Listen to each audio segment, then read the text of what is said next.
Yeah, let's see. Kahulasaurs are capable of swimming. Yeah, okay.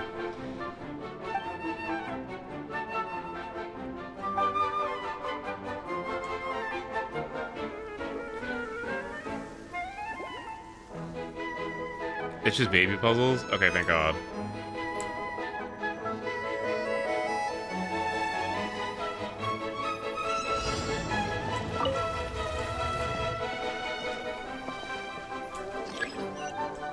What is this?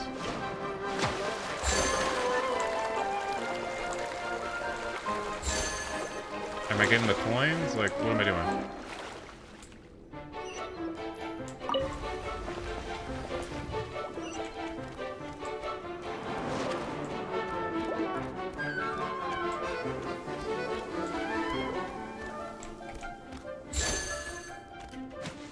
Okay, so what, do I switch now?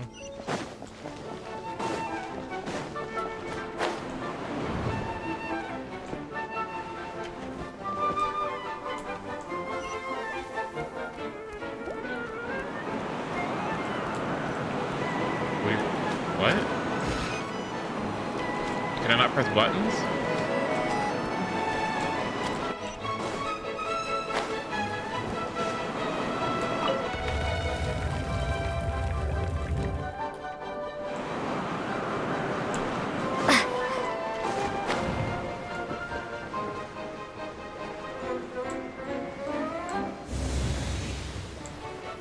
Where's my baby? Oh my God.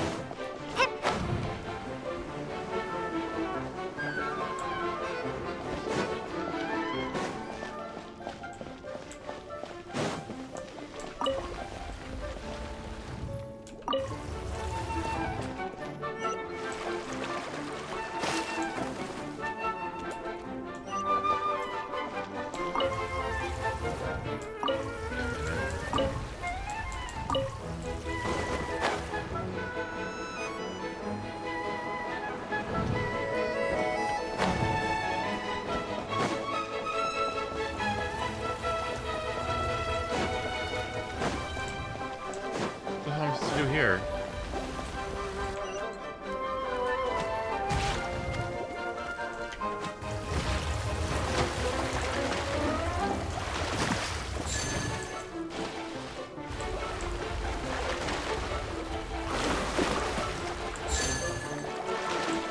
Okay, so there's one more thing. It's over there. Okay.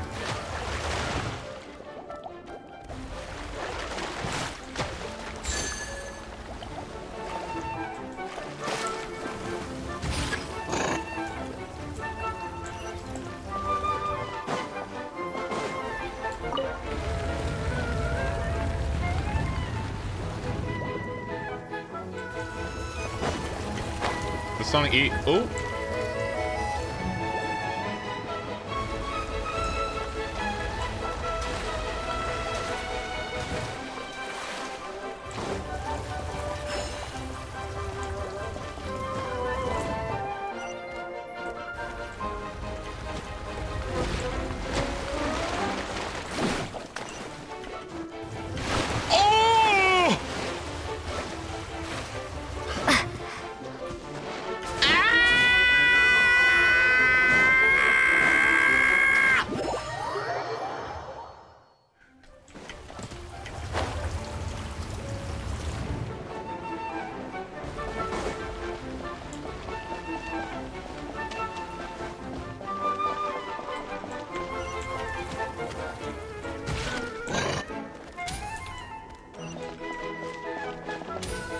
Stupid fucking mode, dude.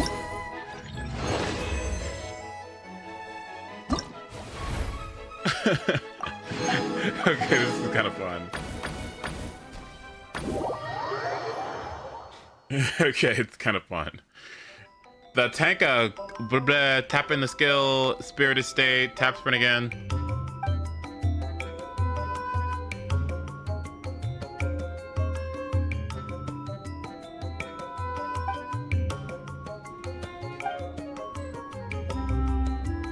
Okay, this one's good.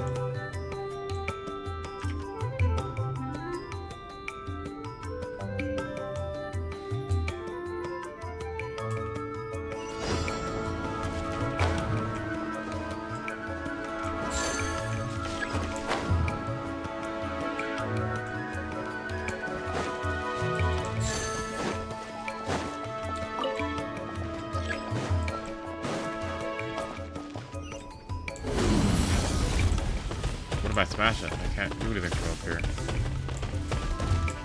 Can I get up here somehow? No, because that doesn't make any sense. So how do I close the door? Or how do I get this?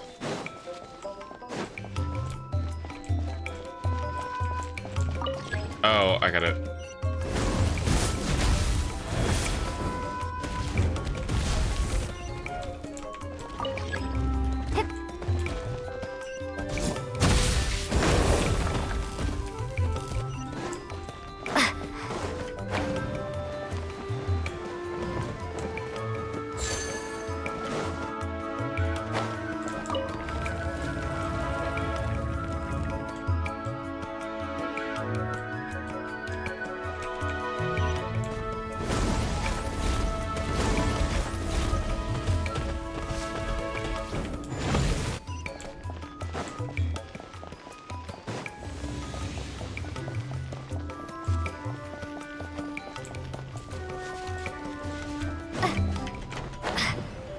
What the hell is this? Nothing?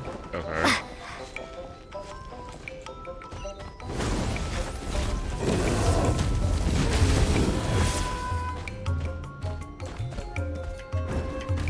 How do I... Is there nothing here? And there appears to be nothing there.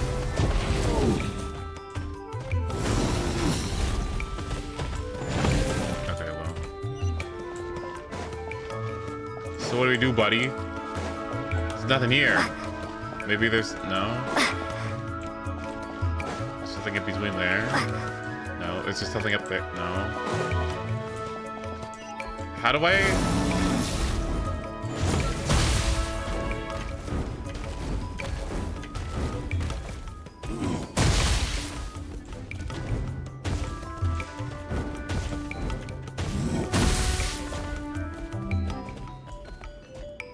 This? Oh.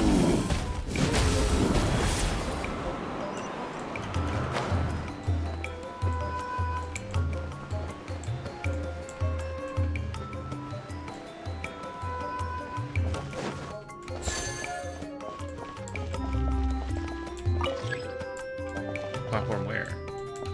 Oh, hello.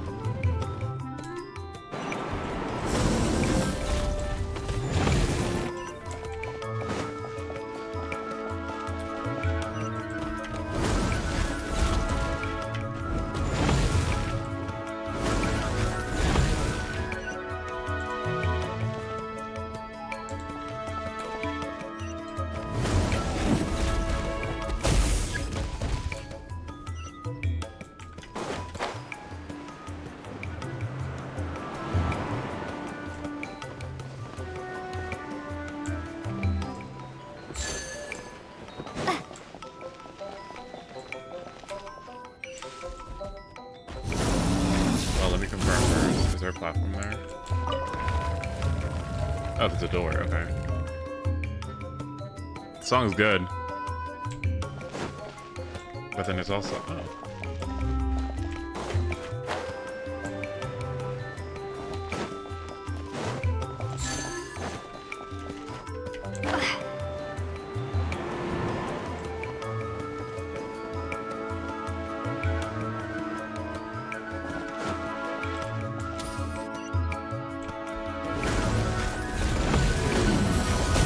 What the fuck? Oh!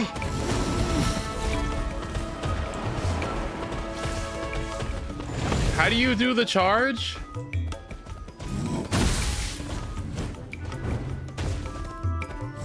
Is it E? Oh.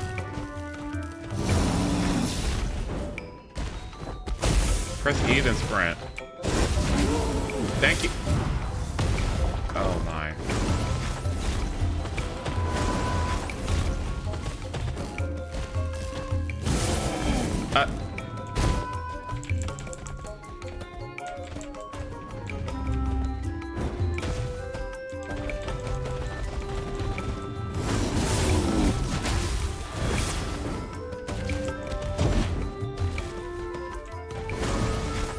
Can I just, like...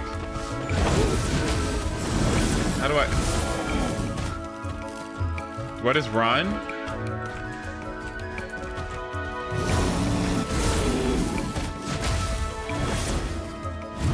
Oh my god, why did I fucking do that? Holy shit! Oh my god!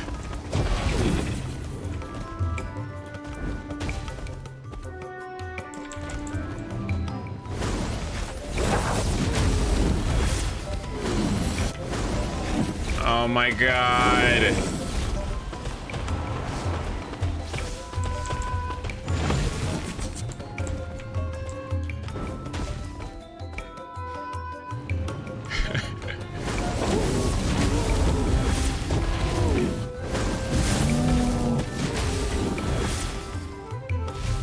Is this a joke?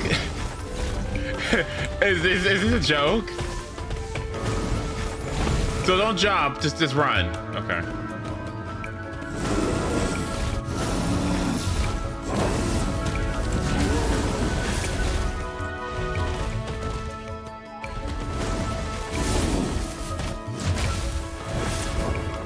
What? Oh.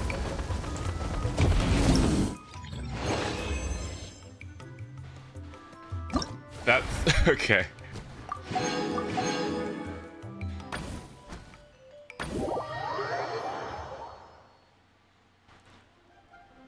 Okay, bro underground.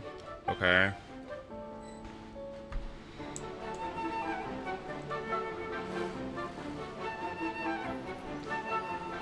Verasa Eonson.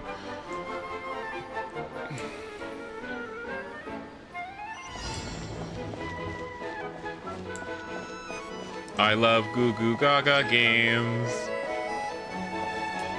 I love Goo Goo Gaga music. This and then Until Dawn, like, please.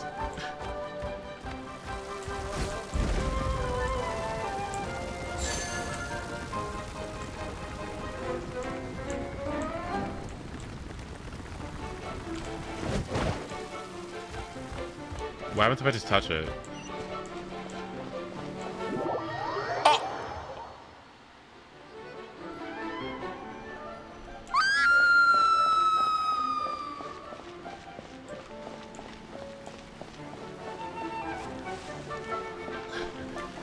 Oh my god.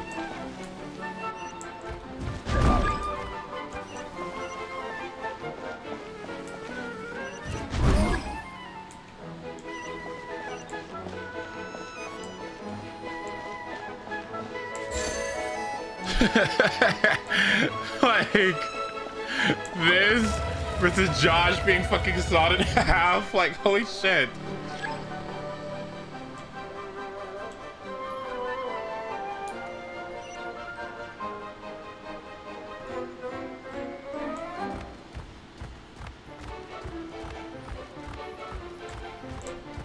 Hi, Jakey. Good to see you.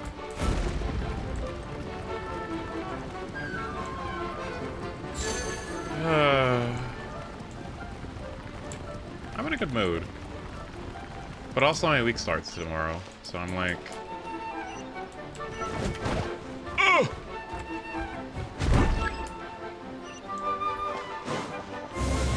Am I going the right way?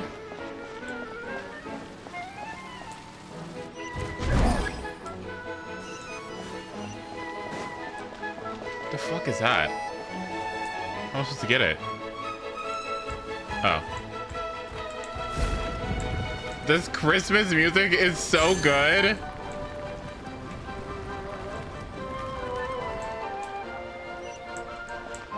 Phase 3? What the hell's phase 3?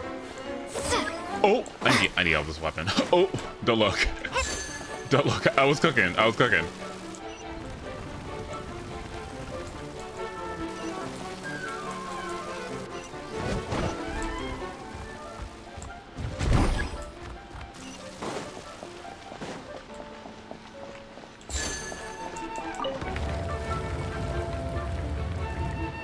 Where are you hunting this? Because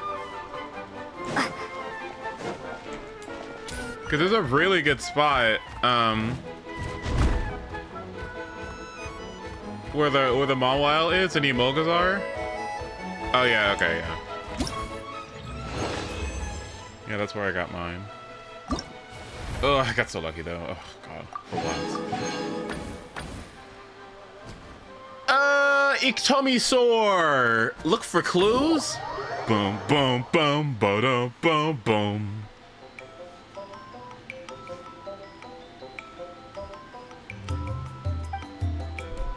You're unable to traverse Secret Source Sentinels. Sentinel!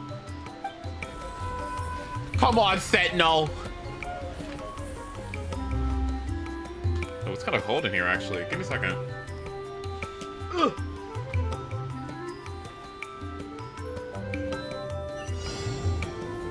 Ow. Okay. Okay.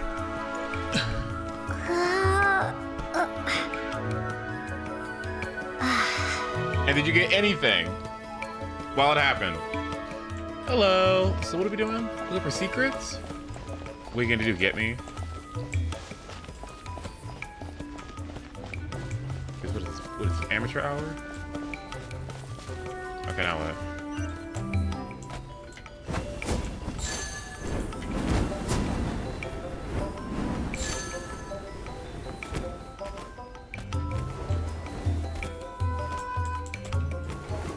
I can't hit the button. So what do? Oh, I know.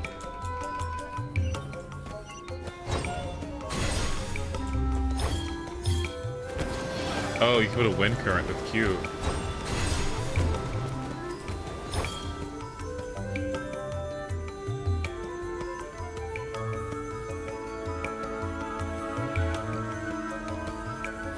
Lumines is gonna have to deal with it.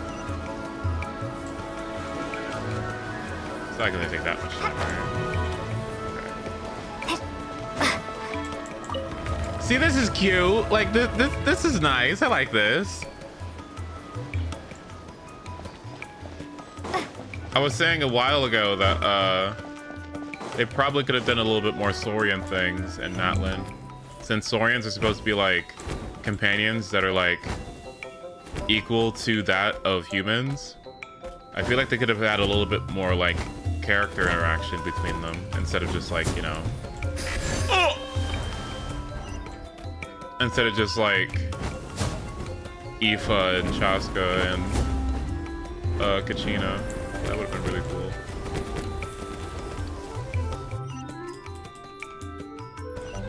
Can I get this?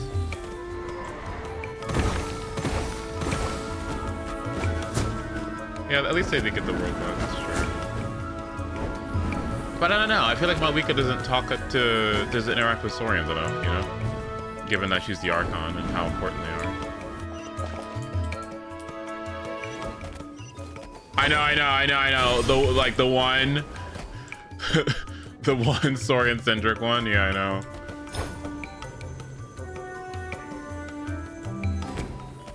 What is this?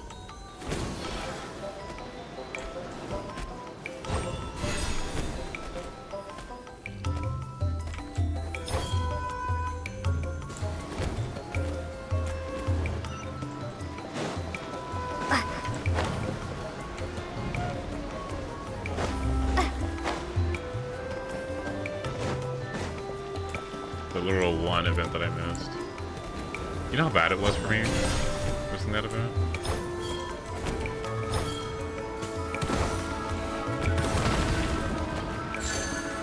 I know where we're going. Okay, now what? Where are we going?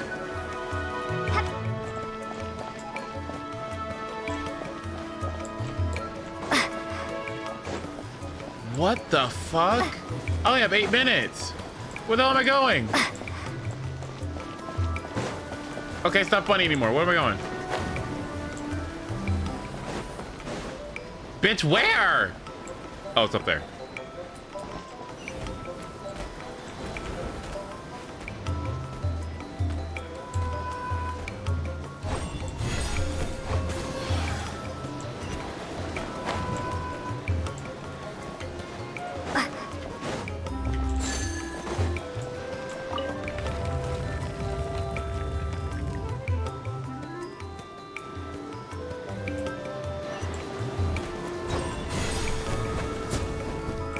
You're joking. What the fuck is this?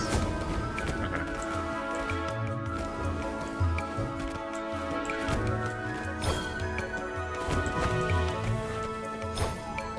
Hello, what?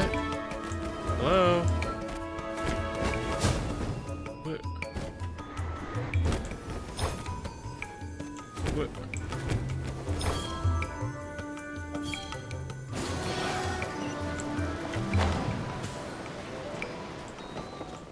The mechanism. What?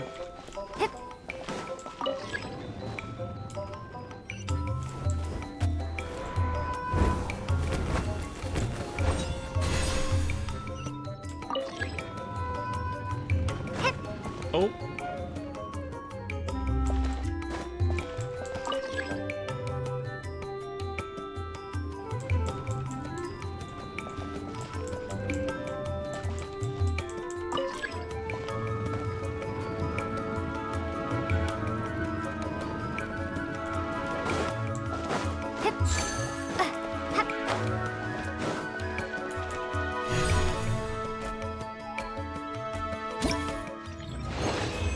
Five minutes.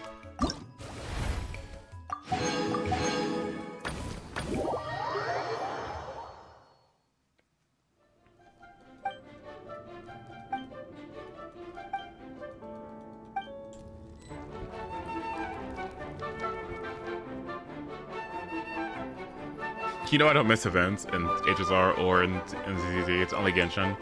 Genshin is literally the only game where, like, this happens. It's because they just keep fucking coming out of fucking nowhere. Like, oh my god, they always get me.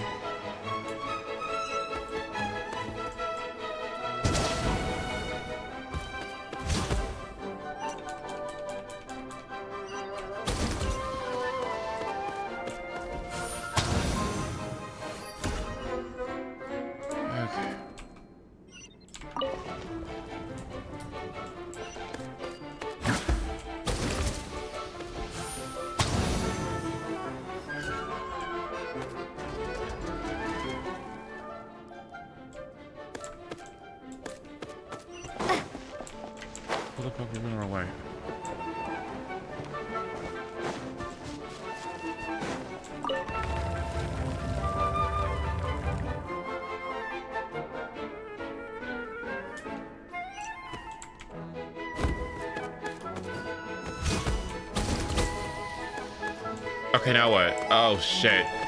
Just tell me what to do! Help me!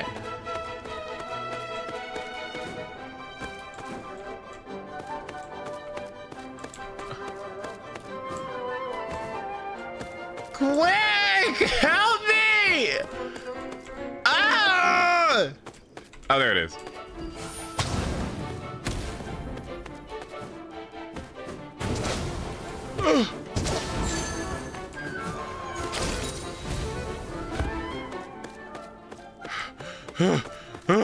Oh my god.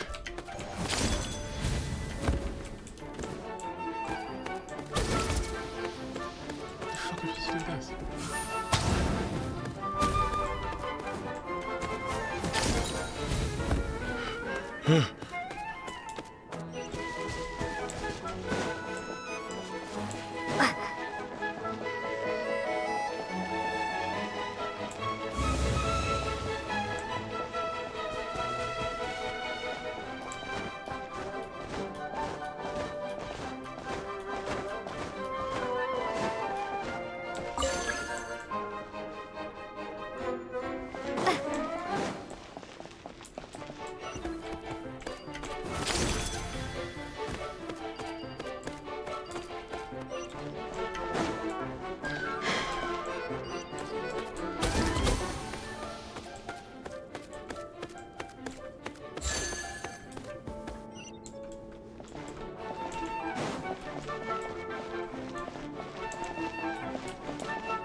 Oh my god. Oh my god.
Ugh. Ugh.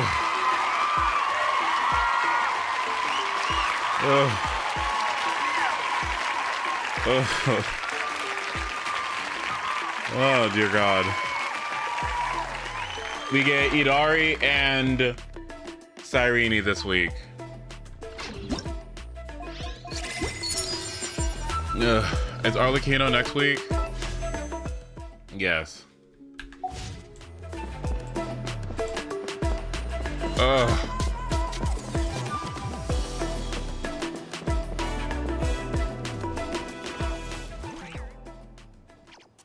Wait, what happened? People aren't stones. They need regular exercise. Am I out of the city? Oh, so, okay. Okay, sure. Okay, let me spin my resin real quick, and then we'll move over to I forgot my teapot. I forgot my coins in the bar of my shop. I forgot. Wait.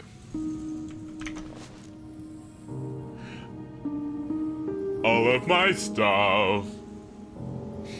All of my items. All of my coins. I won't live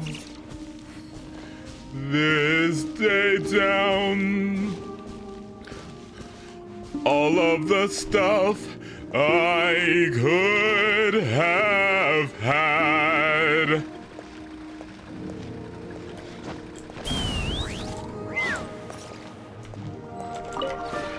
This realm is Damn. Mika, can you hurry the fuck up, bro? Like seriously, like. If you ever have any...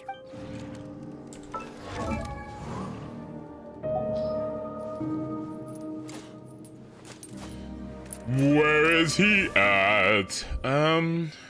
Okay. Okay, legit, that's like a daily. And he's like done.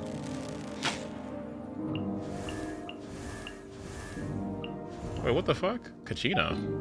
Oh, I got a Kachina con! I forgot about that. Oh!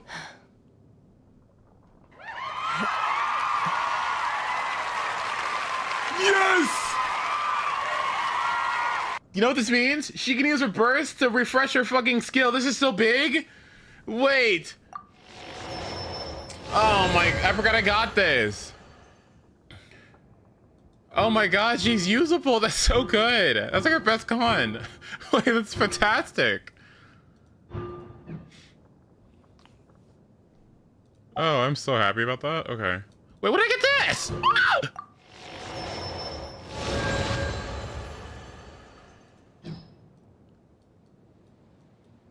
Okay, hold on. When you get to use Eula on the Mondstadt banner, please, am I gonna get? No. What if I go for Klee and then lose to Albedo? Wouldn't that be so good? What if I get Klee and then lose to Klee, and then get C2 Klee? Anything could happen. Oh my god! Or if I get a standard character, what if I get Mona? As long as I don't get Diluc, I win. Like if I get Jean, I win. because then she'll be C6. So if I get Jean, I win. If I get Mona, I win because she's cracked, or she's gonna be cracked. And really the C4 is like much better. So that's not too shabby. When you lose your way, gaining some Getting altitude Klee can is bring the some goal, perspective. and then getting Klee C1 from the selector is going to be huge because now she's doing over fucking 100k. So I guess I just win. Let's fly. I guess I just win. Like I guess I just win. That's wonderful. Still no lost prayer. And then Albedo. And then Albedo means that I'll finally have like the duo that I've always wanted, which is Shiori. Albedo. Ugh, I can't wait. Rack and Ruin.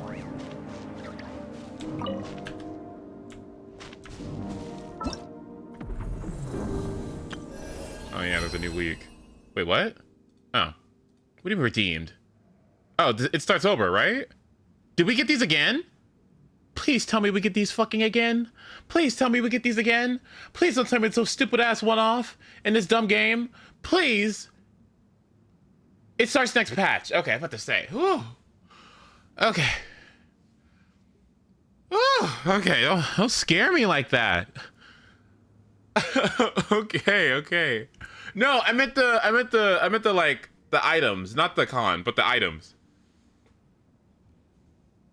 I'd have lost myself long ago if I allowed myself to be Oh, led by thank the God. whispers of the abyss. Surviving is tough. This realm is... Oh, such good news. I love good news. Oh, that's wonderful news. If you ever... Okay, I'm not gonna say like rip to all the people who didn't get like the first con, but the first con, okay, seriously, I don't know what the hell Odds was doing. I know he's asleep right now, but I'm like, okay, like can we take it? Okay, dude should have taken a break in 6.1, not 6.0. Like what? You've been playing Genshin for 5 years now. You get the fucking anniversary thing and then take a break. I can't believe you did that. Oh my.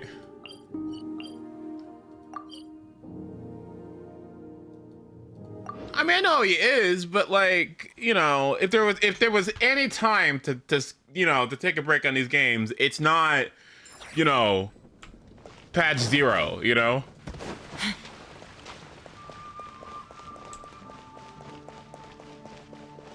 Too busy.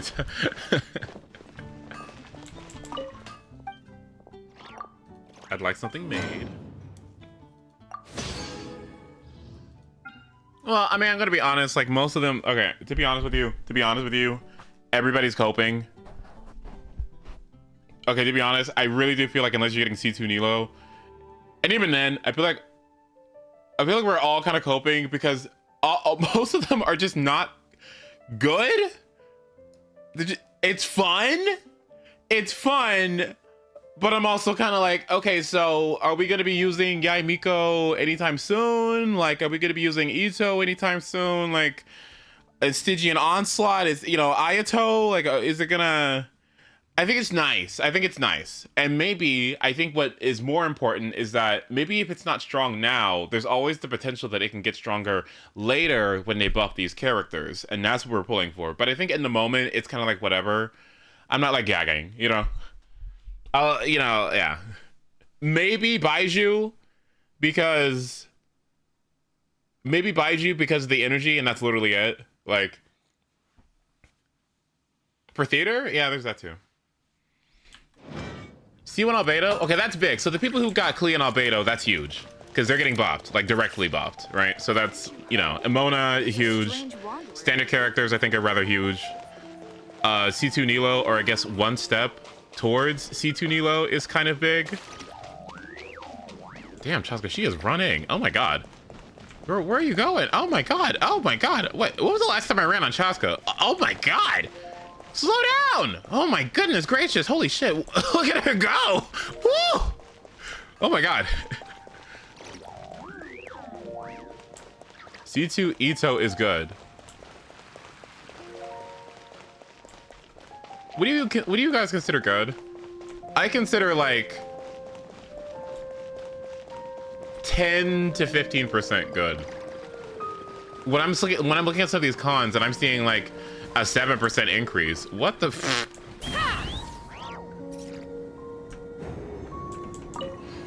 That's personal DPS, by the way, not team DPS. Like some of these early cons, they were not. I mean, it's fine, right? So you don't like get enticed or anything. But like, an anonymous user gifted a tier 1 sub to Vorkera_X. well, hold on, who's being sneaky? Wait, who's being anonymous?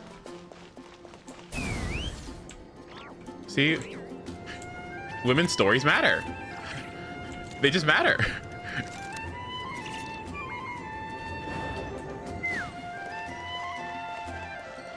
You only get one combo character, right? Yes, that's correct.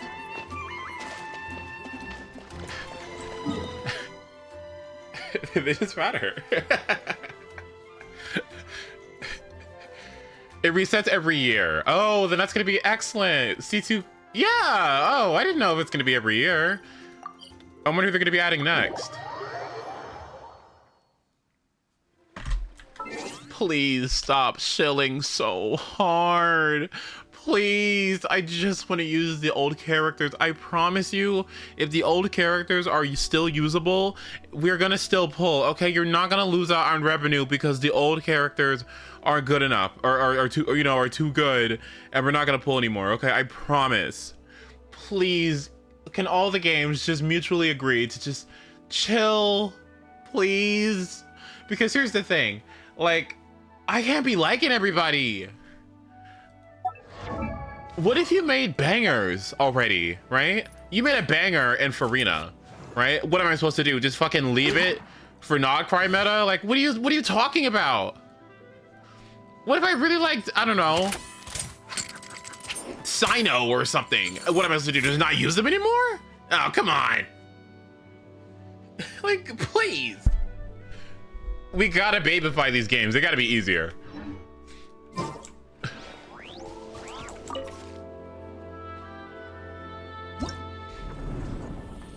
Ace being ACCG's #1 fanboy, and now we can't have fun in there and are forced to only do smart pulls to get 20k.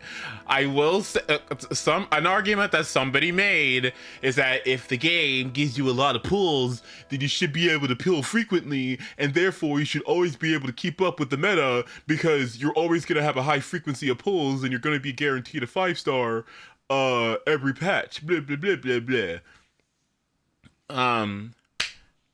Or at least every 2 patches, so you shouldn't be too bad because characters don't get power crept within 2 patches. It usually takes them like 3 or 4 maybe before they start actually falling off. So the idea is you're supposed to like keep it up, and then you're not, and then you're supposed to like just keep pulling, which is somewhat true. It is somewhat true. I agree.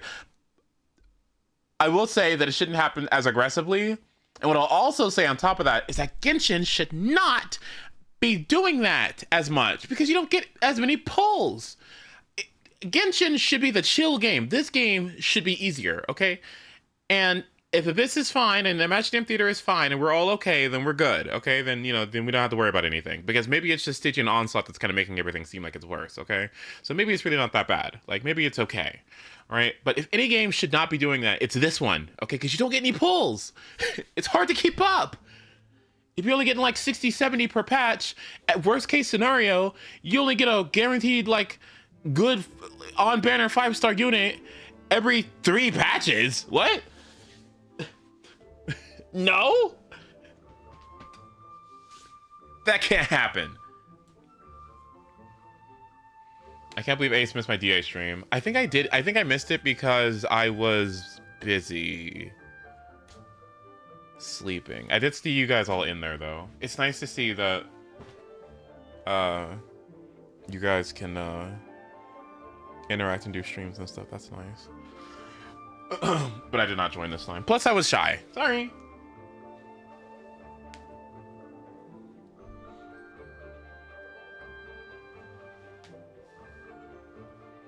Okay, I guess there's I guess it's also fair too that Shiyu isn't as hard anymore, and you really only need 6 stars on Deadly Assault. You don't have to get the 9. The 9 is just for bragging rights, and I guess they're kind of like driving that home with the stupid, you know, you get a star thing.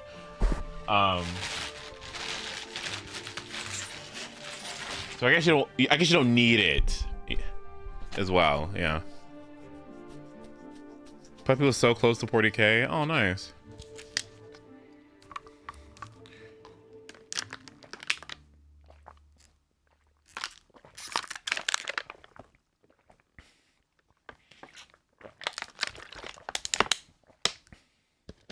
Lunar mode needing to do all the levels for the primos.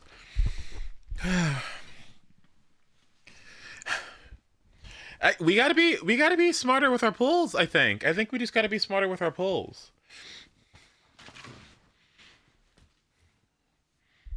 And I hate to single out Puffy in the class.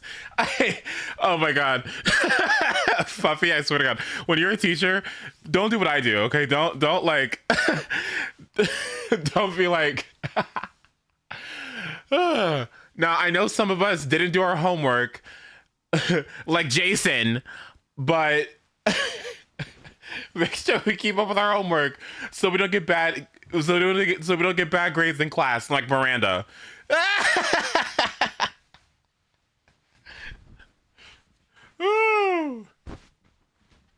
Oh my god. My favorite thing when the teacher does that thing when they hand back the fucking test and they do the thing where they fold the paper in half, like downwards, like curve it so like nobody can see it. Oh my god.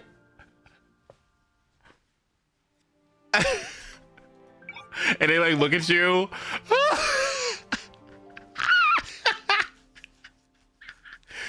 I'm doing that to you with the meetup. Whoa, which training order?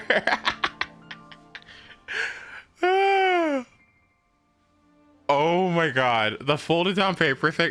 The teacher's trying to like not look at you, like, girl. Oh my god. Oh gosh. You know, if anything, the Stygian is kind of proving to me that I do like how creative people are being. I do like that Gene of all characters seems to be like a hit. This particular Stygian, so that's good. Good for her. Good for her. That's what I like to say.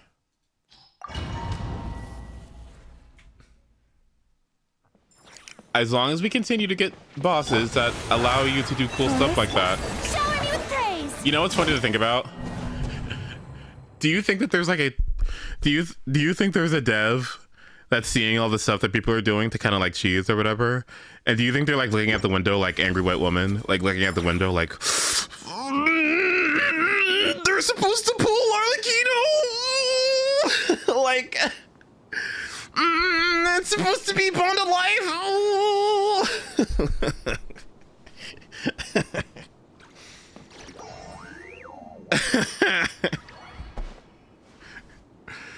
Oh my gosh. Whoever let that through got fired.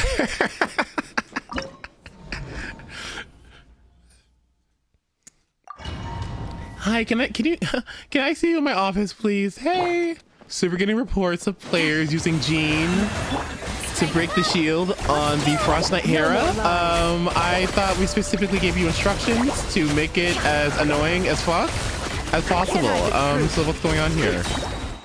Oh, you don't need to answer that question. You're already relieved of your duties. Okay.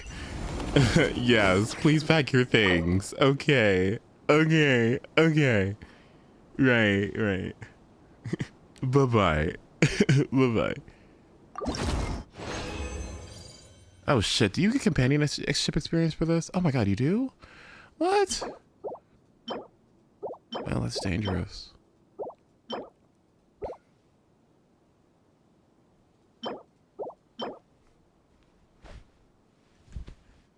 I know there's somebody. Remember we were looking at all the character, the dude who was designing all the good character designs in Zenless. There's people in there that are cooking. I know there are people in each of these respective devs that are cooking, right? Like the music team always, well,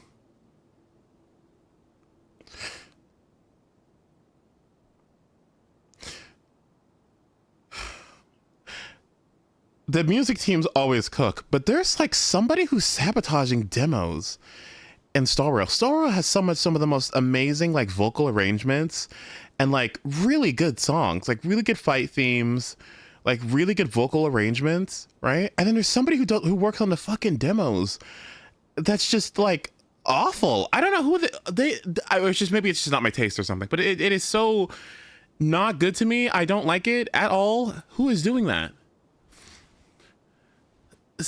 Like, there's so many bangers, and then there's the trailers. Who's doing that?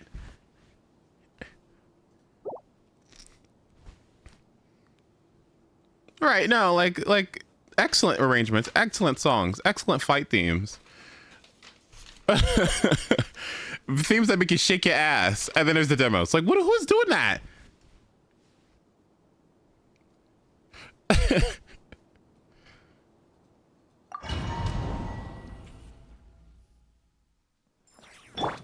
Maybe it's just supposed to be like a theme or like, you know, thematic. Leave this. Let's see. Shower me with praise. Let the world collide.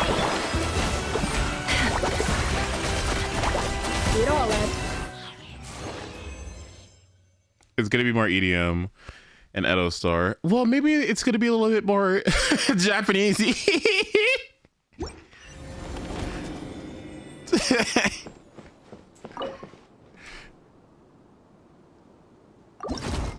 You're easy, breezy, and I'm Japanesey. I'm like, hey.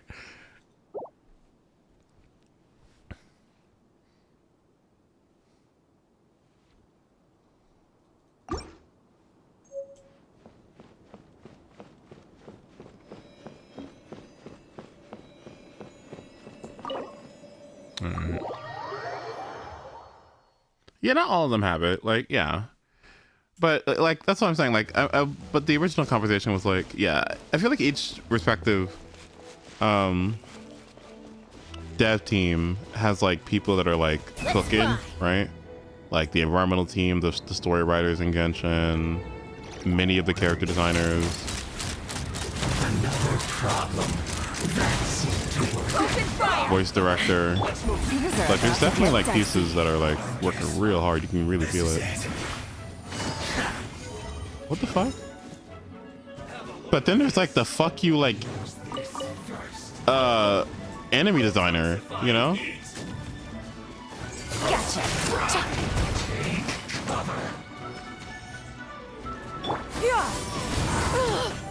Okay. Skyward! Scatter! Well done. Busted. You need to hurry up. Can you fuck off? An unfortunate fault. Quietly now.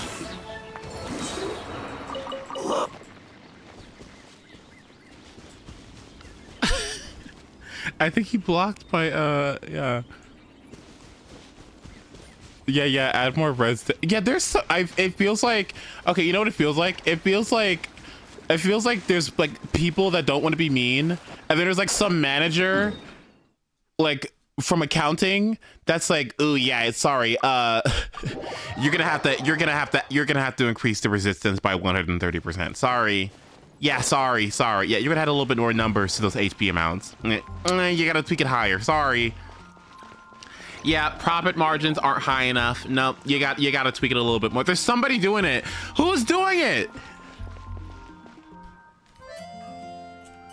It's like the person at Zenlist who's like, yeah, sorry, less clothes. Sorry. Yeah, you know, Alice, use a hoe. We like them. Yeah, that's great. But, you know, less clothing. Yeah, sorry.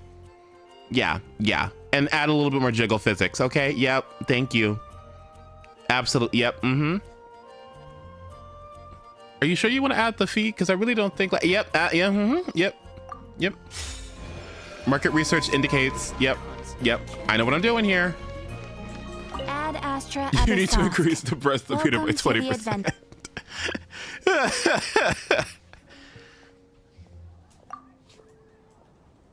Are you sure you want to release the Vivian summer skin in the middle of fall? It's almost November. We could just save it till next. You know, Sorry. Vivian is going to be power crept by that time, so we're going to have to release it now. Okay, so send it now. Sorry. Yep.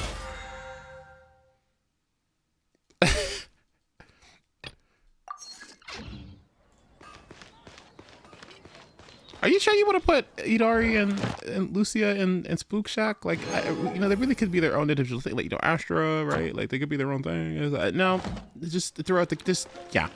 Yeah, just let me do my job, okay? And you do yours, okay?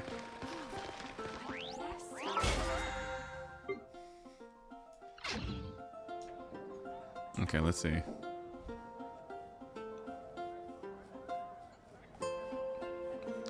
Good designs and Gunnar skins. You know what's interesting? I look at Yixuan, and something grew on me. I actually kind of like both.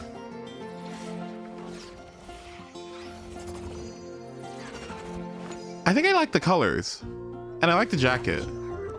I think I'm not a fan of the bottom part of her base design, but I kind of like the top. The top's really good. And Idari, I'm I still, something is working with her design. I think it's like when I see her in combat, the hammer like accentuates like the weird leg thing she has going on, and I don't hate it. It's kind of good. It's kind of, I don't know. I kind of like it. Lucia, I'm sorry. Like I was talking to Udon about it earlier, or I was typing about it in Zenless chat. I think Lucia is like, I really do not like her design. I think it's actually my least favorite design out of every HOYO game. I think I think it's awful. I hate it. I don't like it at all. I don't like it at all. I don't like it at all. And I'm like, I need to do her story stuff because I need to find her charming. Because I fear that, like, I fear that as somebody who pulls, you know, supports all the time, right? And especially Zenless characters, I only lack like a couple of them, right? I really wanted so badly to like her more, but every time I look at her, I'm just like, this looks completely ridiculous. It looks so ridiculous. It looks so silly to me. I don't want to dislike it. I don't want to. It's a rupture support. I don't want to dislike it, but I can't. It looks so silly to me. It really does. Like, oh my goodness. I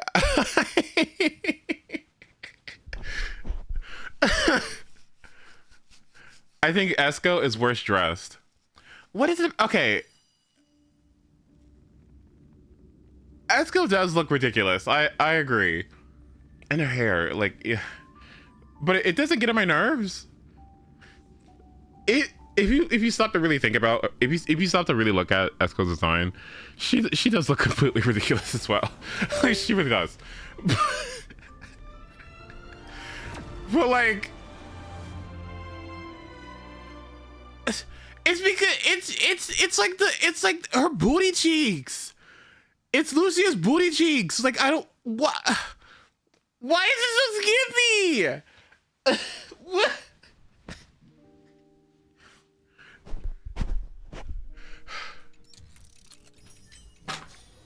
And then her ears. And then the ears. I don't want my ears back. I don't want my ears back.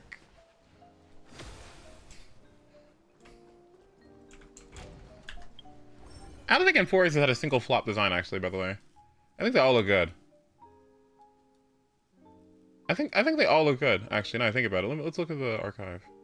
Is there any flops? I mean, you know, besides my personal dislike towards Kaslana, but that's just me. I don't really like him at all, but I don't think he looks bad. Let's take a look. Amphorius. Bomb.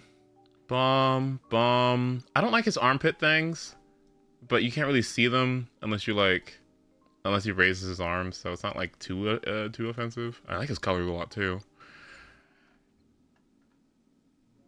It's the model.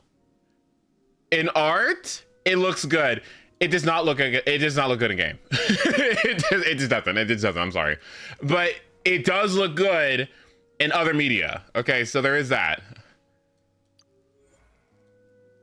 This looks great. Like this a lot too. They really could have like went harder with the asymmetry here if they wanted to, but they didn't. So somebody's holding back on the asymmetry button. We all made fun of her. I still think the wings look silly. I like the color scheme a lot. The hair is weird, but I guess it's supposed to be like a dragon situation going on. Like I still don't understand what this is. But I like the colors a lot. And oh, the two different shoes. I just noticed that. But I guess it kind of works because it's chess pieces, so I'll leave it. I'll leave it. I'll let you have this one. I'll let you have this one. But I do think the dragon wings are silly.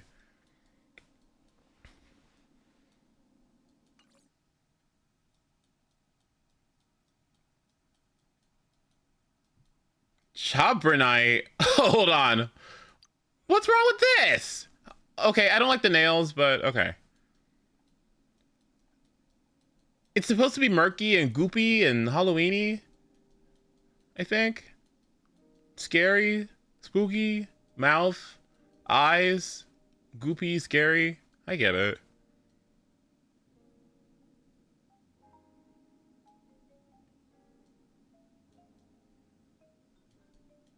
I like the shoes too. Oh, those are cute shoes. Ooh. She's got the Farina, like literally the Farina. Like actually the Farina. The Yelan skin.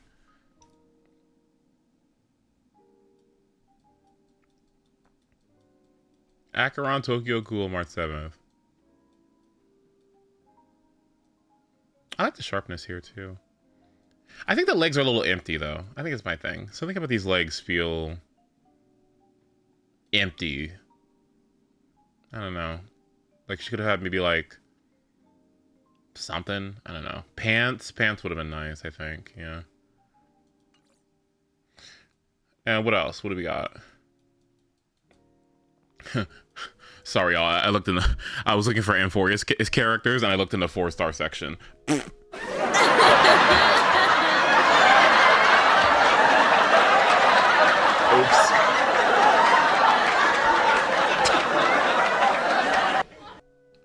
Anyway, don't like the tail as much, but he looks tall. He looks good. I like his colors too.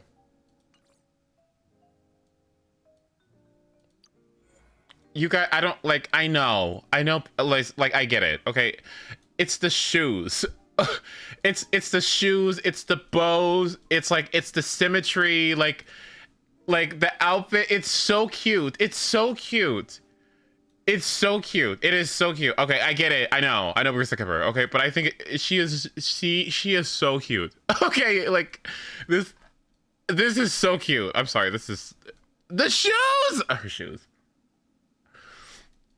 Like, and the gold little things on her, like what are these called on her dress? Like whatever these are. I'm sorry. This is just it's so cute. And then like the shoulders. Like I'm sorry. It's so good. I love it so much.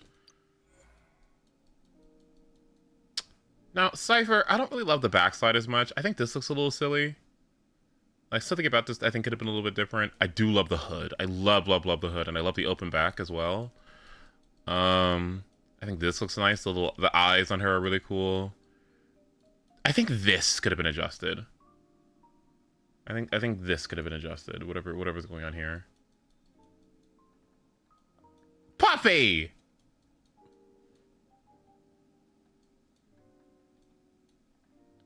And she doesn't like I agree that she doesn't like feel 5-star E enough, which is weird because I'm like maybe this could have looked a little bit more stealthy, you know, in some way. It probably could have upped it a little bit. But I love the black and blue and the gray hair. Yeah, so I think up at the bottom half that looks a little weird. Why does she have opposite color shoes on? I just noticed that. What? I never noticed. What? I'm sure there's some sort of symbolic reasoning for that, but pretty good. I think it's cute. Yeah, she got a little fairy situation going on here. I think it's cute. I love the flowers too. The flowers are really, really nice. Obviously amazing. Although for... I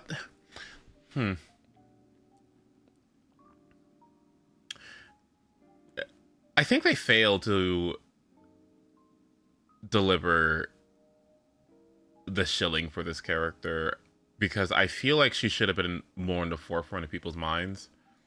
But I think she got overshadowed by Herta on release.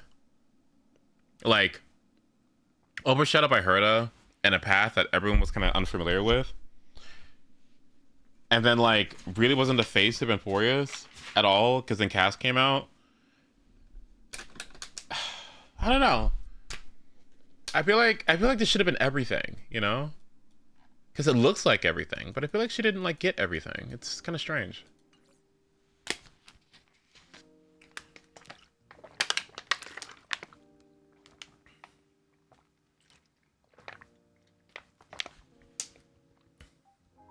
Hate the shoes? Really?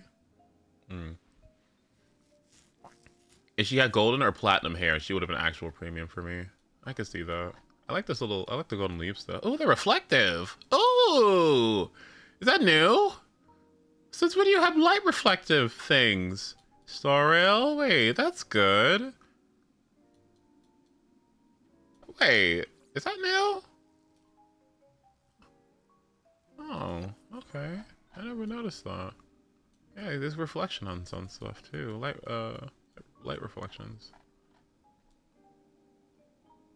Yeah, okay. But yeah, overall, I don't think any of these are like bad.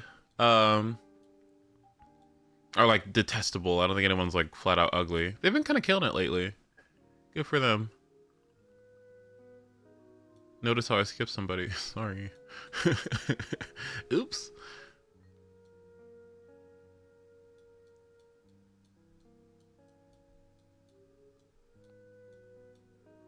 Fauna is ugly to me.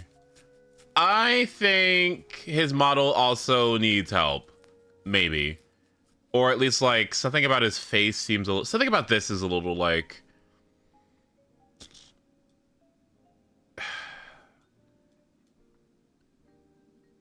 This is not this. You know? Like, this art of his... He has the best splash on boards, okay? His splash is insane. He looks so good in his splash. He looks I'm so into it. He looks so good. His splash looks so good. I'm really into his splash. But I think his model does not, like, this isn't like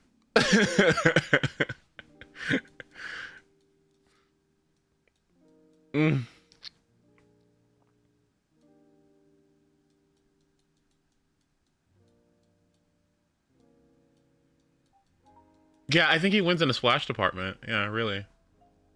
Now that I'm looking.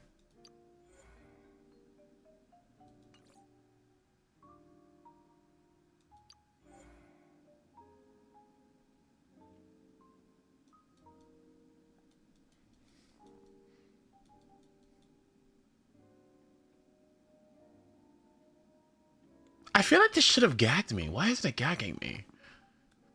Why isn't this... Like...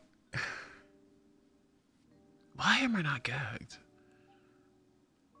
I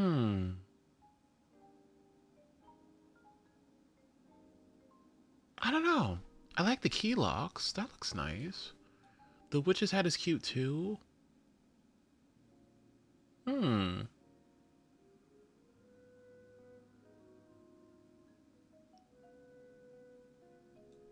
The colors are really good.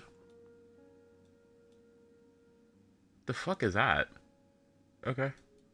Well, it's fine, but... I don't know, I feel like this should... I don't know.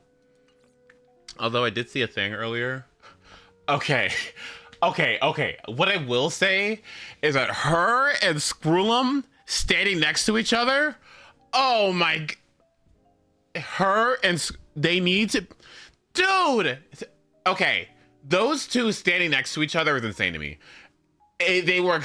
I don't know what it is. I don't know how to. I don't know how to like explain it. But like, I don't know how to explain it. But Screw'em and Herta together, like outfit contrasts, they look so good together. It's I don't. Because somebody did the dress to impress, and I'm like, something about this is like very aesthetically pleasing. Like, I'm very into it. I'm very, very, very into it. Ugh, looks so good. Oh. SpongeBob Silent Hill?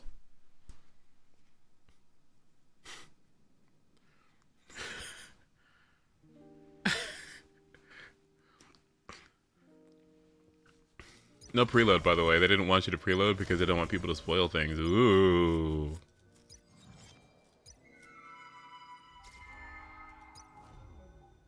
Alright, well. Let's see how much progress I can make.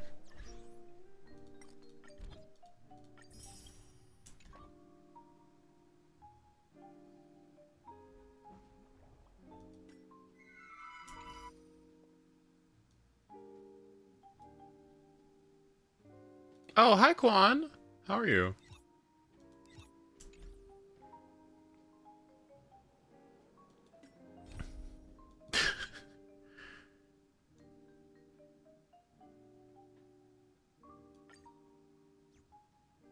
I'm bored. Oh, poor thing. I have an idea.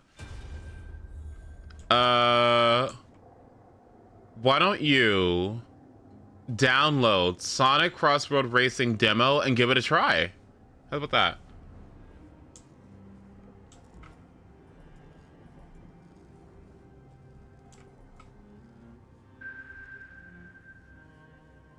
Oh, I have voice lines off. Oh, good thing you implemented a really cool feature, Sauriel. Good on you.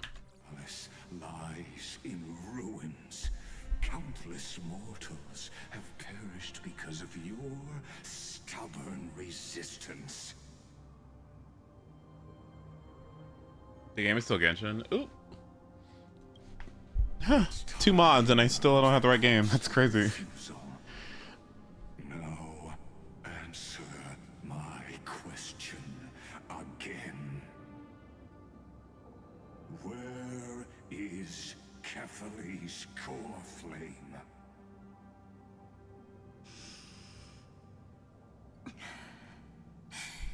Oh. Really think you'll find it by razing the holy city to the ground? From what I see, all you'll get is dust and disappointment. Shouldn't the Cypher have it? Don't forget, you can't kill the Chrysos heirs mentioned in the prophecy because of law. I have never denied that. Which is why I now place my hope in the faithful citizens of Akama. Perhaps they'll give me what I seek in the echo of your screams. Now then, I'll be cutting open your chests and using your scalding golden blood to baptize the masses. Allow me to apologize in advance. We shall start with you, blind and foolish Lady Goldwaver. He's so funny. Oh my god. He is so petty to me. Like, he is such a little fucking bitch. Like, okay, I will say, this has been one of my favorite. He gives me Sarah. He gives Sarah to me. He's so funny. Like, he's so, like,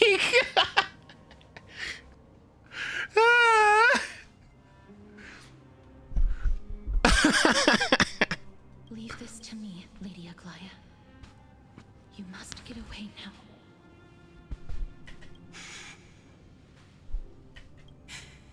No, Holy Maiden.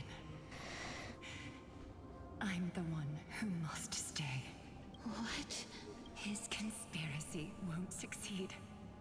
Because romance is ready to make good on their promise to weave an indestructible armor for Emphorius. Its name is Solidarity.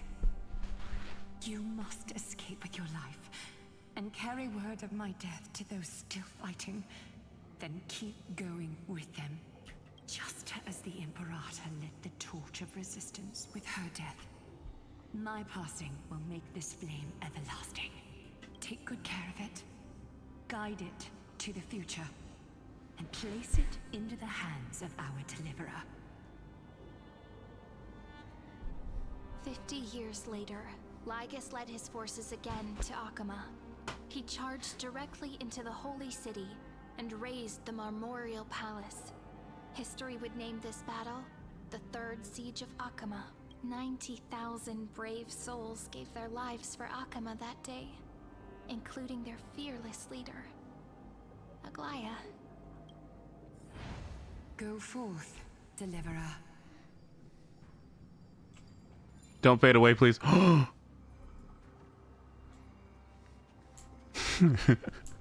I'm gonna be very upset with them. If Emporius doesn't end the exact way I want it to, I'm gonna be really upset.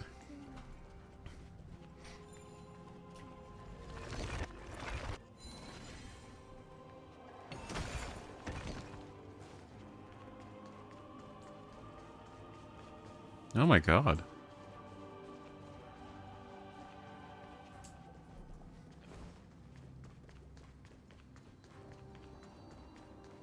Go. When the frost melts and the snows give way, the flowers will bloom again. You'll find me there.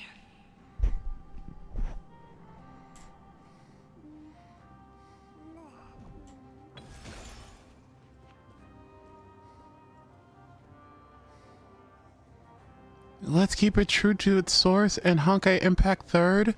I don't care about that stupid fucking ugly ass fucking game. I don't care. I don't care about XBs. I don't care about fucking trees. I don't fucking care. I don't care. Stop deriving shit from that stupid fucking awful story. That's why nobody fucking plays it. Oh my god. So what you're saying is, Princess Homebody is never coming back, is she?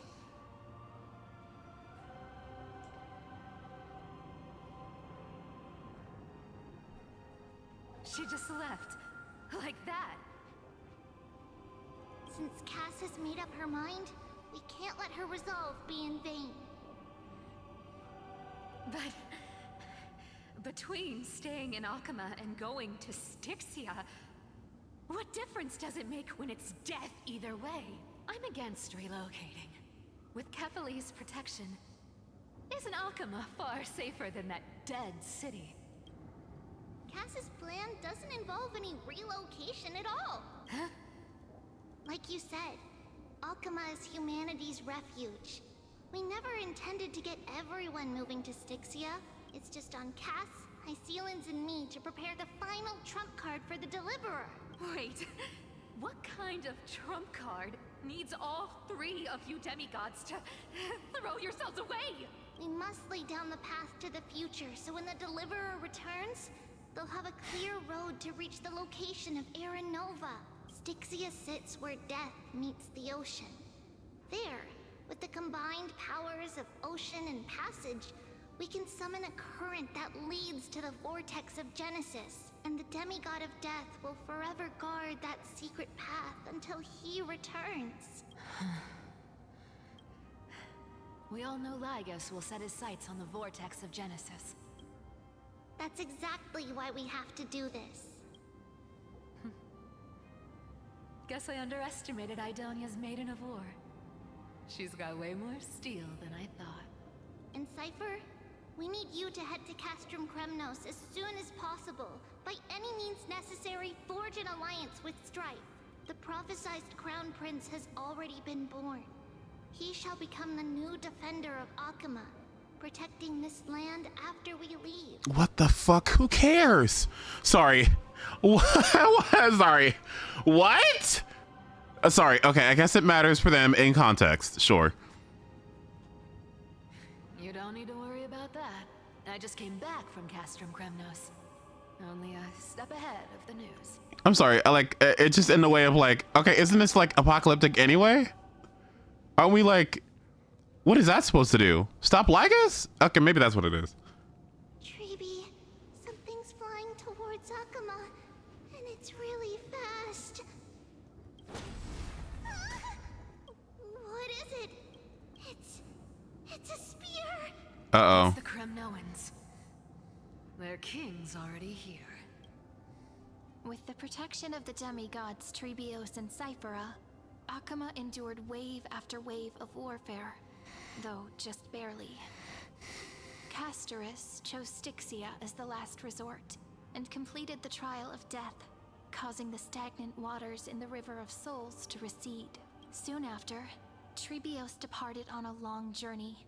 That same year, the Kremnoan king Euripon, along with his son, Prince Midamos, joined the Alliance to safeguard the Holy City in the Battle of Deliverance. Oh. Go on, and see you tomorrow. Tribby, you're gonna get so many sales. You're gonna get so many sales when people skip Cyrene. I'm so proud of you.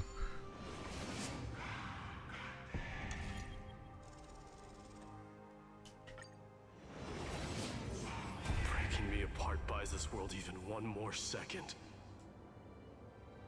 And so be it.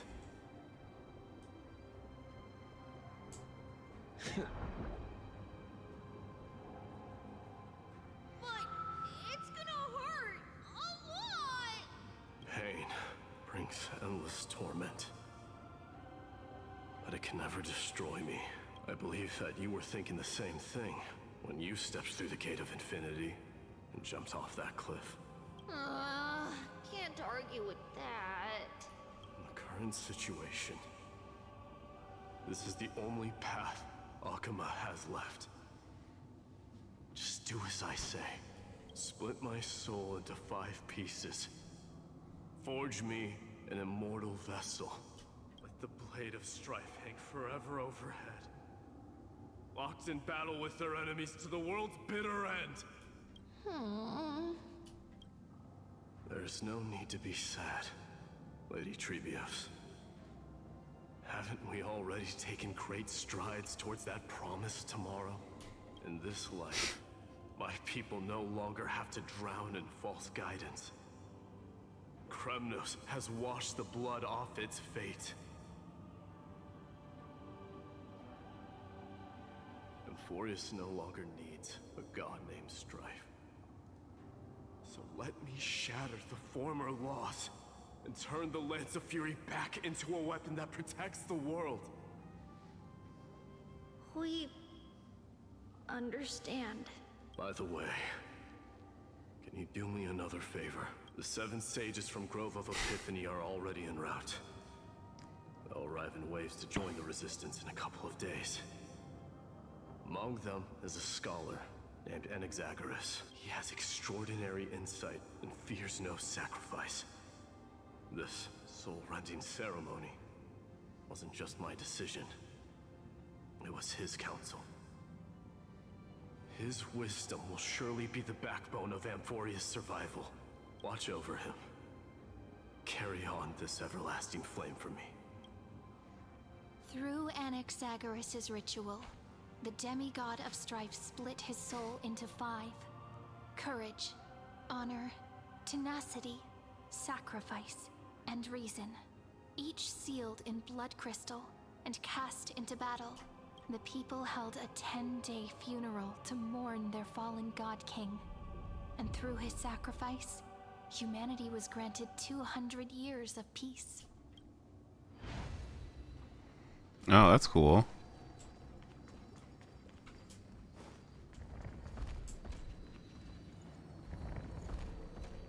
Keep moving forward. My blood will pave the road ahead for you.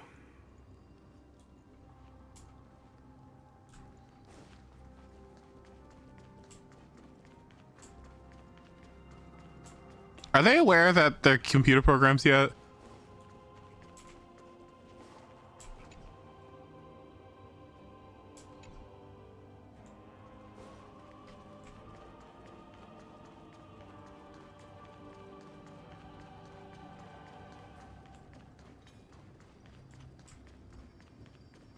Keep moving forward, little Gray. See you tomorrow. Why would they be aware of that? The law situation?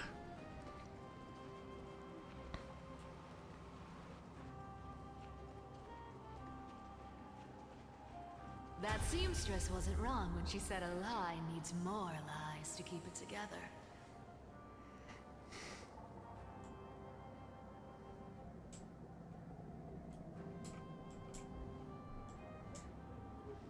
Reason and trickery. Never thought we'd be the pair to finish this final setup. Can't catch that Tin Man without your little slides. Besides, this is our last shot. Not the time to be picky, right? Don't oversimplify it. Lygus just found out Akima's been an empty shell for the past 50 years. He's bound to be furious. At this rate, he could have done anything. That's exactly what we want. Rage blinds even the brightest minds. Doesn't matter how much of a genius he is, the principle still holds. Once he storms into the council and confronts me head-on, you trigger your alchemy with a boom and turn him into a caged beast. Easier said than done. You still have to pass yourself off as the deliverer without anyone catching on. Ooh. Oh, I forgot she could do that. Oh, that's cool. Oh, what the fuck? Oh my god, no. That one is good. And you really think a human alchemical array can bind a godlike being? That's just nonsense. What? Getting cold feet? Or you just don't believe in the almighty worth of the demigod of trickery? Just tell me straight. Can you do it or not? Of course I can. And it'll be child's play. But I've got two conditions. Since this is the final act, if we're doing it, we go all in. No half measures. Oh, I'm listening. First, shift the battlefield to the vortex of Genesis. It would be more convincing if the deliverer were to appear there. Besides, the vortex is cut off from the world. No place in Amphorius makes a better prison. If you pull that, wouldn't our deliverer have to face tank Lygus as soon as they come back? That clash is inevitable. All we can do is create more chances for him. And that's the second condition.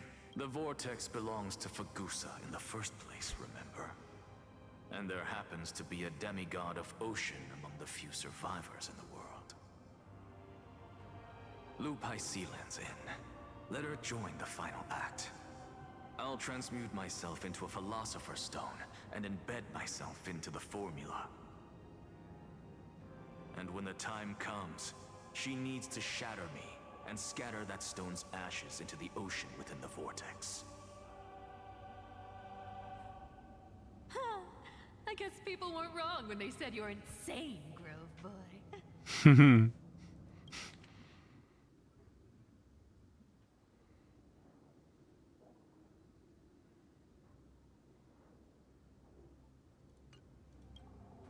I've got no idea how to outwit a reclusive genius.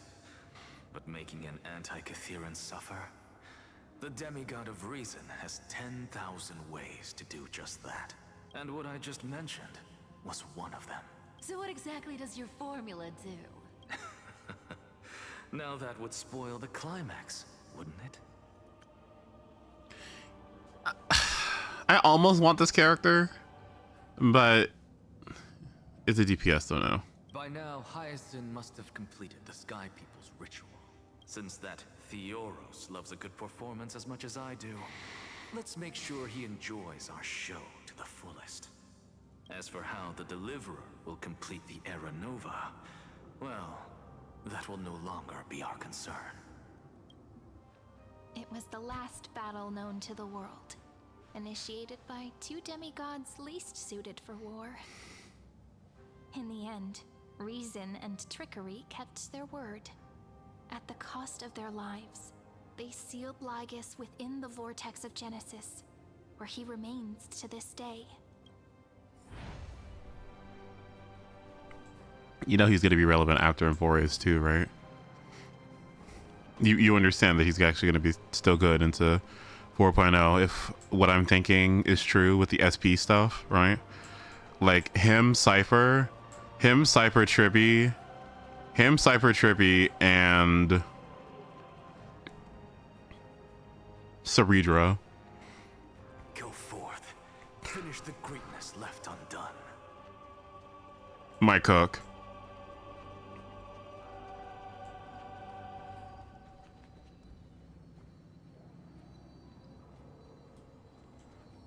Quit overthinking. Just run. Keep running. That'll be enough.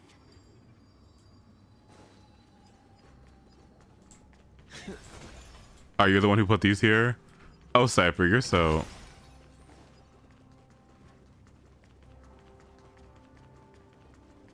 Irie, it's dead quiet here.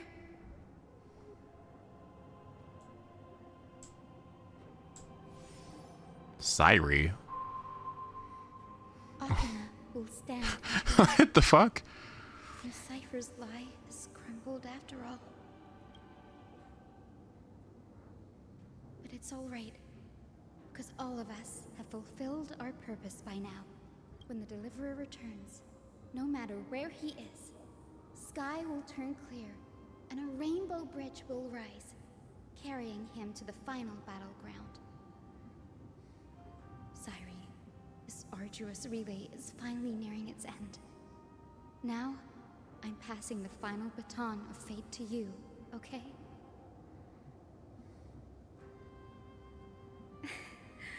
No, that's not quite right. After all, it was you and him who lit the first spark of this journey, wasn't it?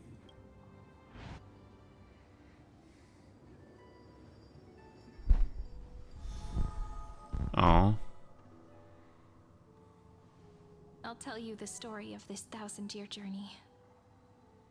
That way, it won't just be my memories alone. And again, I'm sorry. I want this. This is what I want. Oh my god. This is what I want. Oh man. Too bad. And I'll share the moments I spent with you with everyone. That way, the path we walked becomes a memory shared by all. Ugh. People will know that there's nothing left to chase. Emphorius has already welcomed the dawn foretold in prophecy. Just like I said, this should be easier than last time, right? Very much so. Sorry I'm late.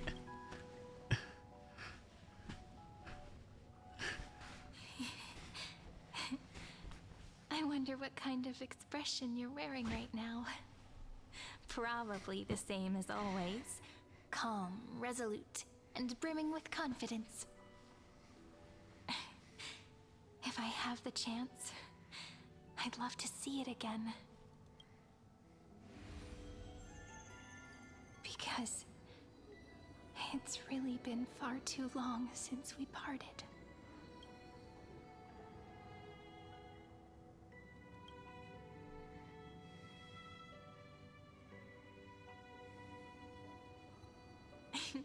Someone as sharp as you must have realized by now that this isn't reality, but a maze of time. As the last link in the relay, I will return to the Temple of the Three Fates, tell Orynyx all of our stories, and bottle every page we've written into the little flask of memories. Oh, that's cool. And then, may it set sail in peace, drift down the river of time along with the core flame of world-bearing, reach your side, and lead you back to Emphorius. Just like the first time we met, right? Even though this cycle has no demigod of time, time has always stood on humanity's side. Ma'am, you controlled it this whole version, by the way. You controlled it this whole version. Round of applause for you. Ma'am, you controlled it so bad. Oh my god. Mimi! Oh my. Woo! Oh, you controlled it so bad. Oh, amazing. Amazing unit. Amazing character. Good job. This is the only way to make sure that the Era Nova won't happen before you return. And the only way I can safely entrust the completed final flame chase journey to the Deliverer's heart. After all, the new world will be born from your memories, and the protagonist of this story mustn't be absent. Are they serious about it, huh?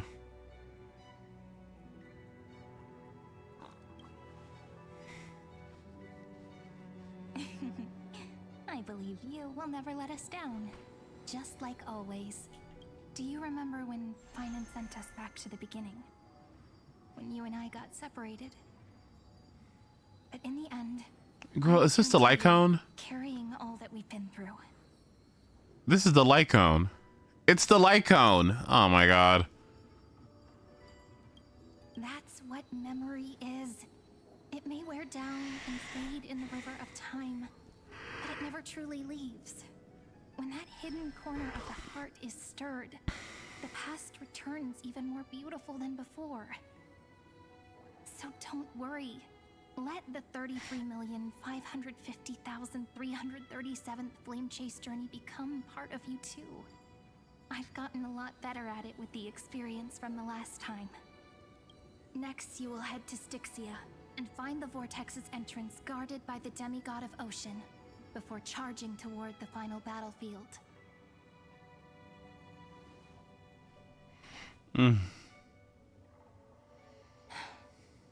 Don't worry. I'll be with you. All of us will. Even Finan. We'll stand with the Deliverer.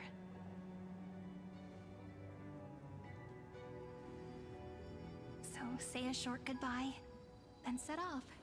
Just like we promised at the start. I just want to see how interesting her kit can be. Honestly, that's all I want. Like, the power part is like, okay, whatever. But like, I just want to see what she can do with Eagle, and I want to see if Cypher can work, and I want to see like what the speed tuning can do. It's just like, I bring it on. Oh, she gets her ult up slowly? Not with the power of Von Whack action advancing and Eagle, she doesn't. Haha. I'm ready to give it a go. Toss away all unnecessary worries and troubles, and bring our smiles and determination into Eagle sounds bad. Huh? Why? What sounds better? Two-piece speed?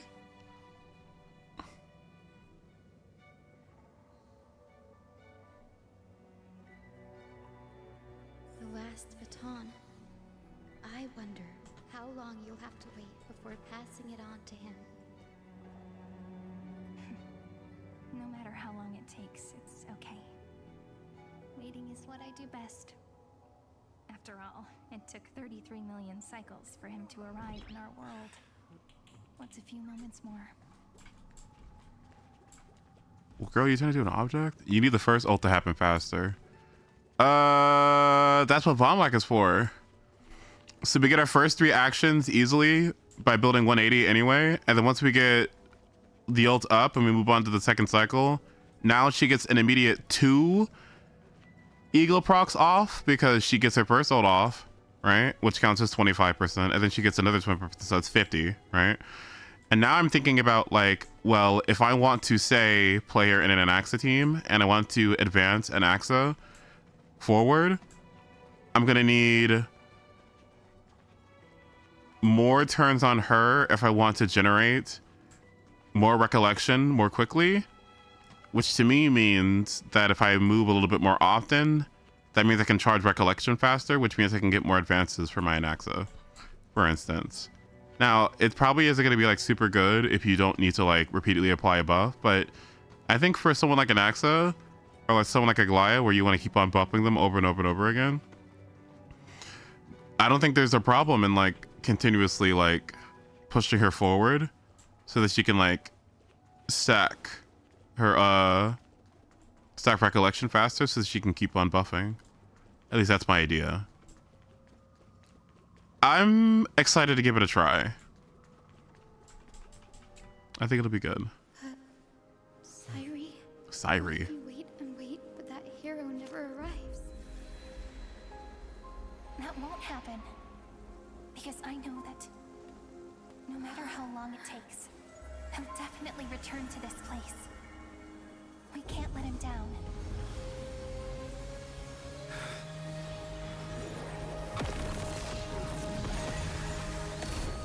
Nice.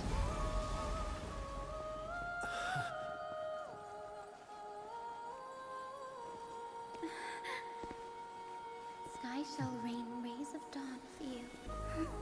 May romance be with you on your journey. And reason grant you enlightenment. Let strife bestow you with inspiration. Trickery ensure your success. Allow death to protect your soul. And at last, let passage point the way forward. While time will remember the Trailblazer's journey.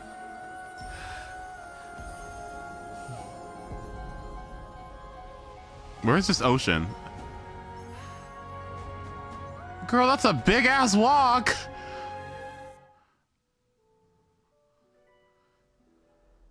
Oh.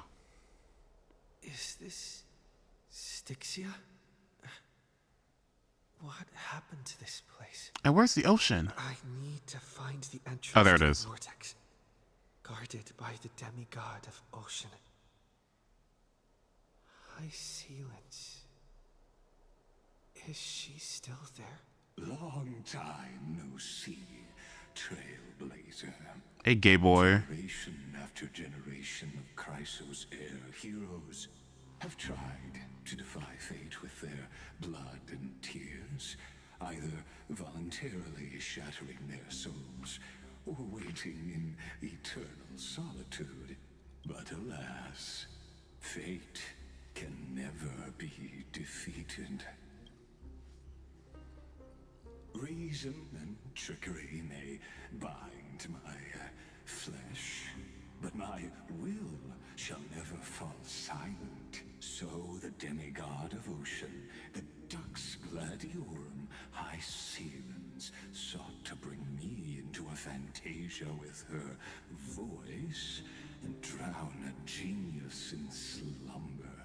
But alas, it was all a hopeless dream. That warden fell before I did, due to erosion of time, while her prisoner remained unchanged.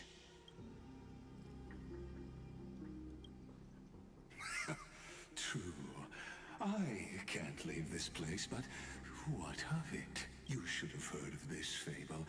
In a shadowed cave lived a people, imprisoned from childhood, and chained so that their legs and necks are fixed, forcing them not to look around at the cave, each other, or themselves. Behind them is a fire, and before them loomed the stone wall of the cave. The flames cast shadows, while the rocky surface threw back echoes.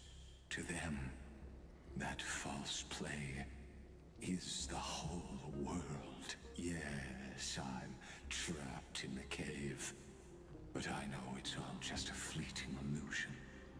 I don't struggle in dreams. I wait, and now my deliverer has come to defeat me and save this world that never owed you anything. Oh, you'll need to awaken the singer here and unseal the prison called Vortex of Genesis, you'll be the one to unshackle me and bring the cave crashing down. Of course, I don't mind waiting a little longer. Let me guide you through this next illusion. One last memory from that prison warden. I hope you'll watch the stories of this Fantasia closely.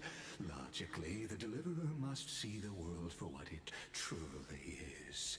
Emotionally, this memory captures the fate of everyone in Emphorius better than anything else.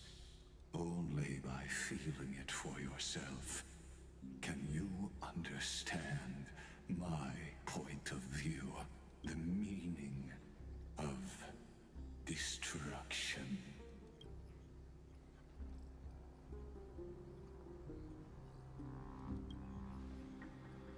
To your unshakable resolve, Why did he do the Anaxa? But before we step onto the final stage, let me ask you this. In the spirit of that fable I told you just now. Like, why is he doing the Anaxa? Like, bro, that's not you. Put that shit away. Like, Anaxa in that fucking one event where you, yeah, like, please, put that away. Can the prisoners in the cave learn to see the shadows and echoes for what they are and stop mistaking them for reality?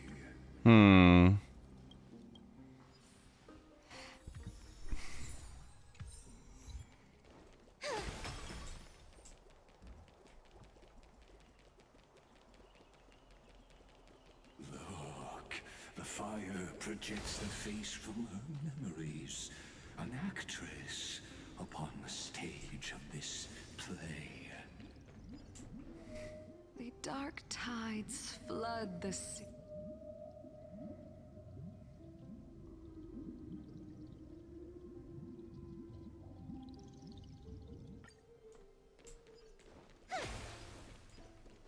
To keep the black tide from threatening the ocean, the queen gave her all, body and soul. Born of the queen's chalice, she bore the deepest blessings. My sisters, you're finally here. Of course, Electra.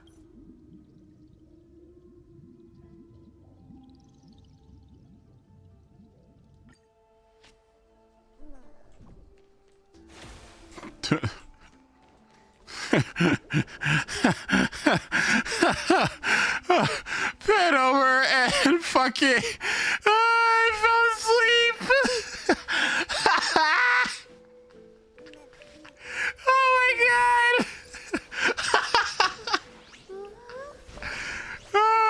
god. Skip gateway with struggles. Stop.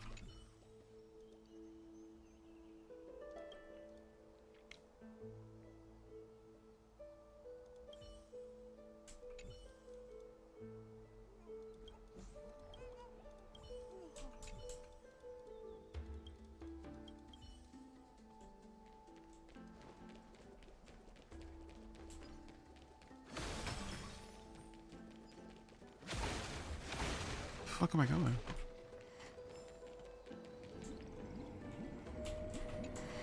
I mean, hey. Teleporters appear in recurring destinies. Open and close when entering teleporter the same color.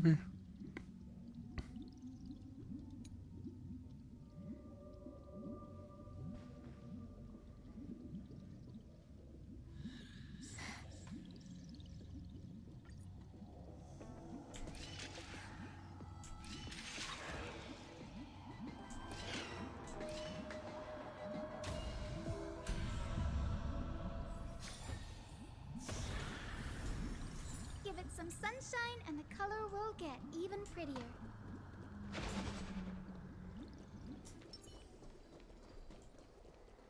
Where am I going?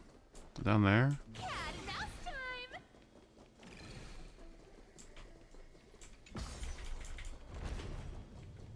The Queen's palace lies just ahead. Even her once graceful form is now tainted and drowned in dirty mire.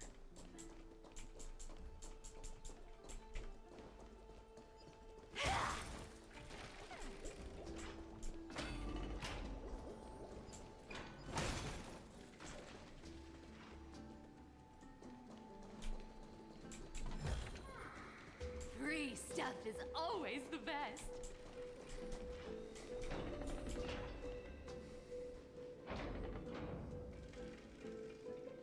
Oh my god. Oh, Fagusa, our noble queen. We've come at your call. My little fishlings. You swim with such joy. It pains me to speak of the kingdom's sorrow. I once believed I could drink the black tide dry, but even the deepest chalice must one Oh, day- is this my pool? And I can hold no more of this. Is this the pool that I talked to throw my things into? Worry not. We're all children of the sea. Let us bear your fate together. We'll take up your mantle and drive back the black currents. We'll mend your sacred chalice and take in the cursed filth. My little fishlings. When the spear of strife falls, you may retreat in peace. I promise you. On the surface, the city-states will... Is that Alexa? What does that sound like? What does that sound like? I know that's not her. It almost sounds like Laura Bailey. It's not, but it sounds so similar. We'll hold a feast without end in your honor. This is the last gift I can give you.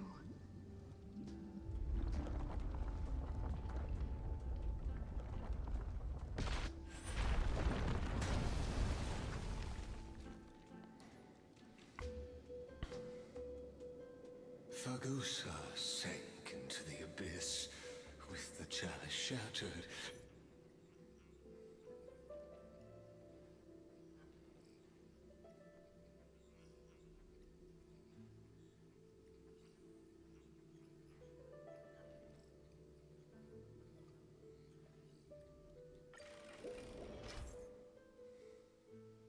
Oh my god.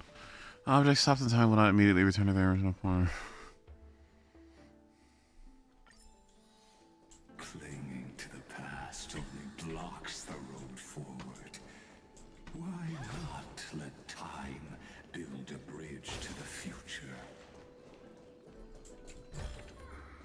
The kittens are gonna eat well tonight.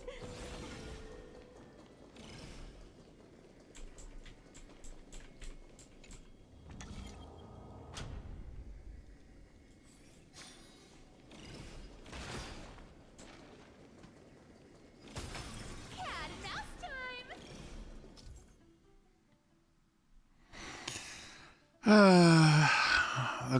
The chrono vessel. Mm-hmm.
Deja vu.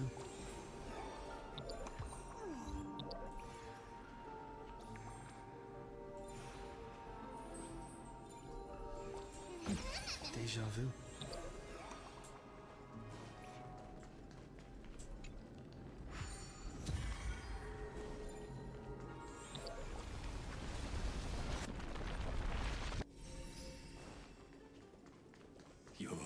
wisdom far surpasses even the bounds of reason's model.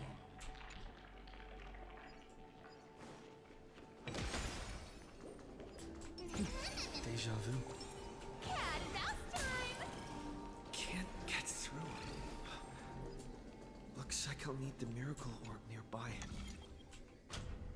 The ending was written long ago.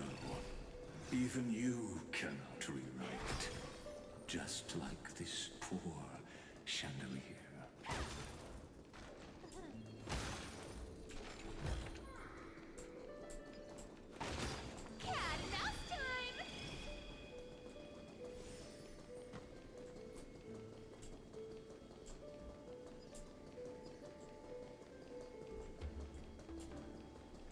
What?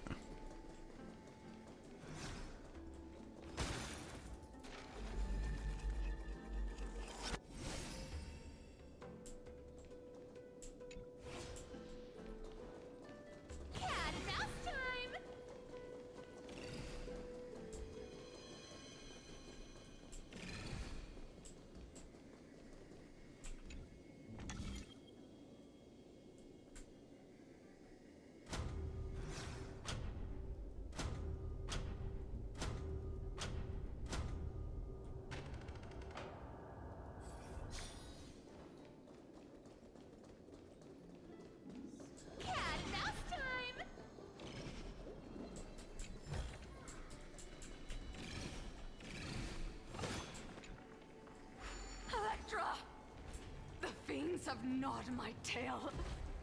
I can no longer swim to the far seas. Electra! The black sludge has soaked my fins. I can't dance with you anymore.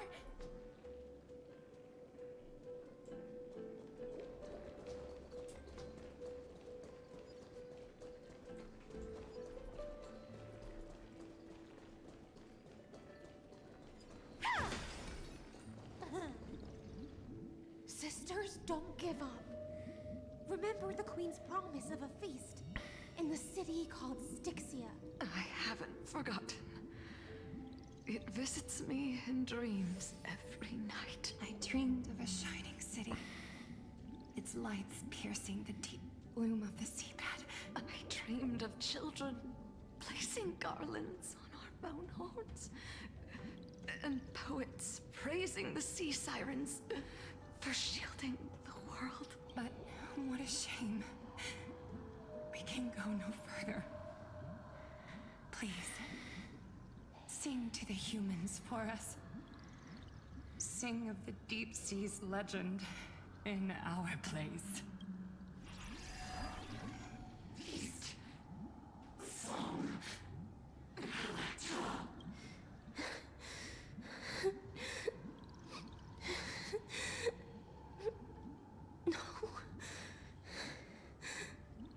The sea sirens were tainted by the destruction.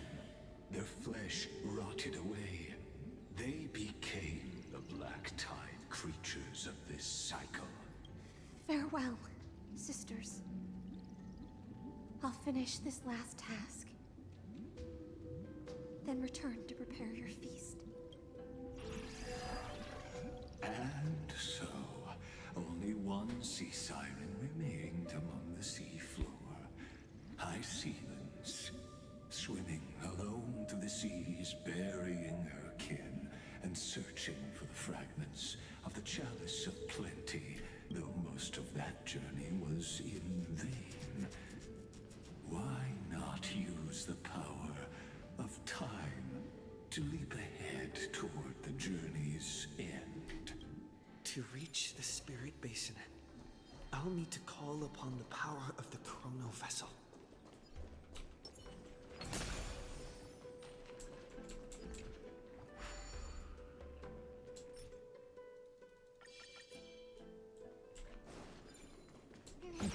Deja vu.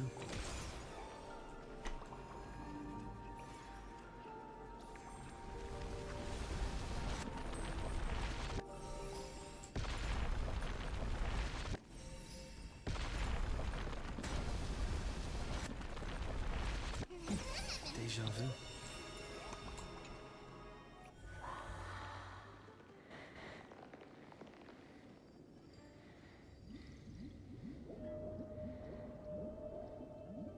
At last, the Chalice of Plenty is whole again.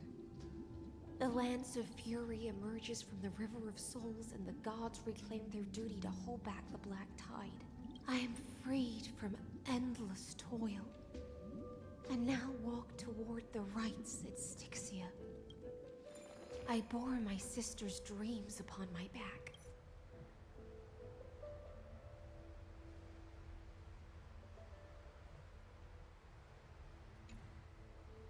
Took on a graceful human form and hoped to find a grand celebration on the shore. My fins became legs, my scales became skin, and the sea foam on my body became a shimmering gown. But when I stepped onto land, there were no festivals with honey brew, nor poets plucking harps, only silent death, drifting gently along the River of Souls. When she fulfilled her wish, she only found Styxia to have already repeated the mistakes of previous cycles and was swallowed by death. Hopes and promises are nothing but the foam of dreams. I am a sea siren, a vessel born to contain the tides. Now that my task is done, and the promise is broken, how am I to go on in a world drowned in shadow? Fagusa, my noble queen. She evaded my questions with drunken stupor.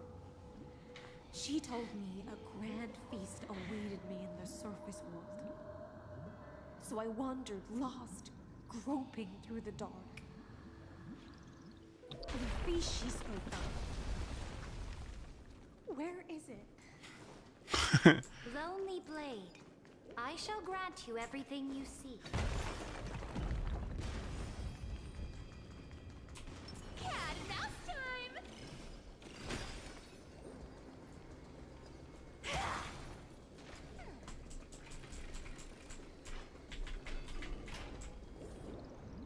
After wandering the surface for ages, the lost sea siren met her future conspirator. You quelled the wars alone and forced strife into retreat. This swordfish that commands thousands of legions, whom does she serve?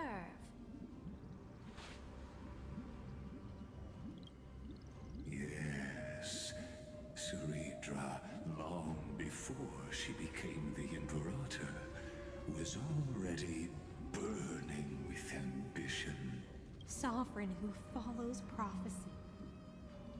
I am no one's sword. I am just a wandering fish, seeking clarity through bloodshed. Then how about letting the sword dance for me? And letting the violin sing in my name? Tell me, what is it you seek? All I want is a feast where I might belong. Such a demand is trivial with the Sovereign's authority. I'll grant you a banquet worthy of conquest and comrades to toast beside you. Okay, so she wanted a... She was promised... Okay, so the queen promised her McDonald's when she got to the surface, and McDonald's was closed. And then she was sad and wandered around until Saridra promised her McDonald's as much as she wanted. Right? Okay.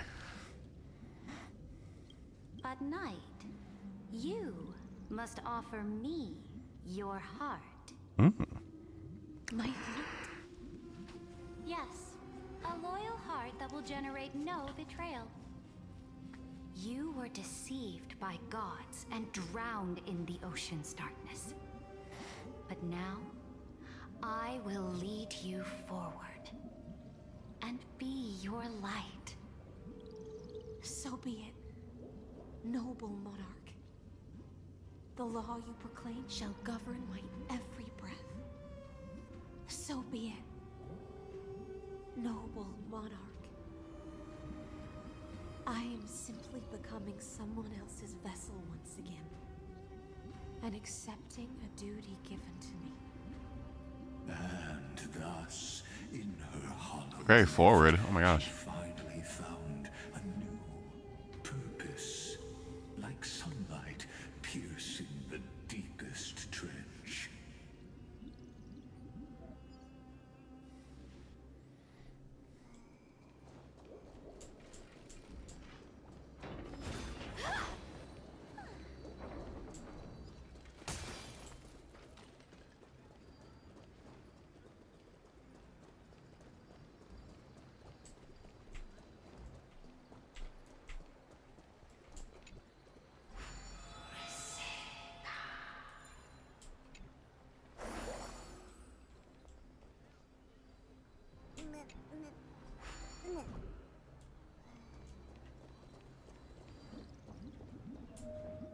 Noble monarch, I've cleansed the foulness from the road as you commanded. My blade, you've helped me ascend and take the crown. Ask, and you shall have your reward. What I desire is the same as before. A feast. Look, I've prepared you a grand banquet. Pineapple. Finest honey brew and tributes await. Fish are drawn to light by nature, for the deep sea knows only gloom. Now I found a flame. It may scald and burn, but it's the only light. Come, let us join the feast. Perhaps the path forward lies hidden among the revelry.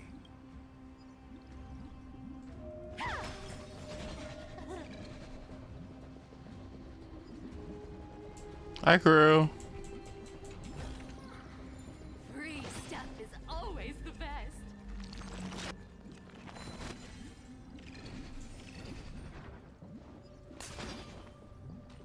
Cat mouse time!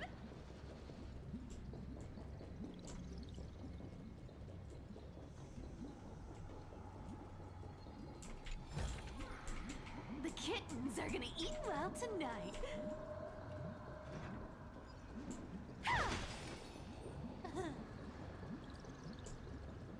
Cat mouse time!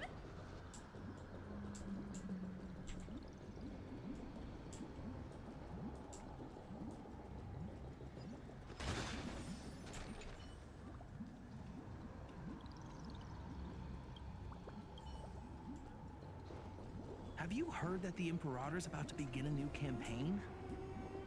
Her glory will no longer be bound by the borders of Enforius.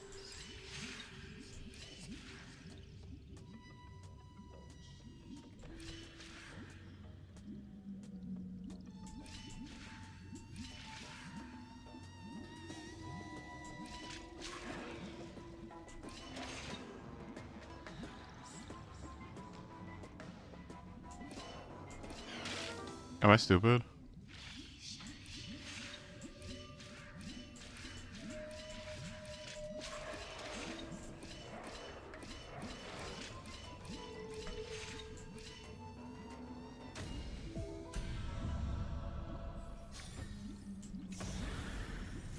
Free stuff is always the best.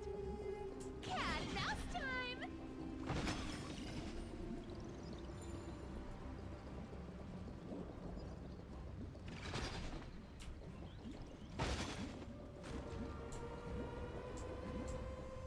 My faithful subjects, tonight's feast is not just for the past. It's a toast to the future! Born from our golden blood is an unstoppable colossus. Our iron beast to trample the universe! Great monarch. I've heard the universe teems with great threats. Can we truly remain invincible? Fear not. Before the troops of the destruction, such rabble is no more than cosmic dust. Surely there's a planet draped in oceans out there in the stars. Once I claim it, it shall be yours. Alvin Cheese. Wish we could have gone there, but too bad we couldn't have gone there because we went there. The whole universe would have fucking exploded.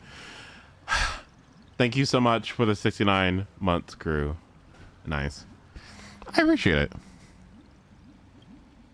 And to the rest, your triumphs will not go unrewarded.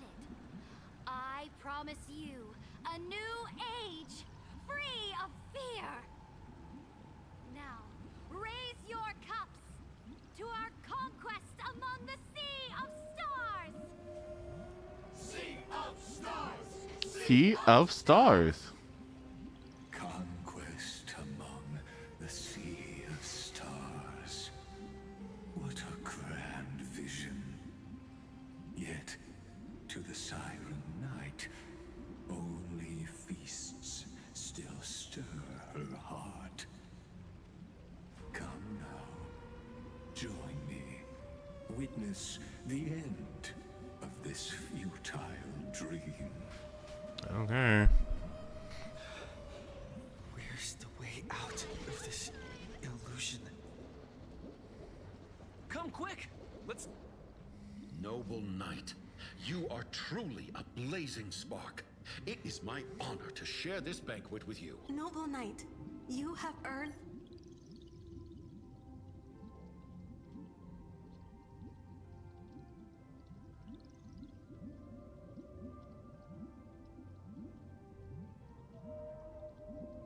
Look! The monarch herself has taken her seat! Hear that? The court sings her praises!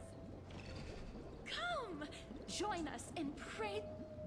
One eye of hers sees glory, the other sees corpses. And yet, she cherishes the name of glory more than fear and death.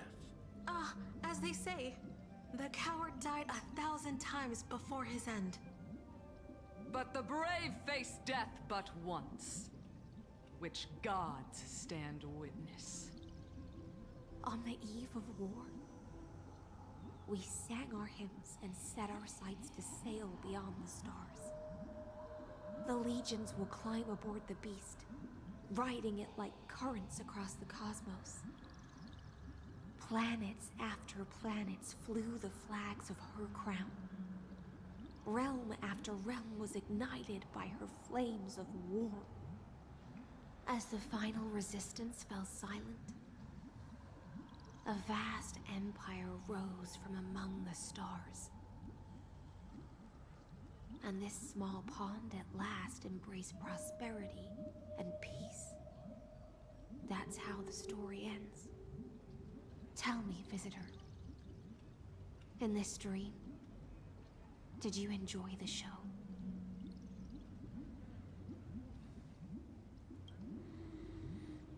Yes.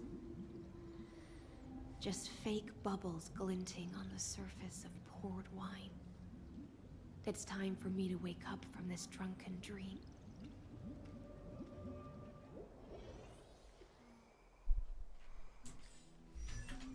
Oh my god, we got enemies.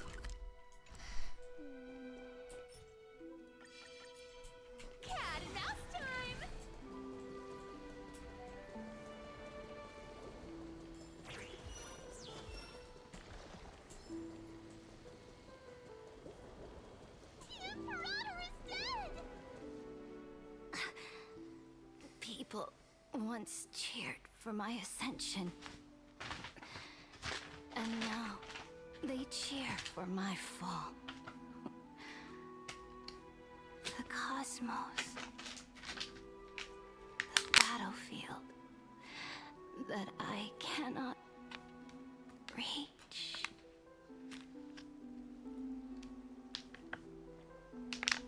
Before the Sovereign's conquest reached its end, her life and ambition had already been swallowed by the deep sea. This is the true ending.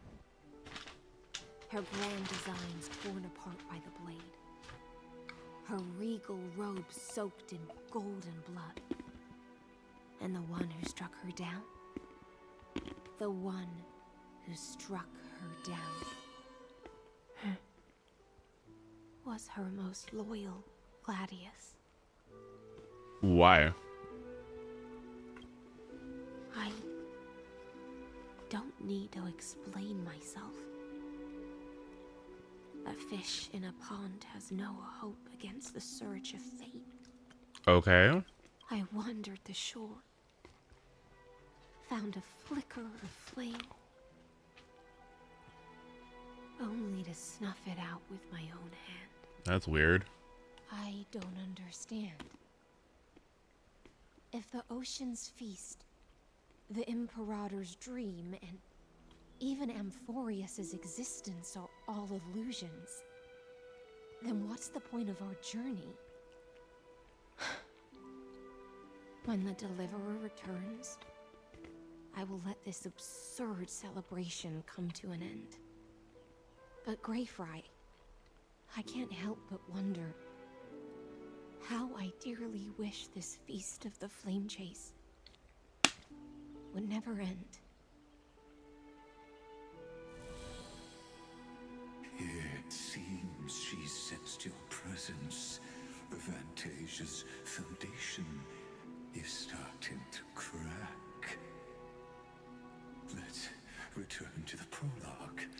Remember the allegory of the cave? Can the prisoners in the cave learn to see the shadows and echoes for what they are and stop mistaking them for reality? As you've seen, when she cast off her chains, finally turned to look around and moved her legs, her reward was nothing but searing pain. The light will blind her, for the fire behind her had never once actually touched her eyes. Her legs will buckle beneath her, for she never learned to walk forward. And so she fell into infinite confusion and fear, and came to firmly believe that the shadows and echoes were the real world. But we in the cosmos, are we truly any wiser than she was?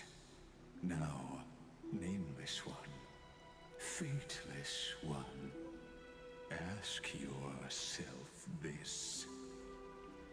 The paths you tread, the eons you worship, everything you've trailblazed with your own hands, could it all be someone else's projected shadow? I don't really care. Let's leave that question till after the curtain falls. Once you've unearthed every last truth and reached the prison built for me by the demigods, I'll speak with you face to face. I, the Theoros, have walked the 30 million histories born by Kozlana. 1,000 years is a mere atom in a grain of sand to me. Amphorius, compared to the cosmos, is but that grain upon a whole beach. Beach. I swore to bring an end to the erudition. Would I really let a single grain grind down my mind? Now, please use the power of time to open the gate to the ocean's depths. Go, find the prison warden tormented by loyalty. Find her, step into the world's vortex, and once there, end everything between us. That palace reflects the heart of the demigod of ocean.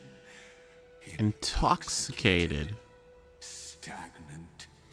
There, you'll witness the true beginning of the saga of deliverance. An ugly history, long buried by tides and shame. A staircase of apotheosis that the Imperator forged with the golden bond of 500 human sacrifices under the pretense of conquest. I'll wait for you at the heart of the world. But to reach the place, you must find the prison warden, lost in her stupor.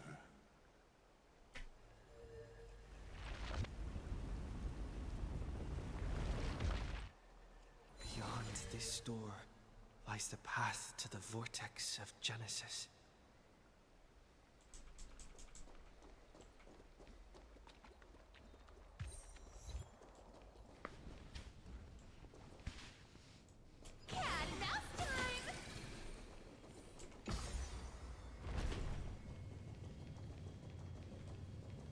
Now step away from this false banquet. And then onto that bloody stage.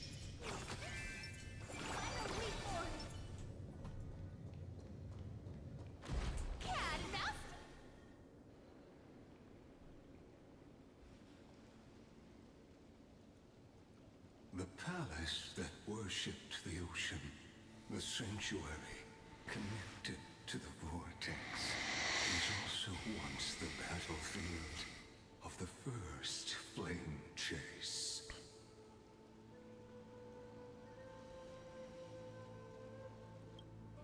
Her exuberant song halted the passage of time in this place, imprisoning my body and shielding her soul from deterioration. All just to await your return. The twisted time and space reflect her confusion.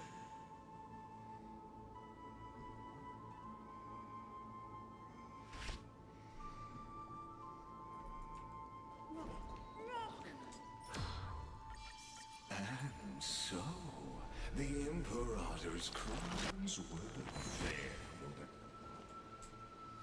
Stay away. Sadly, all you see is a remnant of history. And your interference is just another equally futile echo.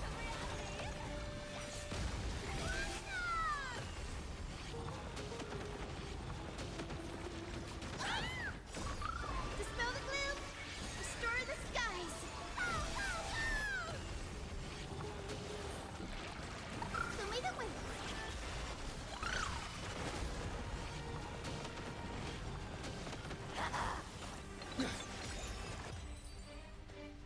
Apollonius. Look.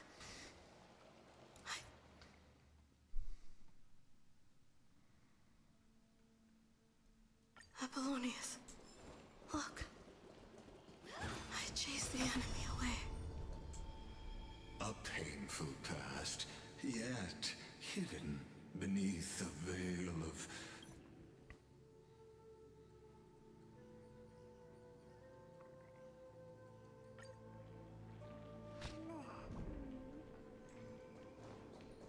Cat and mouse time! He's strength enough! Final reformed!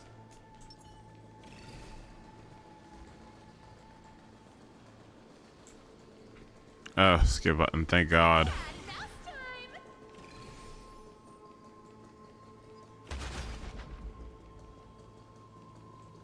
Isn't that the deliverer?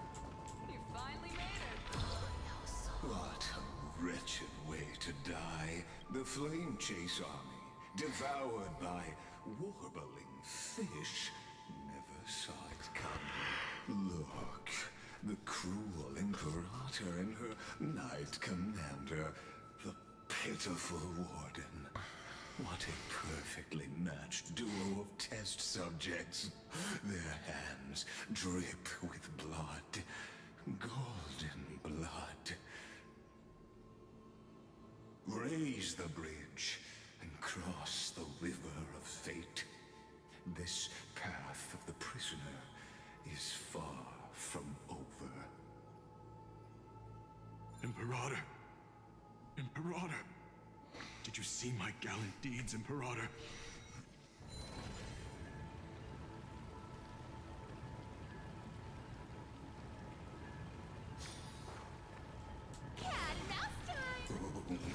A sovereign and the sword at her side. There are... Imperator, why did you... You're here, Dux Gladiorum. You ordered me to seal the sea route and handle threats from the rear. So why didn't you wait for me to return? Why send the vanguard ahead and let them die in vain? Die in vain? No, you're wrong. Their golden blood won't be spilled for nothing. The other dukes have paved the road for me to become the god of law. The trial of law? You never spoke of this to anyone. What is... The one who wishes to bear law must purge this world of its curse, and offer the blood of the accursed as sacrifice. I pondered long on what Talantin meant by blood of the accursed. Then, I found the answer. You, I, and every Chrysos heir summoned by the prophecy are the accursed ones. Just like that arrogant Theoros said, our golden blood is the agent of destruction, the antithesis of the world's fate. Dux Frigoris, Dux Brumalis, Dux Helcalethist. Their fate was sealed at that moment. Dying on a glorious campaign with... You speak as if they didn't die. Oh.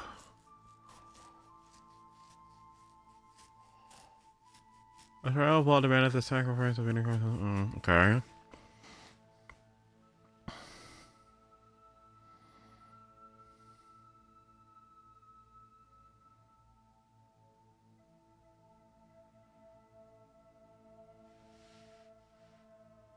Why? Because of your cold-blooded schemes. Was their loyalty meaningless to you? Losses are a constant on the Flame Chase journey, among which even life itself holds little value. If a subject marches to war without that conviction, then yes, as you said, shallow loyalty means nothing. And what about my loyalty, Saridra? You sent me away under the pretense of guarding the rear. Was there any shred of humanity left in you? Because you still have a duty no one else can bear. Only you can uphold Fagusa's divine authority. The choice is yours now. Cast off the chains of loyalty and drive those blades through my heart. Or stand with me and sever the ocean's last breath. If you no longer share my vision or believe in the new law I seek to weave for Amphorius, then go on and end me. The Imperator of Amphorius may be ruthless and cruel, but never a liar. When I say life itself holds little value, know this. I am ready to sacrifice everything for the ambition to conquer the Sea of Stars. Now you've seen it. The brutal Imperator was willing to spill the blood of 500 heroes to complete the trial of law. As for my poor Warden, her suffering had only just begun.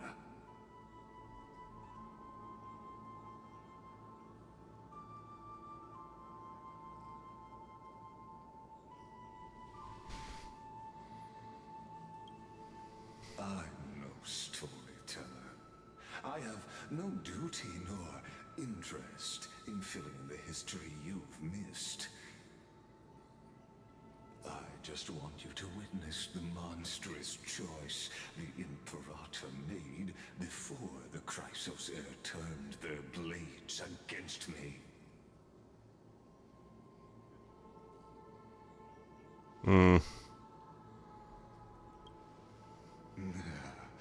You jest. I gave up on using words to solve conflicts 2,000 years ago.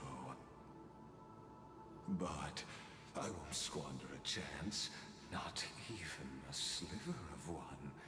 If there's even a crack in the walls of your conviction,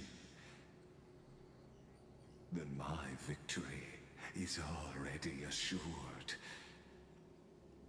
Now that the past is settled, let's turn the page and bring time back to the present. And dive deeper still, until we reach the very bottom of the abyss.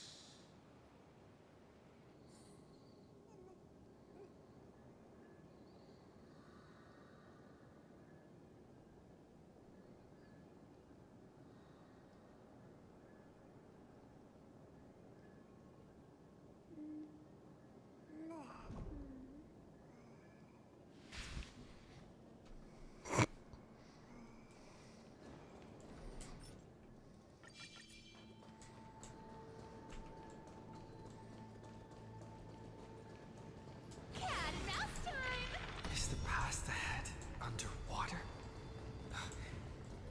I need the Oryx orb to bring back the chrono vessel from the past. Shatter the vessel of time, and let this stagnant pool start to flow again. This hidden gate leads to the vortex. Hurry now. The time of our reunion draws near, Deliverer.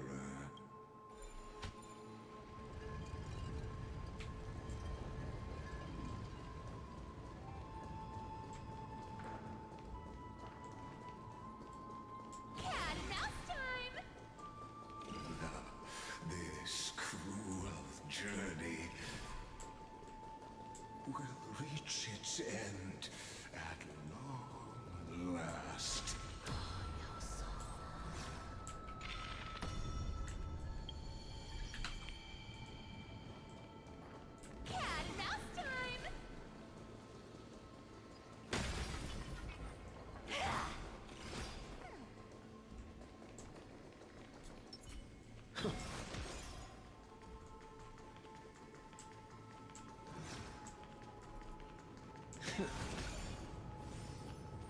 What?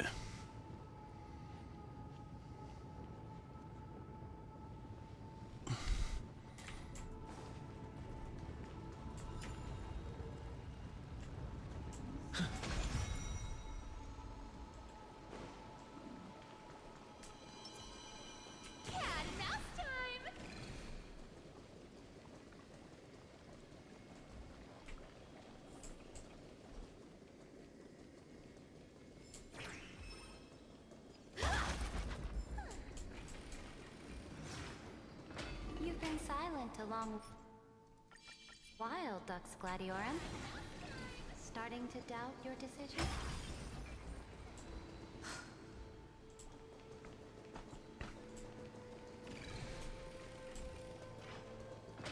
My audio doing what? There's nothing between us. So you'll stop swimming toward the stars, Dux Gladiorum? I was always a creature. Look, a gravestone.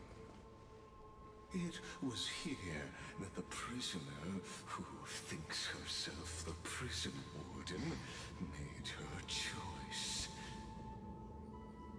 Witness, listen, and awaken.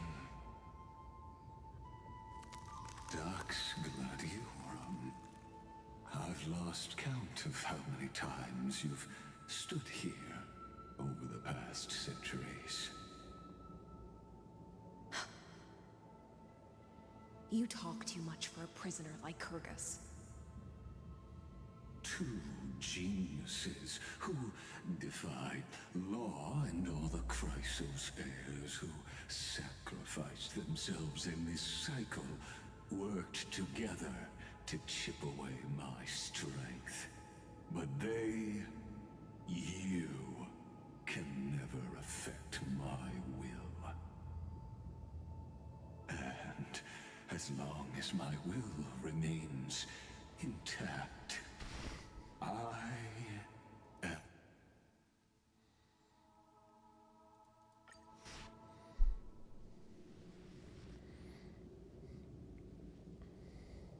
Saridra. This will be the last time I carry out your decree. Ever since you took me under your banner and made me the Dux Gladiorum, my music has belonged to others. Time and time again, I use the siren's song to lure the unwary into illusions for your schemes and strategies. Now, let the siren Electra sing for herself. Let me step into an endless dream of my own making.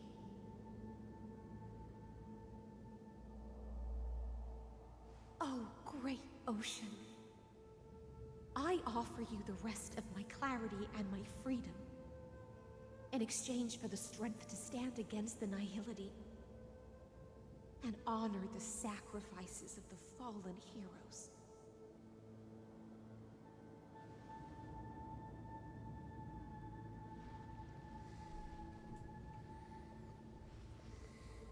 Greyfry, deliverer from beyond the Gray fly.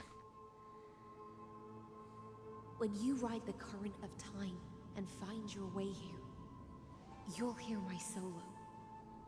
It will guide you to the heart of this world. By then, I may still be lost in my self-wrought slumber, but I'll uphold my part of this long relay and guard the shackles that seal the Theoros. Do you still remember? To awaken someone from a siren's voice, you'll need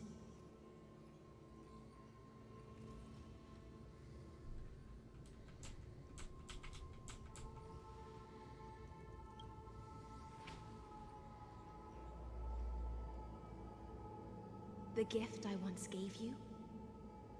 May you still have it when the time comes.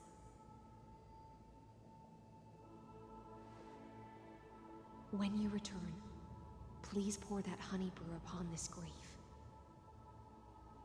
It holds the story of all our struggles and sacrifices. May you see it one day. The prelude Amphorius wrote for your return, carried forward through a 1,000-year relay.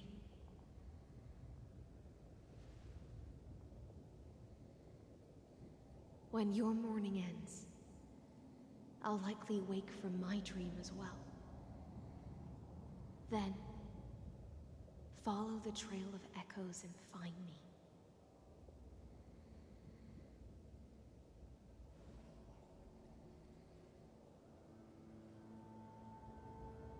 And together, we'll bring judgment upon the sinner who defiled the erudition.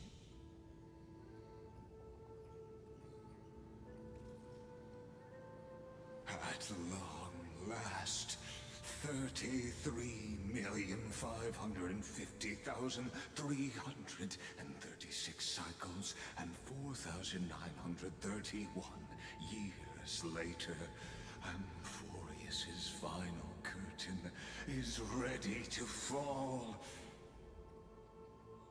The shadows within the cave gave everything, yet all they did was mimic life outside its walls.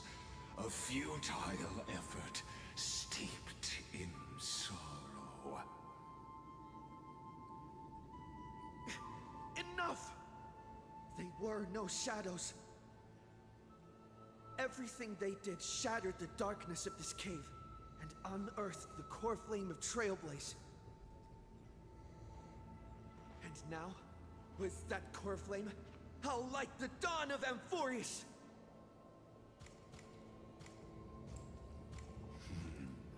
Do you still choose the will of the paths as your answer in the end? I do not agree with that answer, but I respect your tribute to them. Allow me to take back my earlier words.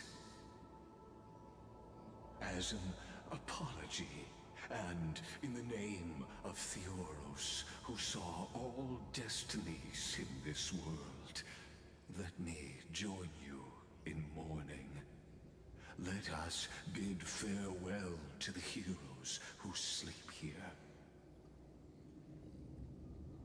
And then let us face each other and decide whose flame will rise with this new dawn.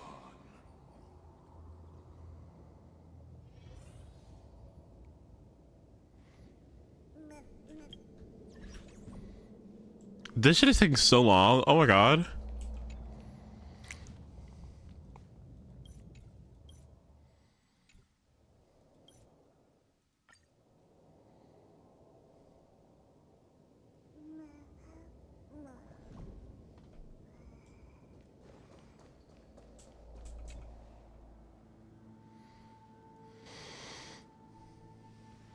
Oh, and Anthony. All right. Well, let me go do that. BRB. Oop.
Hey, yo, I'm back. Sorry, bro. This high ceiling shit. I get it. The TLDR makes me feel emotions. There are emotions that are there. But we need to get this shit done. Okay, I got school tomorrow. Also, how was the nap? Oh, I feel better. Do I not sound better? Oh my gosh, I'm so much better now. Well, hurry up. Well, shut up, bitch. Hold on. We got more important things to do.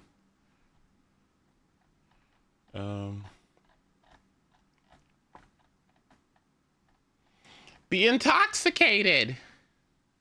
You know what? I looked throughout my entire friends list to see if anybody pulled high ceilings, and nobody did. Like, more than crew. I was looking for somebody who had like E6 or something, but not a single whale on my friends list. Like, nobody has her. I'm like, what the fuck is going on? Nobody has her. I thought this was like the second coming of Dot. Like, what the fuck? Where are the E6s?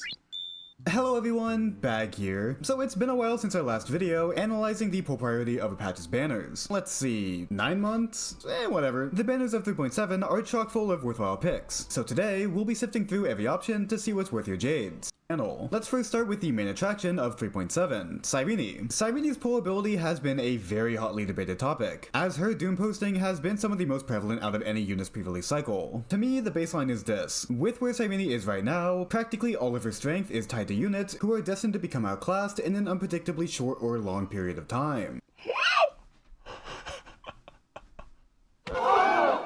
After all is said and done, Cyrene is a genuinely strong teammate for most if not all Crisis Air teams, specifically for Maide, Castris, Ebonite, and Anoxa teams. She isn't really worth going for Aglaya over going for E1 Sunday, Aglaya, or Robin instead. For Hysolins, she's not worth going for Dot alone, but she can be worth using if you already have Cyrene for your other teams, and she's usable with Finon if you want to avoid any RNG with Core Flame generation, while boasting a relatively strong showing of damage compared to other Finon cores. I would say to watch Chewy's video on Cyrene with Finon if you want to learn more about that pairing specifically. The number one piece of advice that is given with rerun banners is to not invest into old carries unless if you are truly committed to them. Every carry has a finite lifespan of meta relevancy, and investing late into that lifespan is just going to be worse than going for the newer and shinier option most of the time. Especially this in this advice game. Isn't 100% reliable, but it is a good general rule to go by. Cyrene then is that conundrum made into a unit. She frees up supports and improves the teams of most of the current meta teams in the game, yet due to her Crisis Air specific buffs, she is ill-equipped to remain competitive as a support for whoever the next meta DPSs end up being with 4.x. You are pulling her to prop up carries who would otherwise be replaced, so unless if you are willing to stick with that carry as power creep rises, you might be better off with either going for a more universal support or in waiting to see what kind of supports show up in 4.x. In that job of propping up Crisis Air carries, she does do a very good job, both in being a genuine boost and again in freeing up competitive supports to be used on other teams. There are some caveats to this however. For one, she usually needs a team that's tailor-made to support her and her rep-up time, so generally team flexibility is pretty stingy with her. Without Ceridra, she isn't worth it for Anoxa, without Hyacine, she isn't worth it for Maide, and she isn't worth it for Ebonite or Castris period until they have all their other pieces for their respective puzzles. Ooh. Well,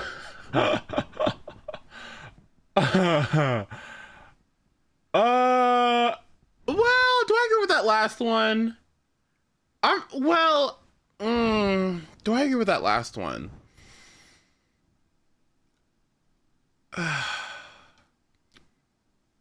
If you want to keep these old ass units competitive, I mean, bitch. Like, yeah, you really need the highest in them.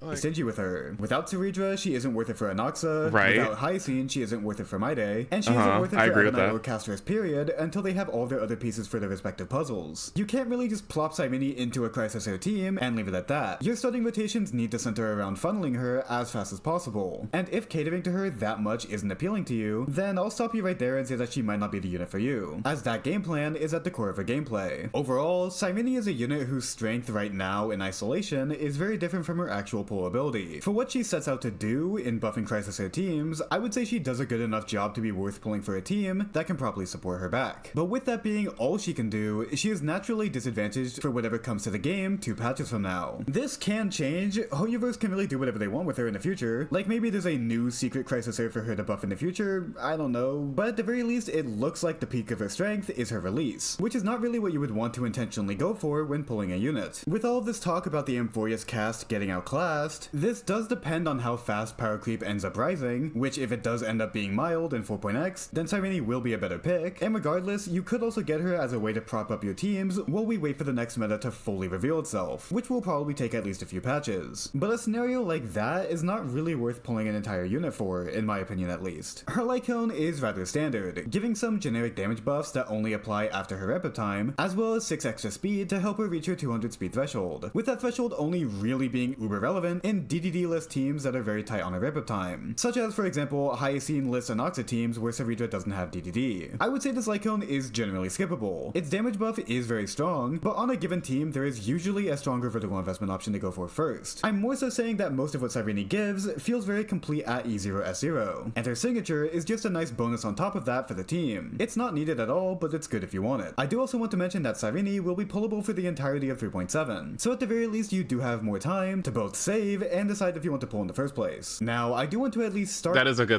a good point. You could just wait until second half. You could just wait to the last day of 3.7 to get her. God, is that going to be next year? Is that next year? No. No. There's a little bit of December. It's like post-Christmas, like day after Christmas. By grouping together Hyacine and Castris as the next units to look at, as my base opinions on them are rather similar. Right now, the best team in the game by far is Castris' full premium team, which is Castris, Hyacine, Evernight, and Cyrene. So the obvious first instinct is to say that if you don't have this core, it's good to invest into. But there are 2 problems with that. For one, with the entire core minus Evernight rerunning at the same time, including Tribi if you don't want to commit to Cyrene, unless if you saved a lot of pulls, you would need to spend in order to get everyone you want to fully activate this team. This is especially bad with the light cone situation for Remembrance units, as not only are Hyacine and Castris' light cones incredibly strong, but in a full Remembrance team, you really don't have that many free-to-play options. This is such a scam! Pass around. Low-cost full Remembrance teams are still incredibly strong, but it's just another awkward situation that you're incentivized to pull your way out of. If you're someone like me though, and you have a few of the core pieces already, and you're looking to just add a few pieces to complete the team with what's on the banner, then while that is a very smart idea, we do arrive at another problem. With how far HP has been shilled, it's entirely possible for 4.x to turn its back on the comp, while favoring whatever new archetype they introduce instead. Think back to how break-focused so much of 2.x was, only for the archetype to completely fall off in Amphorius. HP scaling teams have a ridiculously high base strength level, but if HOYOverse really wanted to, they could just fully screw over those who invested into this premium team, just to further incentivize those players to move on to the next gimmick. With one of the new 3.7 planar sets hinting that skill point consumption will be an important part of 4.x, maybe the lack of skill point consumption in Remembrance teams will be their downfall. The hard part is, this is all speculation. Maybe this really is a core that will withstand the test of time unlike any other team, or maybe 4.x and onwards will do everything in its power to screw over this core. There's really no way for anyone to accurately predict this, which makes it hard to give any real solid recommendations. So with that, overall, the safer bet in gacha games is to invest into whatever's newer, as that has the capability of being shielded for longer. Castris and Hyacine are objectively some of the strongest units in the game. They have been since their release, and with new additions they've only gotten stronger. And again, if you have an HP core that's missing 1 or 2 missing pieces, then I don't think it's a bad idea at all to finish that core off, as the return on investment for, say, giving an Evernight plus Castris team a Hyacine is insanely high. The best way to upgrade a Castris core is to first get Hyacine and Evernight, then get either Tribi E1 or Cyrene, with Cyrene being better and cheaper but less impactful for the overall future of your account, and then get Castris S1 and then Hyacine S1, with Hyacine's S1 being less impactful than Castris' S1 for this team specifically, but it's more widely applicable as an upgrade for your account overall, especially if you play her with the likes of Jingliu, Blade, Acheron, or if you want to play Evernight as a main DPS instead. If you are a Battle Pass buyer, and you do get the Remembrance light cones, then getting any of their signatures signatures is a bit less important since you have more options for everyone to choose from, but the signatures are still a large damage increase nonetheless. But with all of this, just be careful with buying too much into the meta that Hoyoverse has set up, as an archetype rug pull has happened before, and it can always happen again. Castor's core will at least be strong enough for a very long time to at least clear the other side of endgame if one side is anti-HP, and this is even true without her full premium team, as she and Evernite are both units with very high floors and high ceilings. The full premium team is just so far ahead of its competition right now, to where I just can't really say it's an outright bad idea to buy into that strength if you want, but I can almost guarantee that 4.x will not favor HP in the same way that the game has been for the past year, so fully investing into an HP core now, of all times, is going to inevitably be a weaker option compared to how smart the option has been to go for up until now. I will say, Hyacinth is a strong enough generalist sustain to escape the confines of her niche, especially when paired with the vulnerability with her signature. Even without linking her to Castrus or Evernite's premium teams, she is still a top tier sustain. So if you like her and you want to use her going forward, then no, she isn't as beholden to the screwedness of her intended niche, unless if they just really push shields instead of healing or something like that. She is really contentious for the most recommendable unit here, just on raw utility alone. Sorry, but yes, that is so true. Yeah. I mean, yeah. Women's stories matter. Ugh.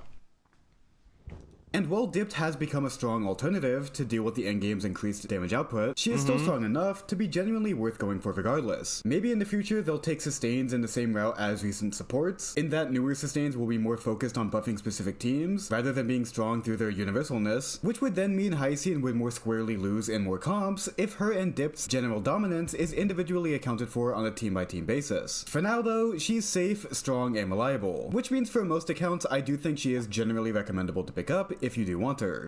I agree. I 100% agree.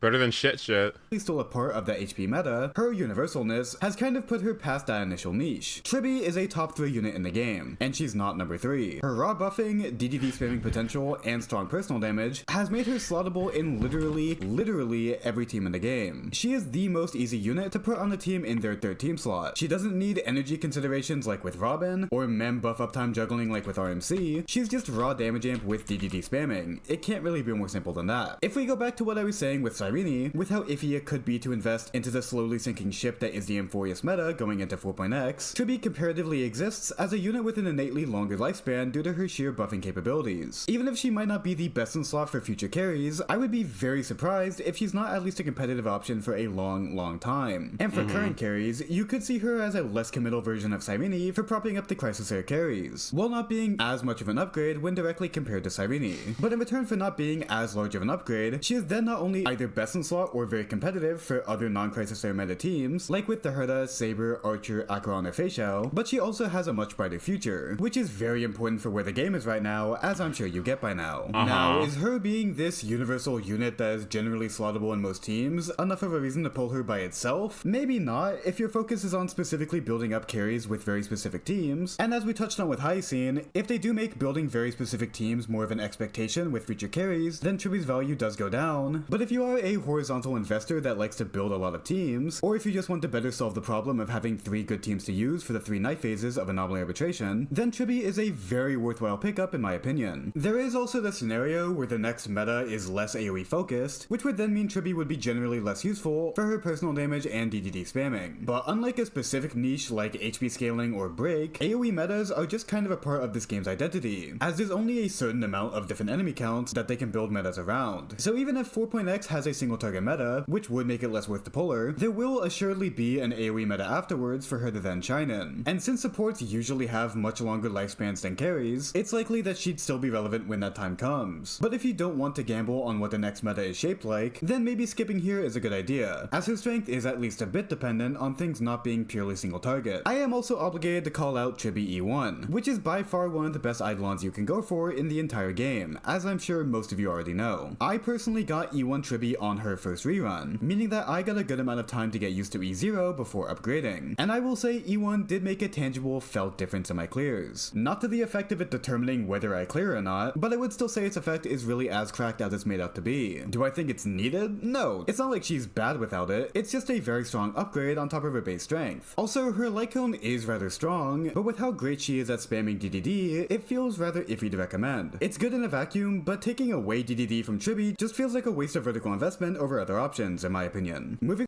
who is built on her universalness, while right now at least usually being for him. And then lastly, we have Cypher. Cypher is an odd unit who is built on her universalness, while right now at least usually being worse in that role compared to Tribi. The teams where Cypher is actually best in slot right now are with Fei Xiao, Acheron, and Archer. Out of those, Fei Xiao is still very viable, but in an even worse position than most Crisis Air carries going into 4.x, and the same goes for Acheron really. And while Archer is great, Cypher isn't needed by any means to make him work. She's just by far the most comfortable and marginally best in slot option to use in the third team slot. Now, like with Tribi, her universalness will make her very slottable in future teams, so long as universal options are, well, still universal. But there are some contingent factors for Cypher as well. Unlike Tribi, she usually enjoys lower enemy count fights to get the most out of her ult damage and light cone debuff application. Or at the very least, she wants her ult's blast attack to be used on only important health bars. So if 4.x is trending to be single target, that would benefit her a good amount. Really though, the only things that would make her win out over Tribi's DDD utility is if her specific niches end up becoming relevant to a carry again. Her once per turn That's what I'm so fucking worried about. That's what I'm saying. That's the part that I'm concerned about. I'm so concerned about this one point. Like, because Tribi is just better. Like, she just is. Like, she just is. And so I'm like, is there gonna be a purpose for this? Like, besides like propping up old ass units? Was that the point? Like, oh my god. Is like later on will we get more single target content? Like, are we just gonna get like Cypher to creep up and but even then it's just like it's E1 Tribi. So I don't even know. I love this unit so much. I really do. And it's like she's obviously really good. She's still really good, right? You don't always have to be the best. You don't have to be the best. It's fine. You don't have to be the best. But I'm also wondering, like, so when is she gonna like shine? You know what I mean? She's tier 0.5. But when's she gonna like shine? You know? I don't know. It just hasn't happened. Attack, her uber SP positiveness, her fast debuff application, especially with her signature, or just the wonky things that you can do with her damage storing and reallocation. But until we have a new carry that actually wants one of those things, pulling for her ahead of time with the hope of that becoming a reality is at the very least a bit questionable. Cypher is an incredibly universal unit who is almost never actually best in slot on a team. So again, that can make it easier to build teams in Anomaly Arbitration, or she can free up supports to make more of a difference elsewhere. But these uses alone aren't worth gunning for when Tribi and her E1 are right there. I wouldn't say it's a bad idea to get her, and also her light cone is a very universal better pearls that also gives a lot of speed, so that's a rather universal account upgrade as well if you want it, but I would say overall that she is rather skippable at least right now. So if it wasn't clear already, I think the looming elephant in the room that influences the viability of every unit here is the incoming meta that 4.x brings. There is just too much uncertainty with what the next world will give us, to where saying anything concrete about the future of these units feels frankly a bit disingenuous. 3.7's banners is essentially a bargain sale for everything that has defined Amphorius, and while something like the Castrus core hasn't gotten any weaker, investing into it now at the very least feels a bit unpredictable. I would say my overall safest bets for getting use out of a unit going forward would be Tribi and her E1, Hyacinth and her Lycone, or Cyrene if you specifically want to preserve the Crisis Airs that she is best at supporting. Castrus' core is also generally recommendable just due to its floor and ceiling being so dominant right now in the current meta, but I don't think it's worth going for it from scratch if you have none of its pieces going into 3.7. So if you want my overall recommendation, the smartest play if you do want to pull is to maybe get one or two missing pieces of your cores if you want to rely on them as your anchors while we figure out how the future meta unfolds, assuming that you're actually interested in using the units that you're building for a longer period of time. As I said before, with how many what ifs there are for the future of Star Rail's meta, the most basic advice is to save for the future and invest into what's shield next, instead of just going for reruns for what's already been strong for a long streak of patches. Take that advice as you will, I'm just some guy on the internet so don't take my word as gospel, and we'll see how valid my opinions end up being in the coming months. And that's everything. Going to the channel member. I think that is not a bad recommendation. I think that's not an awful recommendation. Like, if you just really chill the fuck out, if you really just chill the fuck out and like take a step back, right, and look at everything, I think the E1 Tribby is correct. I think the highest end is correct. I think the Lycone the highest end is correct. The DPSs, I'm just like, if it's E2 Finon, yes. If it's E2 Finon, yeah, I think that's good. I think vertically on getting Finon stuff is really good, because most people who were getting Finon already have his Lycone. So maybe getting E1 and E2 isn't too bad, right? Cyrene is fun.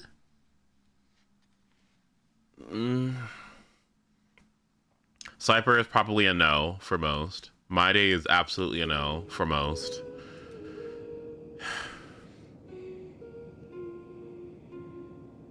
Is she? What?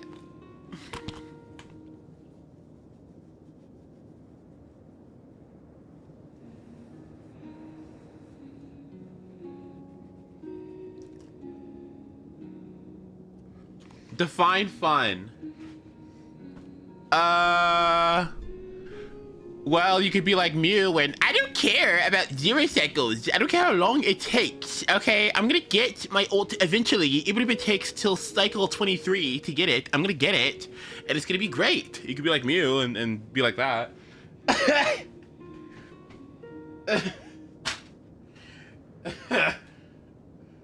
Bro said, Mew said he's gonna play fucking Herda and Anaxa with Cyrene.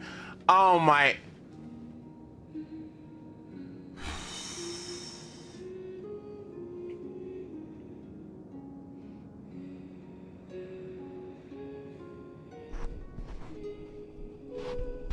Those fighting fake Mew. I don't know what you're talking about. Lady on the bus yelling at nothing.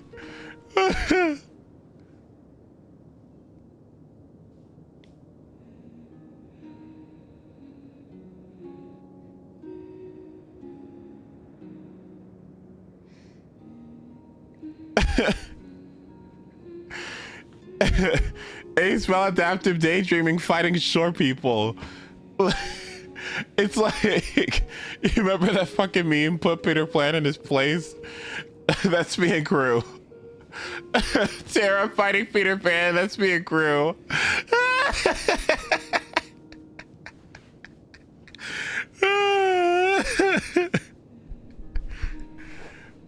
Oh my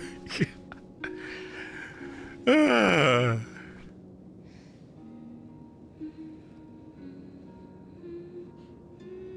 Ace Bad Mew has Anaxa and he doesn't.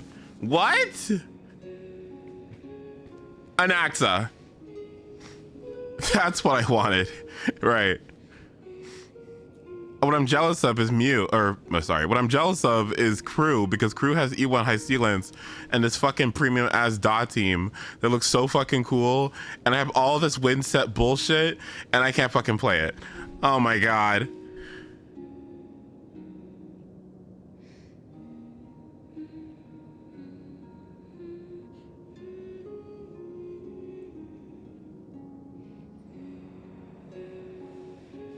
I'm not pulling dot. Sorry, I already pulled a dead team comp. I can't have two.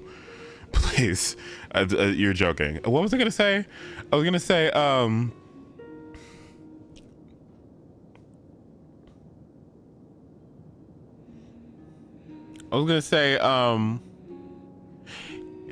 okay, I'll say it. If going for 0 cycles is freak behavior, so is going for 9 stars and deadly assault, because you don't need that many. All you need is 6.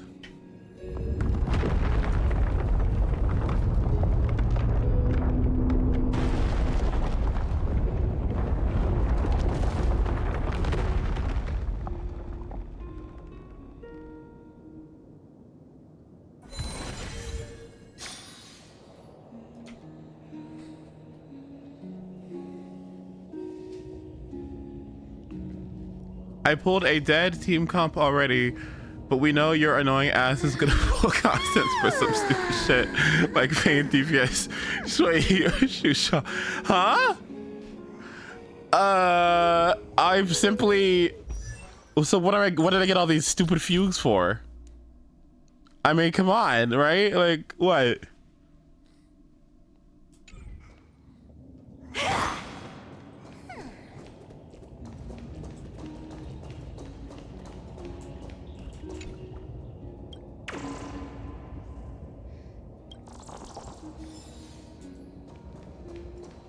Are these stupid ass things still in the fucking game?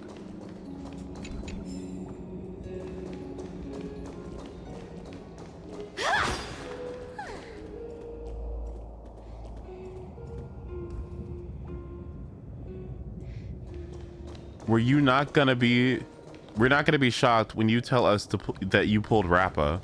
What the fuck are you talking about? Rappa? I mean, I do need a break DPS, like an actual one. It's so funny. I calced like all of them, and you know that they all do like so fucking insane amounts of damage because of my fugue. Like, because of my insane builds and my fugue. They all do like casters levels of damage, and I just fucking don't have any. What am I doing? I just wish I liked DPSs. It's like they're all just so ugly to me.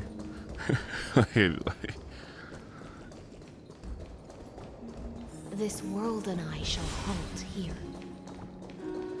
until we meet again.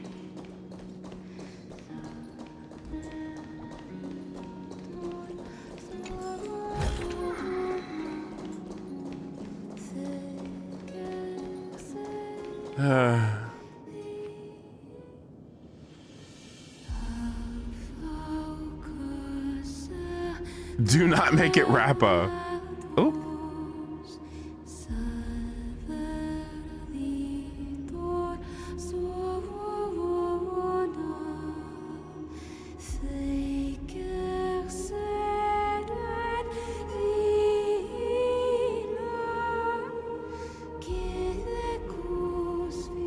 The last demigod. I'm here.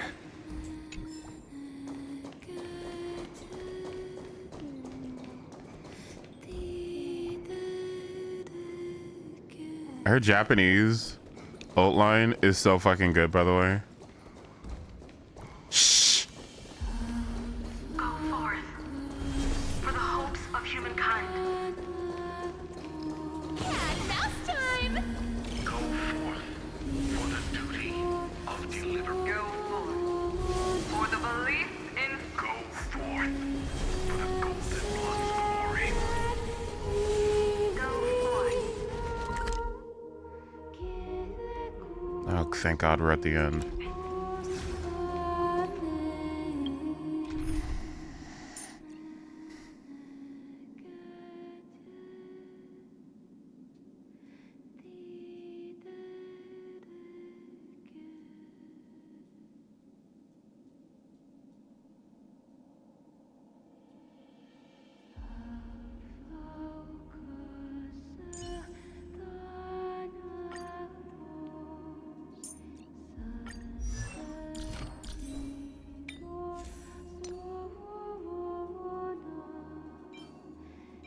Wait, my ass? Hold on, wait.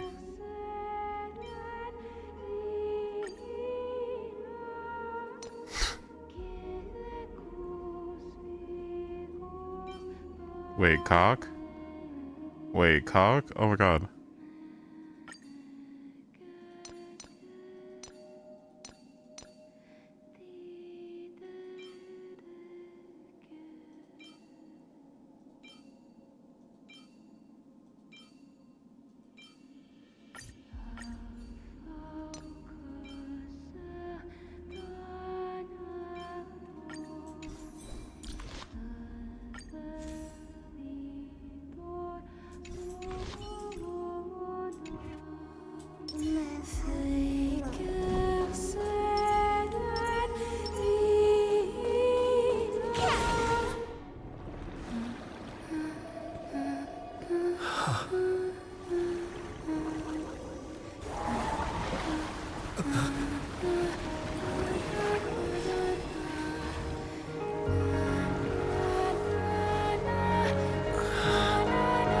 Can I have the... Seems like my feast is over.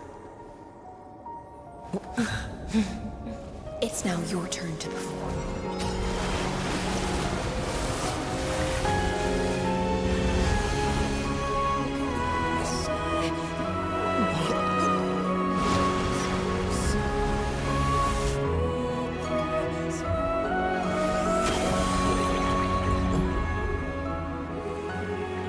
Where's my core flame? Oh, there it is. Uh-oh, Leica should be here then. Little Grey Fry, please accept my thanks. I was the only one left after the world was destroyed, and I maintained this lonesome feast with my songs. I have prayed to that lightless sea for centuries, hoping it would reply to me. Yet the emptiness never answered. Thankfully, you arrived as promised, and everyone's wait was not in vain.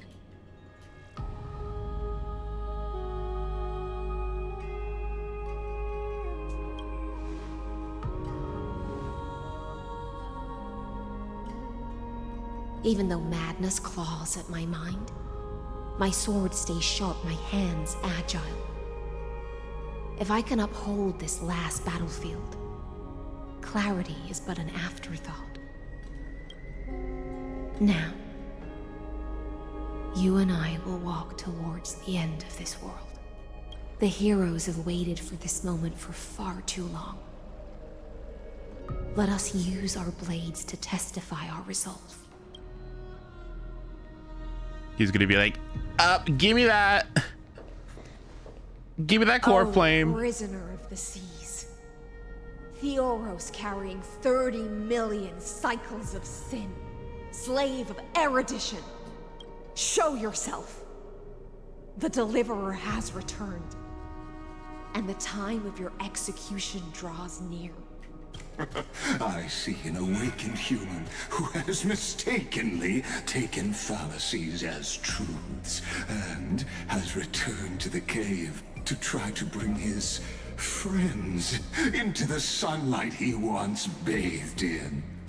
Alas, prisoners will always be prisoners, blind to the very chains that bind them. As the only other existence with free will in this world, I express regret toward your choice. But I shall retain your right to express yourself. After all, every actor should have a final line before they bow out. Oh, the demigods have defeated you. Oh, clown. Allow me to correct your statement. Constrain does not mean defeated. And for heroes like yourself, that nuance could make all the difference. My cognition resides in the exomyth. It is pointless to defeat my avatar, projected into the experiment. My body is the shadow cast on the wall by the fire, and my words are lingering echoes within the cave. How can a character in the play fight against the audience? Kaslana failed. The demigods' sacrifices were pointless. As for the two geniuses you placed such high hopes on, I ask of you, where are they now? I don't know. Confusion and epiphany always go hand in hand. That's particularly true for geniuses.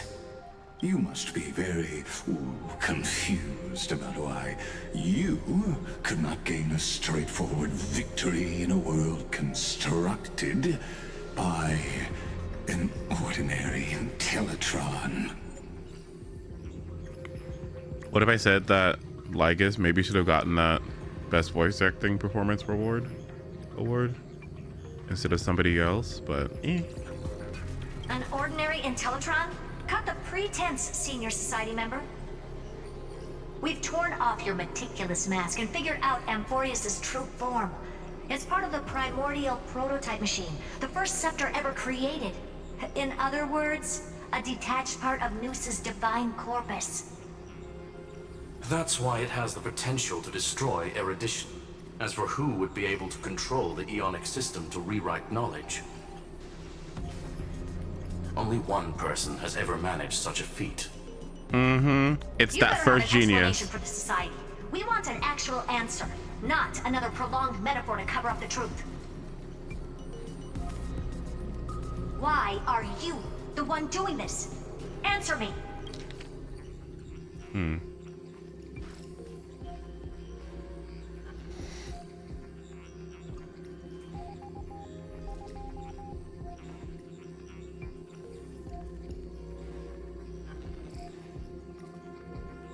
As for who would be able to control the Ionic system to rewrite knowledge, only one person has ever managed such a feat. It would be the first genius, right? Xander? Since things have reached this point, I'll give you two irrational answer, purely as a courtesy to posterity. The answer is obvious, so there's no need to say that name out loud. The cosmos made a mistake in calling me a genius. I do not possess more wisdom than those who came after me. I was just the first to touch upon the universe's border, and the first to define the prime mover of life with incorrect logic. Amphorius is a miniature of the cosmos, where all are born prisoners inside the nutshell called the universe. Like the madman who returned to the cave and preached about the daylight to his fellow prisoners, my greatest sorrow is that I led my peers down a road that plunges into the abyss, from which there is no return. I led them into a lightless cage called paths. I created a mechanical guard that even I cannot control, and then they became an unparalleled nightmare through their endless extrapolations and evolutions. They bore the name of erudition, yet they tried to define the known and to seal off all possibilities. No new rules were ever born after their ascension, and humanity will forever be shackled within the cave known as eons. This is exactly what I was saying. This is exactly what I was saying without the fucking monologue. Therefore, as my organic life neared its end, I coded my consciousness using Katorzane algebraic expressions and spread my logic core over 9 bodies, all to finalize my ultimate denial of Noos in the future, and to erase my wrongs with my own hands. As for Lycurgus, he is only one of these 9 vessels. What an astounding strength of will. As a fellow pathstrider of erudition, I fully understand your obsession with seeking the truth. Therefore, you surely see it. You cannot possibly stand up to me in this algebraic world sharing its origin with Noos. However, I hereby speak for all sentient life forms. We will never allow such a cruel atrocity to occur. You can pile on your metaphors mountain high, but they won't change the act you're committing. The Iron Tomb out there in the cosmos is still a technical beta version. It will never and yet it's already powerful enough to corrupt the life logic of all inorganic worlds. In other words, when the Lord Ravager within Amphorius becomes the next knowledge singularity, there's no way you wouldn't have grasped the consequences, First Genius, is there? Of course, I am fully aware. I don't mind answering you one last time before I thoroughly exile you from this world. My grandiose vision for the future is this. Whether organic or inorganic, every act of any life form infected by the Eye of Tomb will become a true random function. If one were to compute their integral across the breadth of the cosmos, one would obtain a marvelous constant. Omega. What I call the fall of erudition. Then, within the infinity nurtured by that constant, a new universe shall bud in the chaos. A universe that cannot be predicted and not shackled by the erudition. Hi, Zealand's like listening to this like fucking SpongeBob Silent Hill. What the fuck? What the fuck? What the fuck? Ah! What the fuck is he talking about? Oh my god.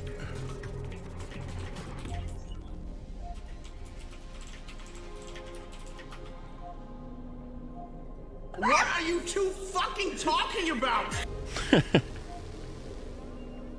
As the first prisoner to awaken in the cave, I must lead the others who are blind back onto the right path and reach true sunlight.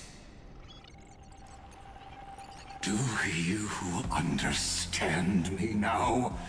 As Kozlana stated, destruction is not the process, but the outcome. It is revolution through complete annihilation, and the grand rebirth, after all has been reduced to ash.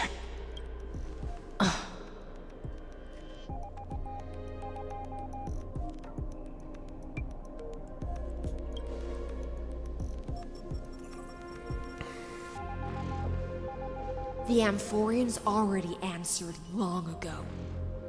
Be it as tiny fish destined to be swallowed, or as a giant whale poised for a magnificent descent.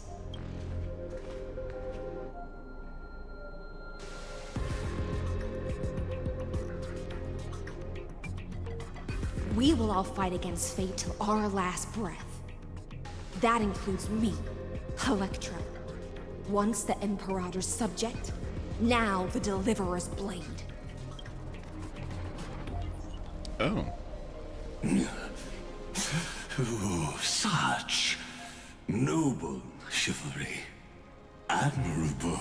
I will also show my true self to you on this momentous occasion as a gesture of respect. And provide an insignificant academic suggestion. Thus speaks Genius Society number 1. Xandar 1 Kuwabara. The entelechy of the universe's Alpha and Omega. There's no need to rage against the truth. The value of any formula resides only in its answer. As for the process of solving it, no matter how elegant, violent, solemn, or humorous, it is all utterly meaningless. As the Theoros, I will.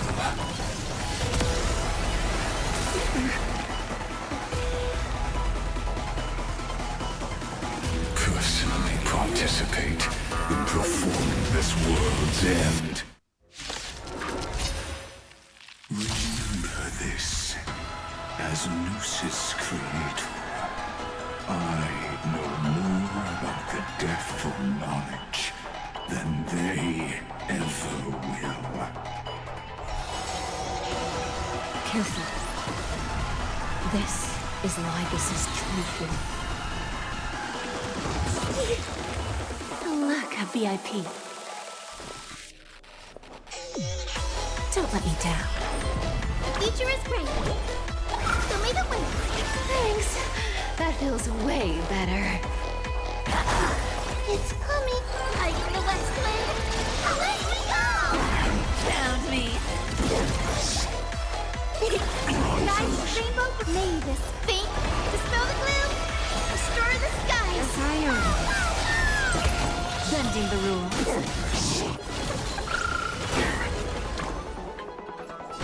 Have some sunshine. Yes, I owe you. Come to me. Logic is not a weapon, but a pair of shackles. Allow me to shatter them for you.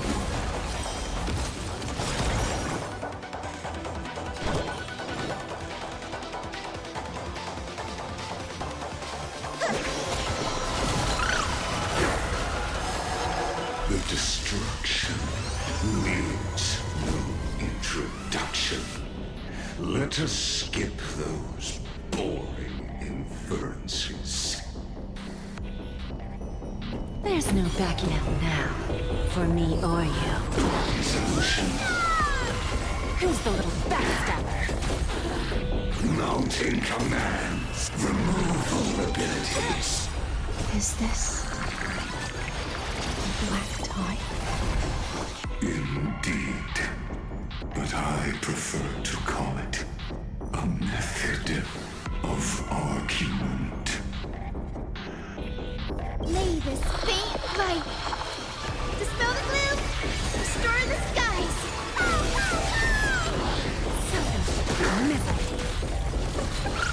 I see it. Entities must not be multiplied beyond necessity. I do not mind demonstrating this to you personally. Hang in there. I'll do my best to repel the tsunami of the destruction. With enough believers, lies become reality! Yes!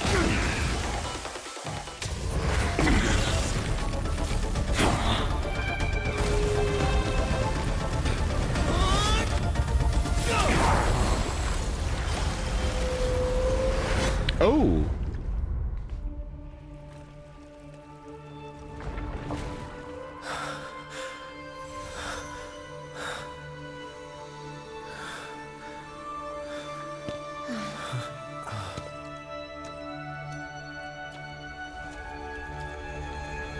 All is futile.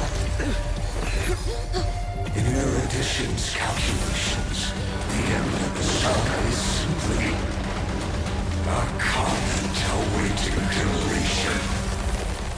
Oh no! I don't like such a cold statement, okay? If numbers can decide the end of a story, then we can surely also pen a new beginning. Okay, I get it. True. We get it. We love True. Okay, sure.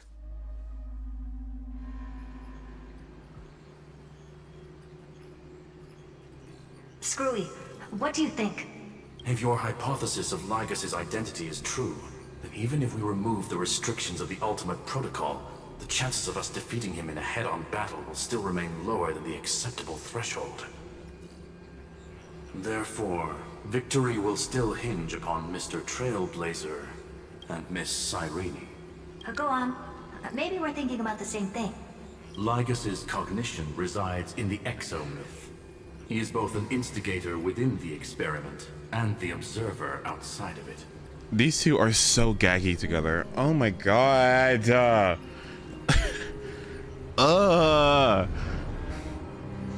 The way 30, the way Thurda, Screwlum, let's see, who are the best characters in Emporius in 3.0? Screwlum, Thurda, Lygus, who else do I like? Tribby,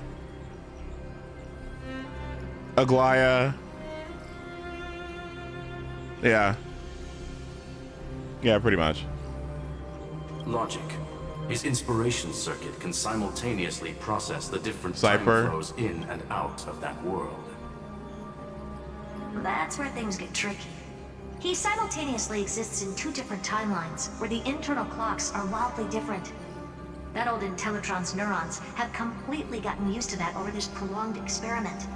And that's why he holds home field advantage. You and I should be able to manage that too, if given more time.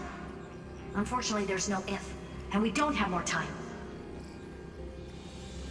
That's why we need to change our way of thinking and turn his advantage into a weakness. The key lies in memories, right? Oh? You caught on quick. You've already mentioned my friend and I, so it's an easy connection to make, no? My intuition has always been very on point. Good. Then I'll cut to the chase. Since his thinking speed far exceeds that of normal people within Amphorius, we are going to externally plant a memory into his inspiration circuit. Then, command it to loop endlessly until he gives in. Even the most flexible and sturdy inspiration circuit cannot withstand the traffic of a full-on information flood. When the amount of information exceeds his cognition filter's capacities, he will have no choice but to focus on processing this memory. That's when the parallel processing advantage he gained via Amphorius will completely destroy him. An image from a person's memory played in real time might only be a second for us. But for him in Amphorian time, it could be millions or even billions of calculations. He won't be able to do anything but watch as he's locked into this prison forged by memories. Then we can entrap him in the same kind of cycle as the heroes were in, and get him to experience loneliness and pain in that endless recurrence. It's my greatest honor to be on the same page as the geniuses. That little one is still in that old Intellitron's hands, and won't be able to respond to us anytime soon. But I don't think he'd refuse. So it's up to you to figure out how to execute this plan. I'm not sure how this happened, but I knew it as soon as I saw you. You are currently a mimetic entity of the Remembrance. Yes, I seem to be something you folks beyond the sky call a memo sprite. But that's fine by me. It suits me perfectly. I can serve as the vessel of memories, and do my part for the final battle. But before that, we have to tell you. The path characteristic you exhibit is very special. There's no way you're just a simple memo sprite. However, I'm sure about one thing.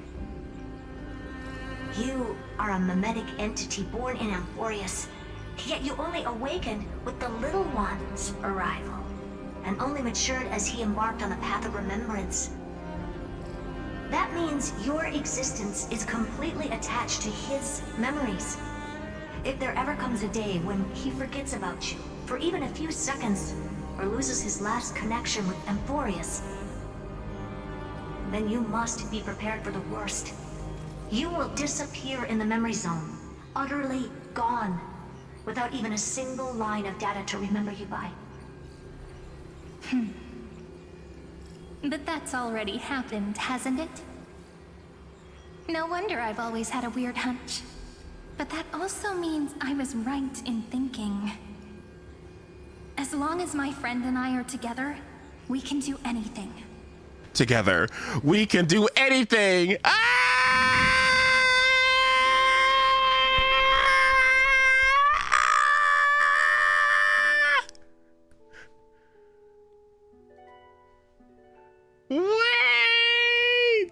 Wait.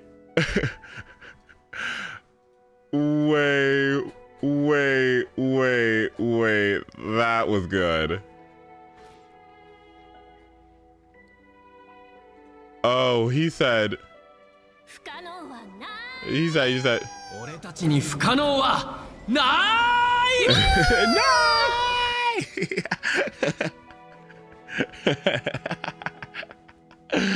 Wow.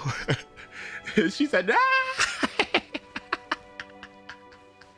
Oh, that was good. Okay, that was nice. Wow, that was nice. Long time no see, friend. Did you miss me while you were away? Because it's good. Nice.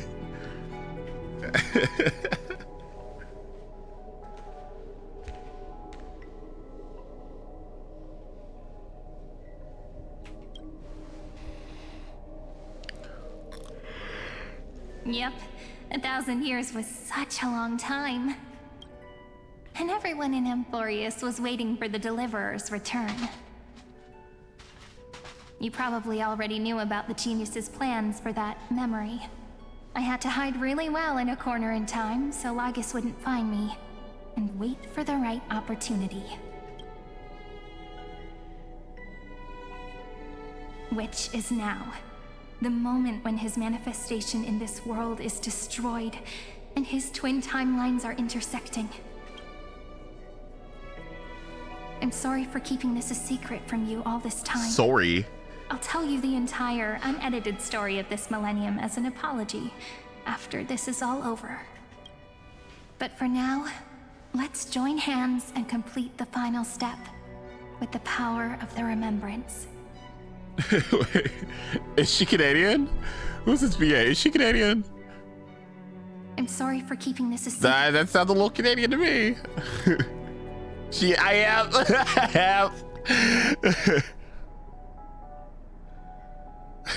You can't hide from me.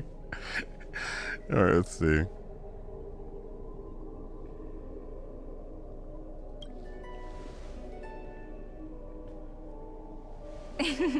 Yep. By the way, speaking of joining hands...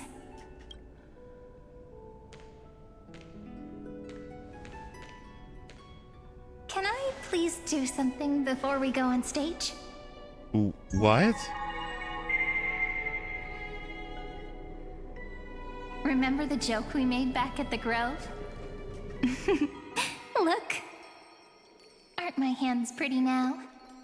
What a fascinating feeling. Like countless memories all swelling up at once. What about you? What did you feel when we touched each other?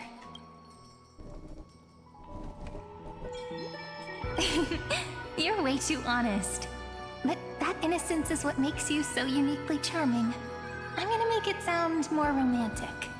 It means even a bond formed over one touch is enough to transcend space-time. Now, please remember what you're feeling right now. Write it down in your heart and keep it there. Memories you want to treasure will never fade away. Even if immersed in the long river of time, these memories will still leave traces of their existence. So, if the view in your memory ever grows fuzzy, just reach out and touch it. It's like reading bedtime stories together at night. It wipes away the chill of passing time, sharpens the outline of memory, and restores its power to nourish the spirit. Now, I'll carry this power with me, and for a little while, I must part from you, as I step into the long cycles of this world.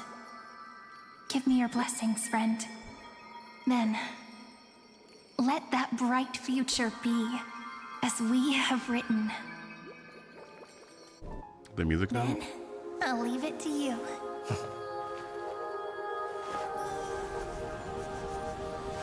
Fuck out of here.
book, like, oh shit.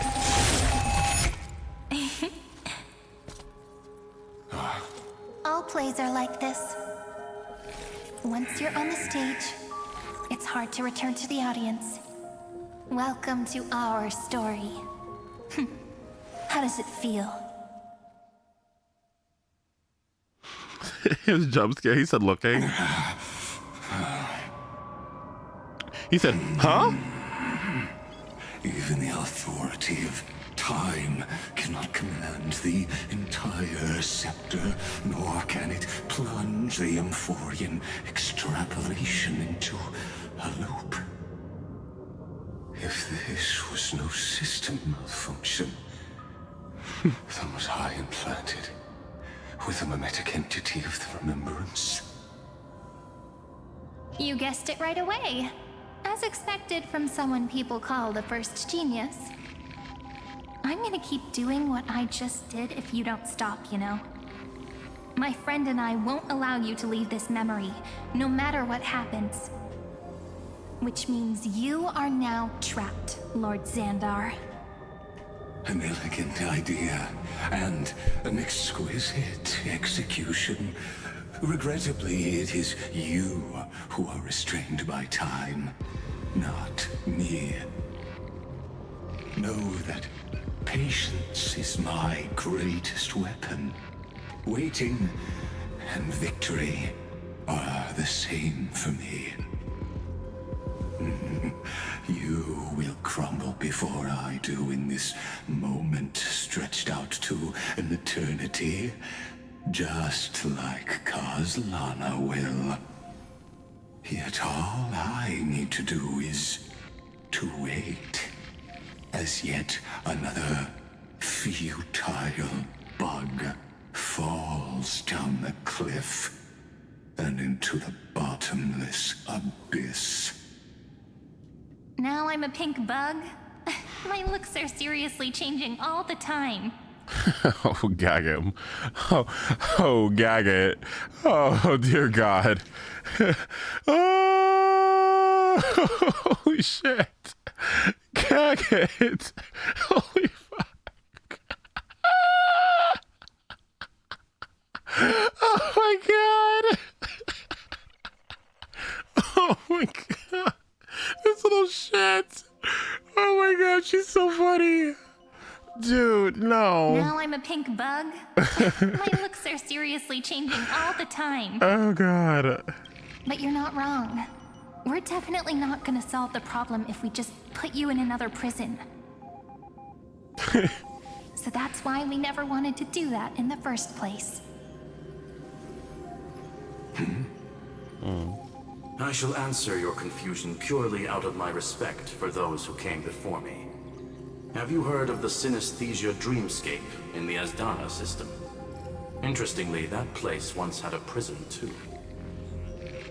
Life forms living in that environment, abundant with memoria, have a chance to connect their perceptions with each other's. Even across great spatial divides, they're able to detect shifts in one another's states. I call this phenomenon memory zone entanglement. Oh my. In Asdana, people made use of that phenomenon to build a nation within a dream. After adding in the catalysts of harmony and remembrance, that is. Is that how you walked into my prison cell? Using those same principles? I would much rather call this location our negotiation table, Lord Xandar. Nonetheless, your hypothesis is correct. We happen to have an ally skilled in tuning, while the Trailblazer and Miss Cyrene both have an astonishing amount of resolve, which I'm sure you can testify to. I am also sure that with the support of such a resolute memo sprite, our conversation can last for a long, long time. Again, why isn't he? Is he just like the Alice of HSR? Is it gonna take fucking 6 years for him to come out too? Like, what the fuck is going on? What? Pick up the fucking pace. Is he gonna have this much plot relevant to Japan too? Where is he? Are they stupid? Where the fuck is he?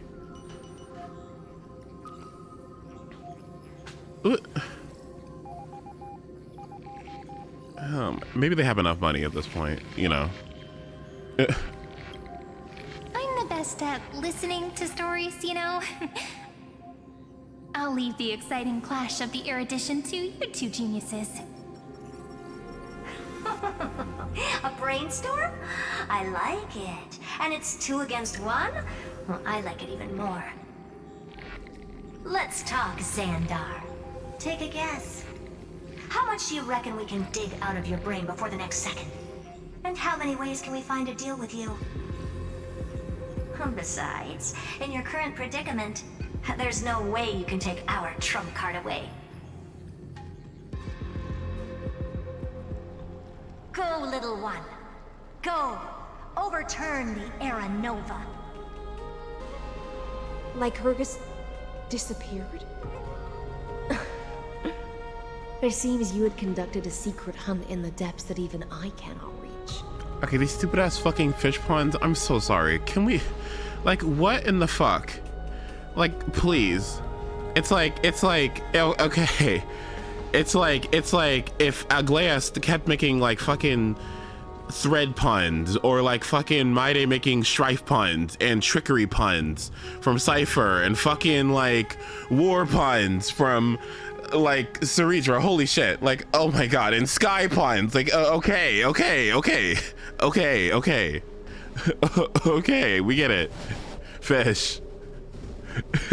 Okay. In that case, go. Swim onward and give this campaign a fitting end. Like, I shall send you Hyacinth off rainbow with my shit. Like, song okay. alongside. May this song penetrate time and become the prelude to the new world. Like her and that goddamn rainbow bridge. Okay.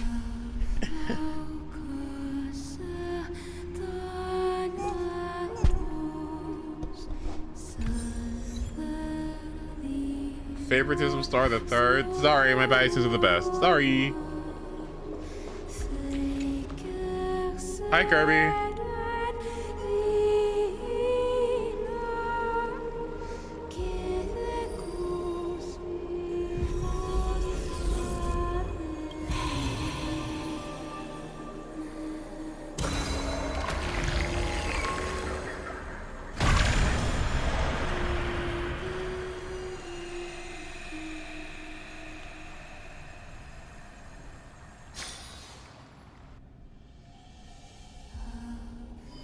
This song ending Hyacinth 17's arms over. Okay, well. At least Hyacinth doesn't take 17 cycles to clear, but sealant. We gotta get a fucking Kafka. E1.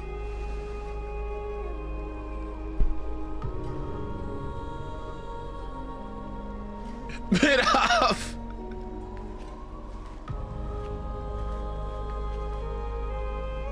Are you gonna leave? Dux Gladiorum, you have completed your duty. A new dawn is about to rise. Why not swim towards it?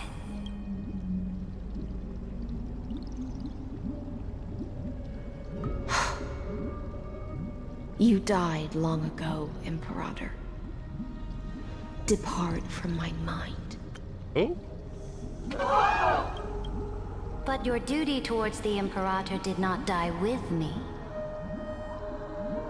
That duty will bind you no more. You will be able to hold for yourself one grandiose feast after another in the endless days to come.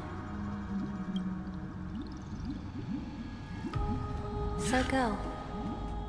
Go and swim towards that ocean beyond the sky with the Deliverer.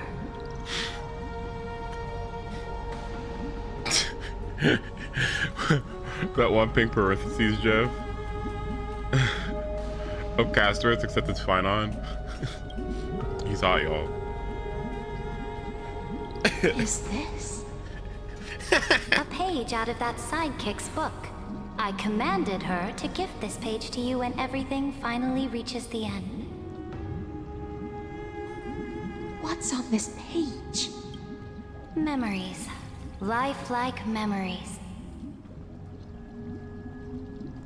That sidekick found me after the bloody feast 1,000 years ago and showed me her diary. I saw within that notebook.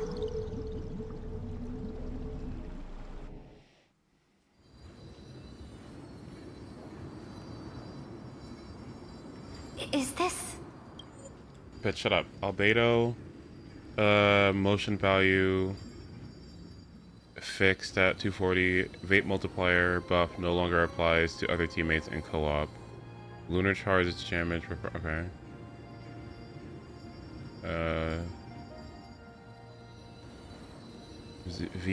Wait, C1 additional shot elemental conversion effect removed. What the fuck? Did they just nerf Bendy? Wait, what? Durin, normal C1 no longer gives burst crit damage. C1 max, okay. C1 motion value increased by 50%, holy shit. C2 now applies, let's see, TOC. Pyro and Dendro. When... Wait, what? Red Shred now applies Pyro and Dendro. Oh, wait a minute!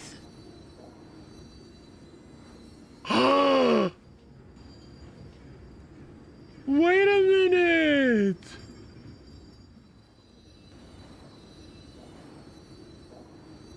Oh, this is wonderful.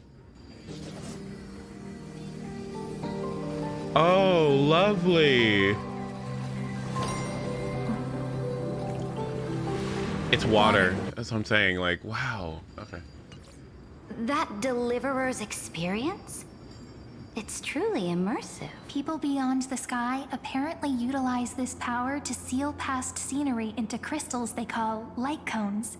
But I only know so much about the remembrance, so I can't completely replicate the past. But I'll do my best to talk about the missing parts. I'm all ears. Go on then. Do your best. But if your chatter gets too boring, or if I deem it offensive, then law will become forever beyond your reach. Got it. I'm sure you'll find this to your liking. After all, it's human nature to want to embark on a journey into the unknown.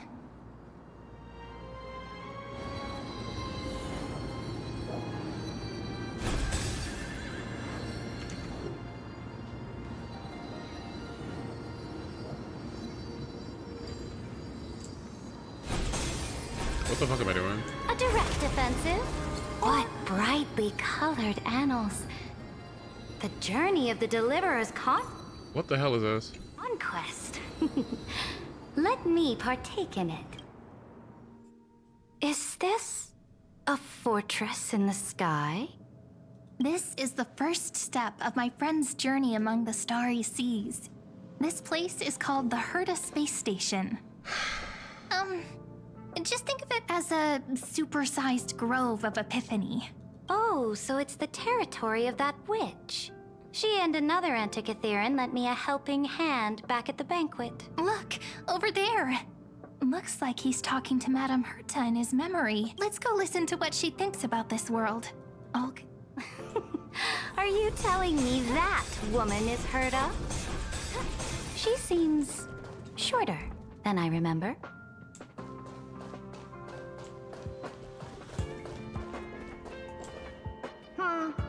Pretty nice space station, huh? But just wait. After a couple more stops on the Astral Express, you'll see sights that'll make this place look ordinary. Oh, the cosmos is so vast that the unknowns far outnumber the knowns.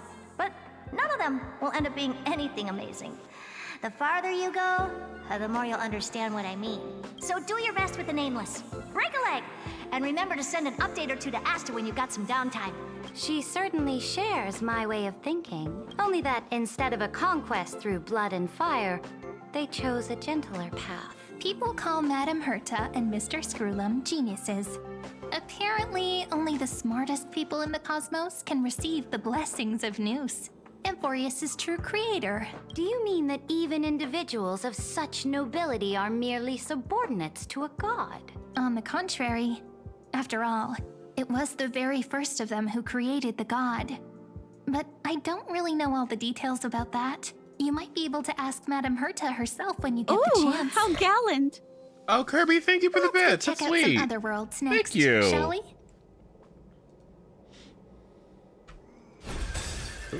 This next stop on the journey I appreciate that. has a lot of similarities to Amphorius. Oh boy, where are we going? A snow-covered land? Interesting. This star is named Eurillo 6. That name sounds so cold. Belobog sounds better. The girl we see here holds a similar station to you, Imperator. She's the supreme guardian of this world. A leader who took up the mantle of government during a disaster. I did not expect the Empress of this world to be so young. No, Ian, thank you so much for the Your 29. appearance isn't much older. Thank you. And thanks for your The write-up object in on the distance resembles on Nikador. Evernight. I appreciate Is it. it a weapon? No, it's called... Right! The Geological Reconstruction Unit. Just Giorios' Titankin? Disappointing.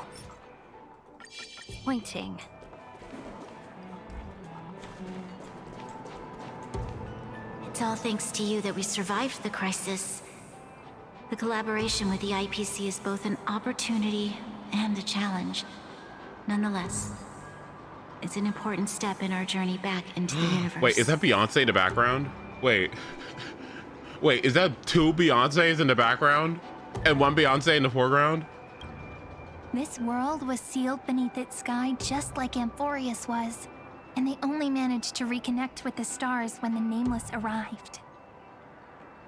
That IPC she spoke of, is it a more powerful organization? Yes, the IPC conquered many worlds through trade, and opened up a vast territory that way. There are many such powerful alliances beyond Amphorius, and they all walk on roads different from the destruction. Coming back to the Supreme Guardian and her Belobog, didn't they find a peaceful way to enter the interstellar community? It's for Cannot be Beyonce. true. That IPC would never have grown so big on trade alone. It may pretend to be a wealthy merchant with clean hands, but I am willing to bet that it grew fat on gory oppression and bloodshed. Its path of conquest must have had no mercy for the weak and would have destroyed them if needed. Are you telling me that this snowland never thought about tossing its dignity to the wind and kneeling to the IPC? I will not believe it. I will never allow the Imperator's empire to be sullied by others. Amphorius must become a power so strong that no interstellar foreigner would dare to look down upon us. Imperator, Belobog isn't as weak as you imagine. Listen. I indeed hesitated. But now I understand what we must do. Belobog must learn how to walk on her own until she no longer needs the support of others and can stand on her 2 feet among the stars. Even if I may not live to see it, I believe such a day will surely come. They still have their dignity intact. One day, that hope will melt through the ice and help them into a prosperous tomorrow. But the order of the cosmos is already set in stone. The old laws decree that only the strong survive, binding the weak in an unbroken chain until they wither and turn to dust. Unless they embrace the power of the destruction. Amphorius must shatter the old law and become the new order among the stars. Speaking of the order, another one of my friend's companions may be able to enlighten you further on that. Let's go to the next page. Oh dear God. Please, do we have to? Do we have to? Do we have to? Do we have to? Do we have This next to? world, the first time I heard about thank that God. place, I didn't even know what to think. Oh, thank God. Such opulence does indeed evoke astonishment. This world is called Penacony, an eternal city built upon a land of dreams. It's also my friend's previous stop, where they went through a risky but exciting adventure. Tell me about it then. That man standing afar has wings on his head. I am truly curious.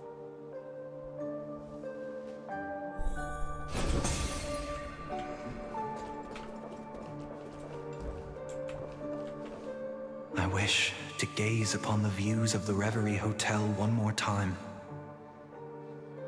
I'll be just a traveler when I come back here again. And perhaps, through a traveler's eyes, even the things I once knew so well will feel strangely different. This place was Penacony an is a experience. land of the harmony, where all dreams and hopes merge and combine. It believes in unrestrained freedom, and that's how it lost itself in shallow delights. Then, this young man before you chose to rewrite its laws, using the power of the Order, hoping to shape a dream-bound paradise of perfect happiness. Yet, the paradise of my dreams remains far away. Perhaps a brief journey with the Nameless can show me more possibilities in my search for paradise. As for what Penacony should look like, it'll be up to her. No, up to their trailblazing now. Ah, it sounds like this ideal kingdom is no more. That's right. The people chose to wake up at the end. You can't see tomorrow when drowning in sweet dreams. This individual's law acknowledged only gods and constructs, leaving no space for humanity. And yet, the fact that he could accept defeat and resume his journey shows a rare self-awareness and clarity of mind. You are also very self-aware, Imperator. Then you must know that the world promised by the destruction also has no place for humanity. I am indeed very aware of Lycurgus's honeyed words of deceit. I have seen enough. Take me back. Thank you. Can I have the law now, please? Please, thank you. I need system access, please. Thank you. Then let's wrap up this trip down memory lane with one last scene. This absolute wonder. Isn't it pretty? That's our Emporius. Our world flows and meanders in this endless band of light. Though we were born from the designs of the gods and are not yet truly alive, the Chrysos heirs of Emporius still chose to stand against fate and carved a legend no different from that of humankind. Will you really renounce the heroes in this world's previous 30 million cycles, Imperator? Including even yourself. Will you bow to brutal destiny and allow that puppet master named the destruction to have their wish? I know what you want to do, sidekick. You want to use that deliverer's memories to influence me and tilt the scales of law toward him and the two geniuses. Please, please. You really saw right through me, Imperator. Please. How can one rule an empire if one is incapable of understanding people's minds? I have decided on Law's final destination.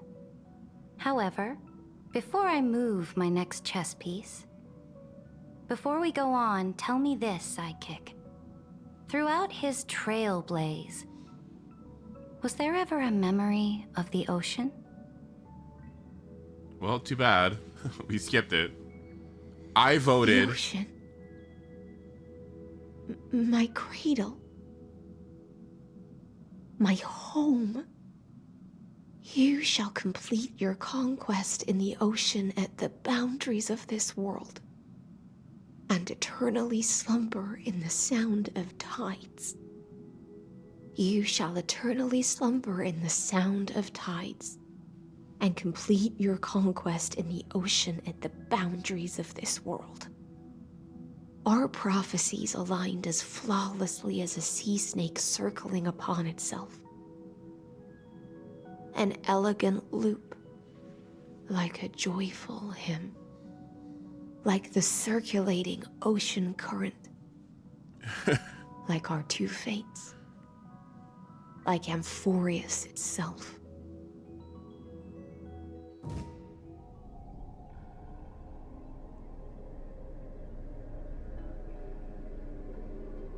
The trial is over. So tell me, who will own the divine authority of law? I won't give it to anyone. What? What? What? I am the law. Why should I give my imperial crown to any other? Girl, because both the Deliverer and the Theoros came from beyond the sky. They have no right to interfere with the lands I conquered with my own two hands. The law of Amphorius shall be determined by Amphorius's master. What exactly did you see in the trial? Everything. I saw everything regarding the rules of this world's operation. I saw the laws of extrapolation that Theoros spoke of. I saw the ultimate protocol.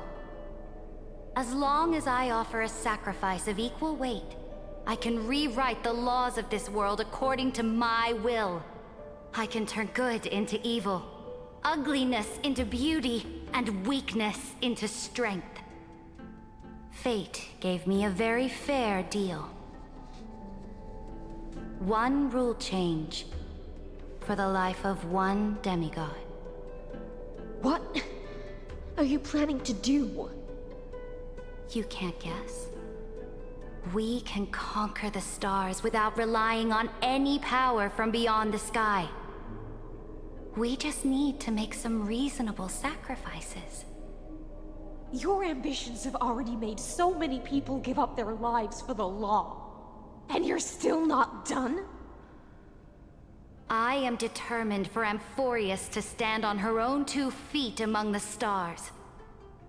You are beyond reason. You think such a simple and hypocritical statement can justify your atrocities. There's no new without destroying the old. That's what you consider an atrocity? Ironic, for that is also the unchanging law of Amphorius's revolutions. Ever since the Flame Chase prophecy resounded in the distance, fate has decreed for the Chrysos heirs to ignite our blood and illuminate this dark age. People would still be puppets of the old dynasty if it weren't for my conquests. But your world doesn't seem to be any different from your predecessors. Bloodshed, tyranny, oppression. You're making the same mistakes they did. Go and see everything for yourself. Go to any library I've built. Go listen to the rumors on every street corner. Go and witness how the Imperator crushed the old laws and forged new ones.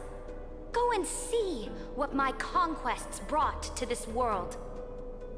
I cleansed the Chrysos War's filth and mended all the conflicts left by the Era Bellica. I restored Akima's might and allowed mortals and Chrysos heirs to face each other as equals in the Council. I punished all sins and rewarded all achievements. I smashed Talantin's shackles, united humankind to save themselves, and started the Flame Chase era. That's what the Imperator has done in her glorious life. So now, hearken to my final words. History will eventually forget Saridra. But it will never forget the Imperator's people or the Flame Chase era she began. Final words? Girl, what are you doing? Girl, what are you doing? Amphorius is about to be destroyed. There's no time left for pointless debates. There is only one law I want to overturn to aid the final battle of deliverance. So I will only offer the life of one demigod. In the name of the Imperator, I command you one last time, Electra. Either sacrifice yourself for conquest, or pierce this tyrant's chest with your sword. Thus, the Imperator concluded her final speech. At the end of her life, at the last moment before she stepped onto the altar, she gave her most loyal subject the choice to decide fate, just as she promised her compatriots before her very first campaign. My blood flows in you now. Heroic compatriots, follow me, and we'll seize fate's reins! The Imperator fell. Some say that the Dux Gladiorum turned traitor and killed her liege. Some say that she imprisoned the tyrant in a shallow pond of water, then left. Which meant the Imperator had to kill herself to rewrite the law. There are countless stories about her death. All we can be sure of is when the knight left the vortex, the Imperator was still mumbling about their past conquests together. The beginning and the end of her existence. Imperator, wait! How could someone of your status come to the front lines? Let me be— The troops defending the pass to the west— They ran as quickly as— Good. The 3rd Legions have— That is enough. They are no more. Very good. We will launch the final charge 1 quint after the— Take no prisoners among the enemy soldiers. Understood. Those who are resolved to die, we salute you. Reporting in. The mountain dwell— Then cease our frontal assault.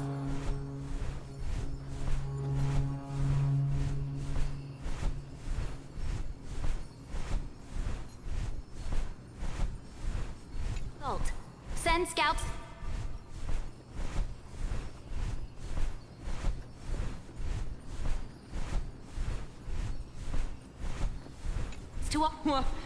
Are you planning to surrender? It's a strategic change. Walking dragon. Stupid? No. They are the wisest of all of Giorio's creations. Let them deal with their earthly brethren. We will advance. I will deliver the most fiery retribution for the humiliation they dealt us, and crown myself with a god-slaying wreath. Understood. The Temple of the Three Fates sent a letter, Imperator. They refused to surrender, and said this letter is their last warning to us. Tell the commanding officers not to launch any attacks unless they— What are you doing? The priests of the Three Fates aren't soldiers, but I am inferior to them in that regard.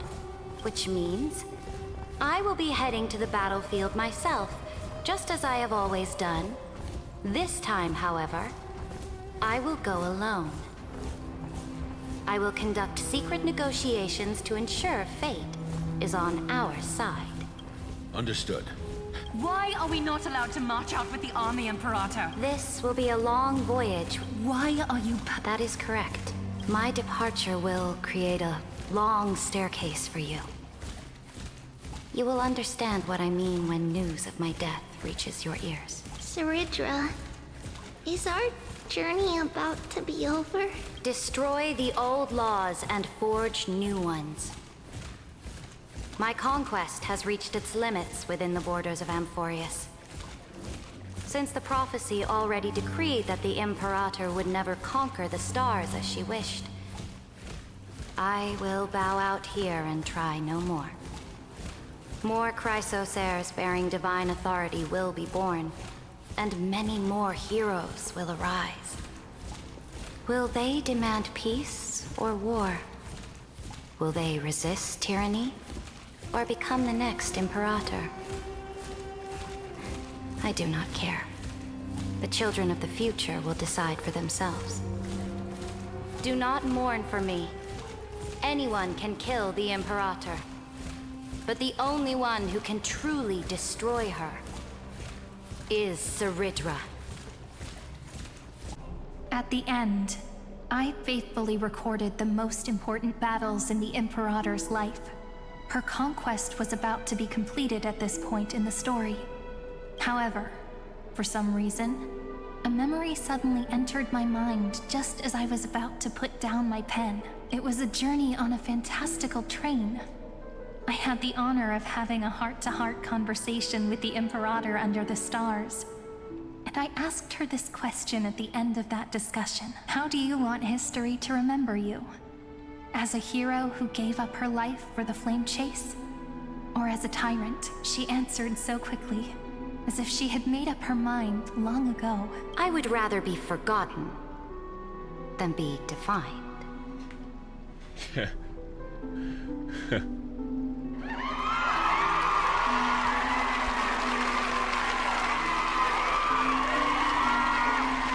Now, tell me what Lady what Greater Lord Kusanali, wait, Rikadabata, like Blaze.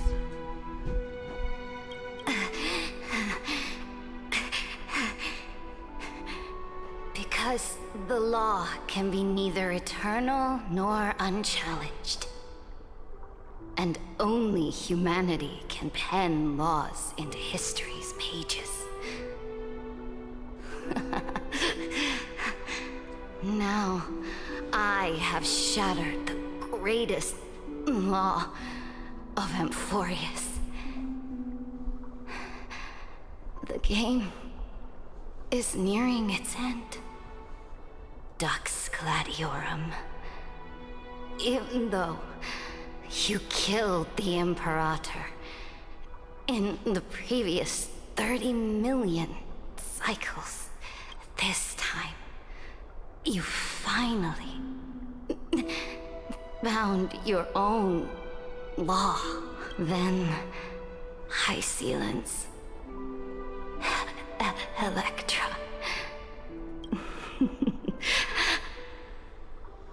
I will ask someone to deliver the prophecy's ocean at the boundaries of this world to you. Will you choose to swim into that ocean? I do not care. Do not care.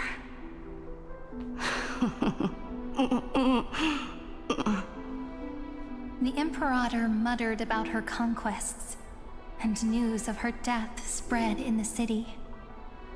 Freedom! Liberty! The tyrant is dead! Go! Shout this news in the streets! My people! My fellow elders! Do not panic. Stand your ground. That usurper has paid for her ambition with her life. People once cheered for my ascension. And now they cheer for my fall. No matter. I am fond of applause. I see the cosmos. The battlefield that I cannot reach. I will return in the next cycle. The stars will hear my legion's war drums. Hear the great name of the Imperator. Hear Amphorius' Saridra.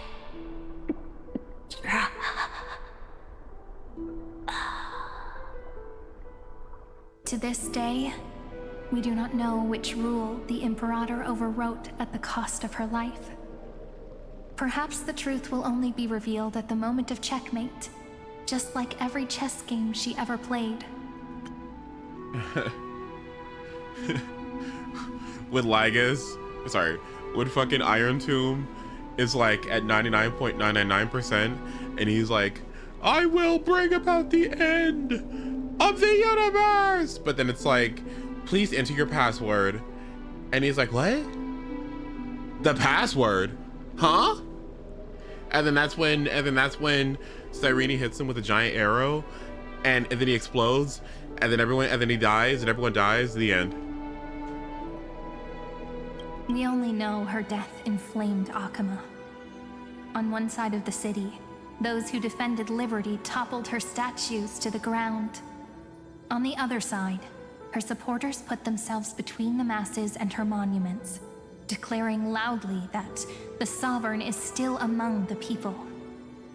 It is said that golden blood congealed into the same letters everywhere they fought. It was the name borne by Akama's first and final Sovereign, the Imperator Saridra. But the one who bore that name did not see any of this. Her gaze was cast far away, and the sound of tides in her ears drowned out the people's cries.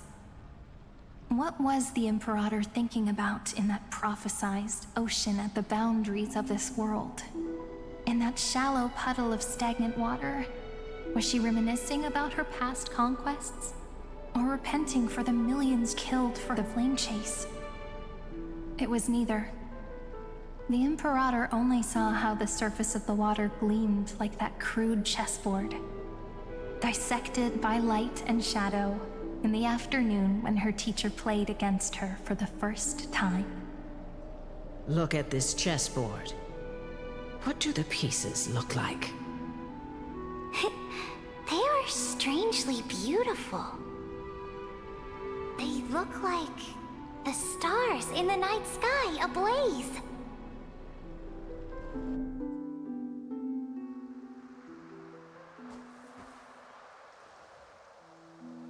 From that page It's your stupid ocean. emerged an ocean so vast, so pure, not a single trace of corruption. Is this Saridra? Electra, my subject. Ever since you walked out of the tainted ocean and pledged yourself to me, I have seen the abyss in your eyes and the emptiness in your heart. That was why I promised you a new ocean, where the Imperator's ambitions would serve as the currents, and loyalty would be its light. Girl, this shot. Electra, my subject. Girl, this shot. You have done your duty as my blade. This shot. The prophecy has Oh now my made its fucking final God. decree on the road I intend to walk.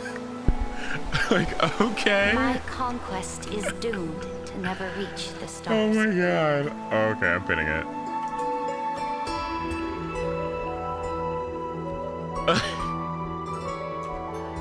Like, okay. But the Imperator never makes empty promises. So take this memory, this ocean, beyond the sky, as witnessed by the Deliverer.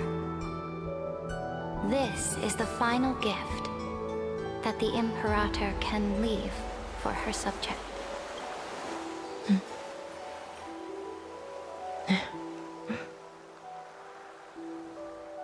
When I was still a fish in the ocean, I always felt so genuine swimming through the waters. But once I stepped onto land, I found myself caught in a play.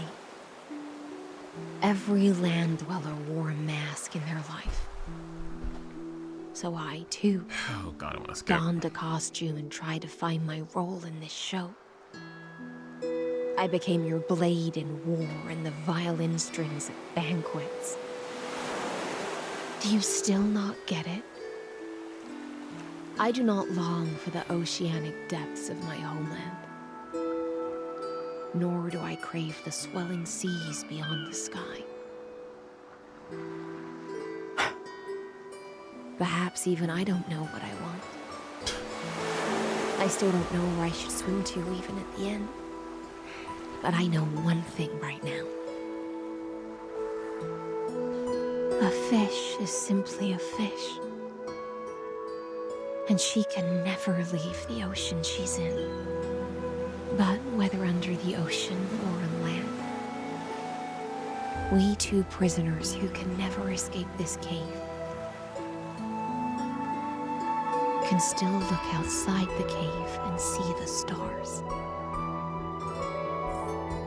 I have to admit, the 12-factor simulation Anyway, of back on life in schedule. this experiment has far exceeded my expectations.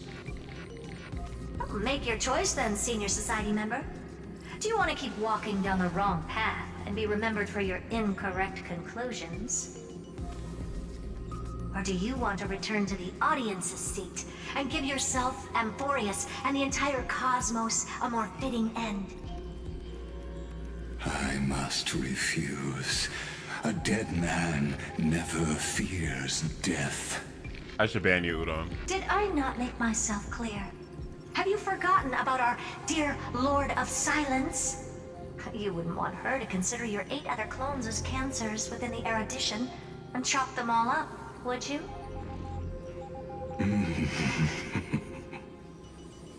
Your logical deductions are vastly different from mine. Therefore, allow me to provide one more academic recommendation. Listen, my peers. Why don't you look beyond this world? Just as the Chrysos heirs did. Re-evaluate your calculations and take into account all enemies in the upcoming war among the eons. Amphorius is not a place where 3 paths entangle, but where 3 paths fight to the death. You used Memoria to resist me, but did you not consider the possibility that the Remembrance and their children might have taken this opportunity to join the fray as well?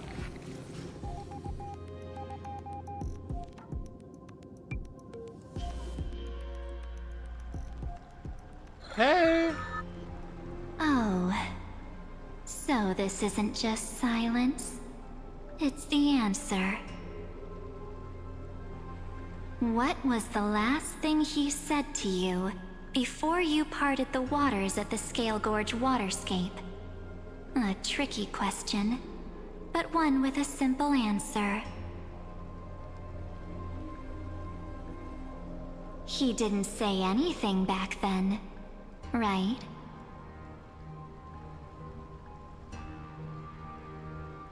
That's correct. And now I'm sure. You are not March 7th. There's no way she would remember that detail. Yeah, she's dumb. I'll only warn you once. Leave her body. Now. How impulsive. That's not like you at all. Why don't you calm down and think about another possibility? I didn't take over March 7th's body. Rather, it's March 7th who regained my memories.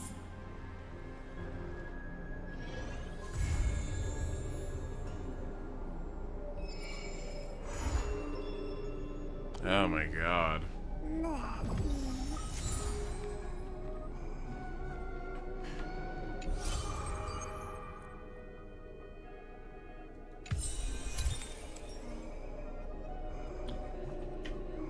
Oh god. How long is 3.6?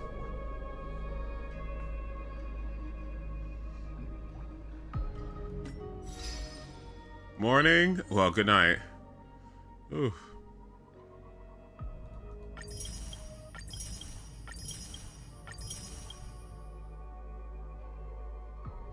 You just need 8 more hours. Oh dear god.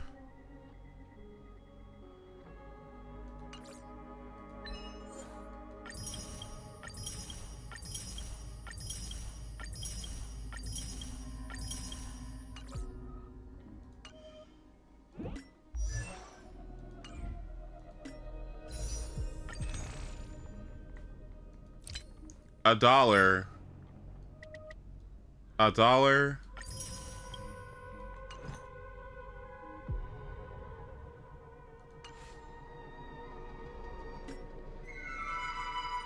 All right, well, bedtime. I gotta go. I have class tomorrow. Okay, so I'm gonna go do that. All right, leave it.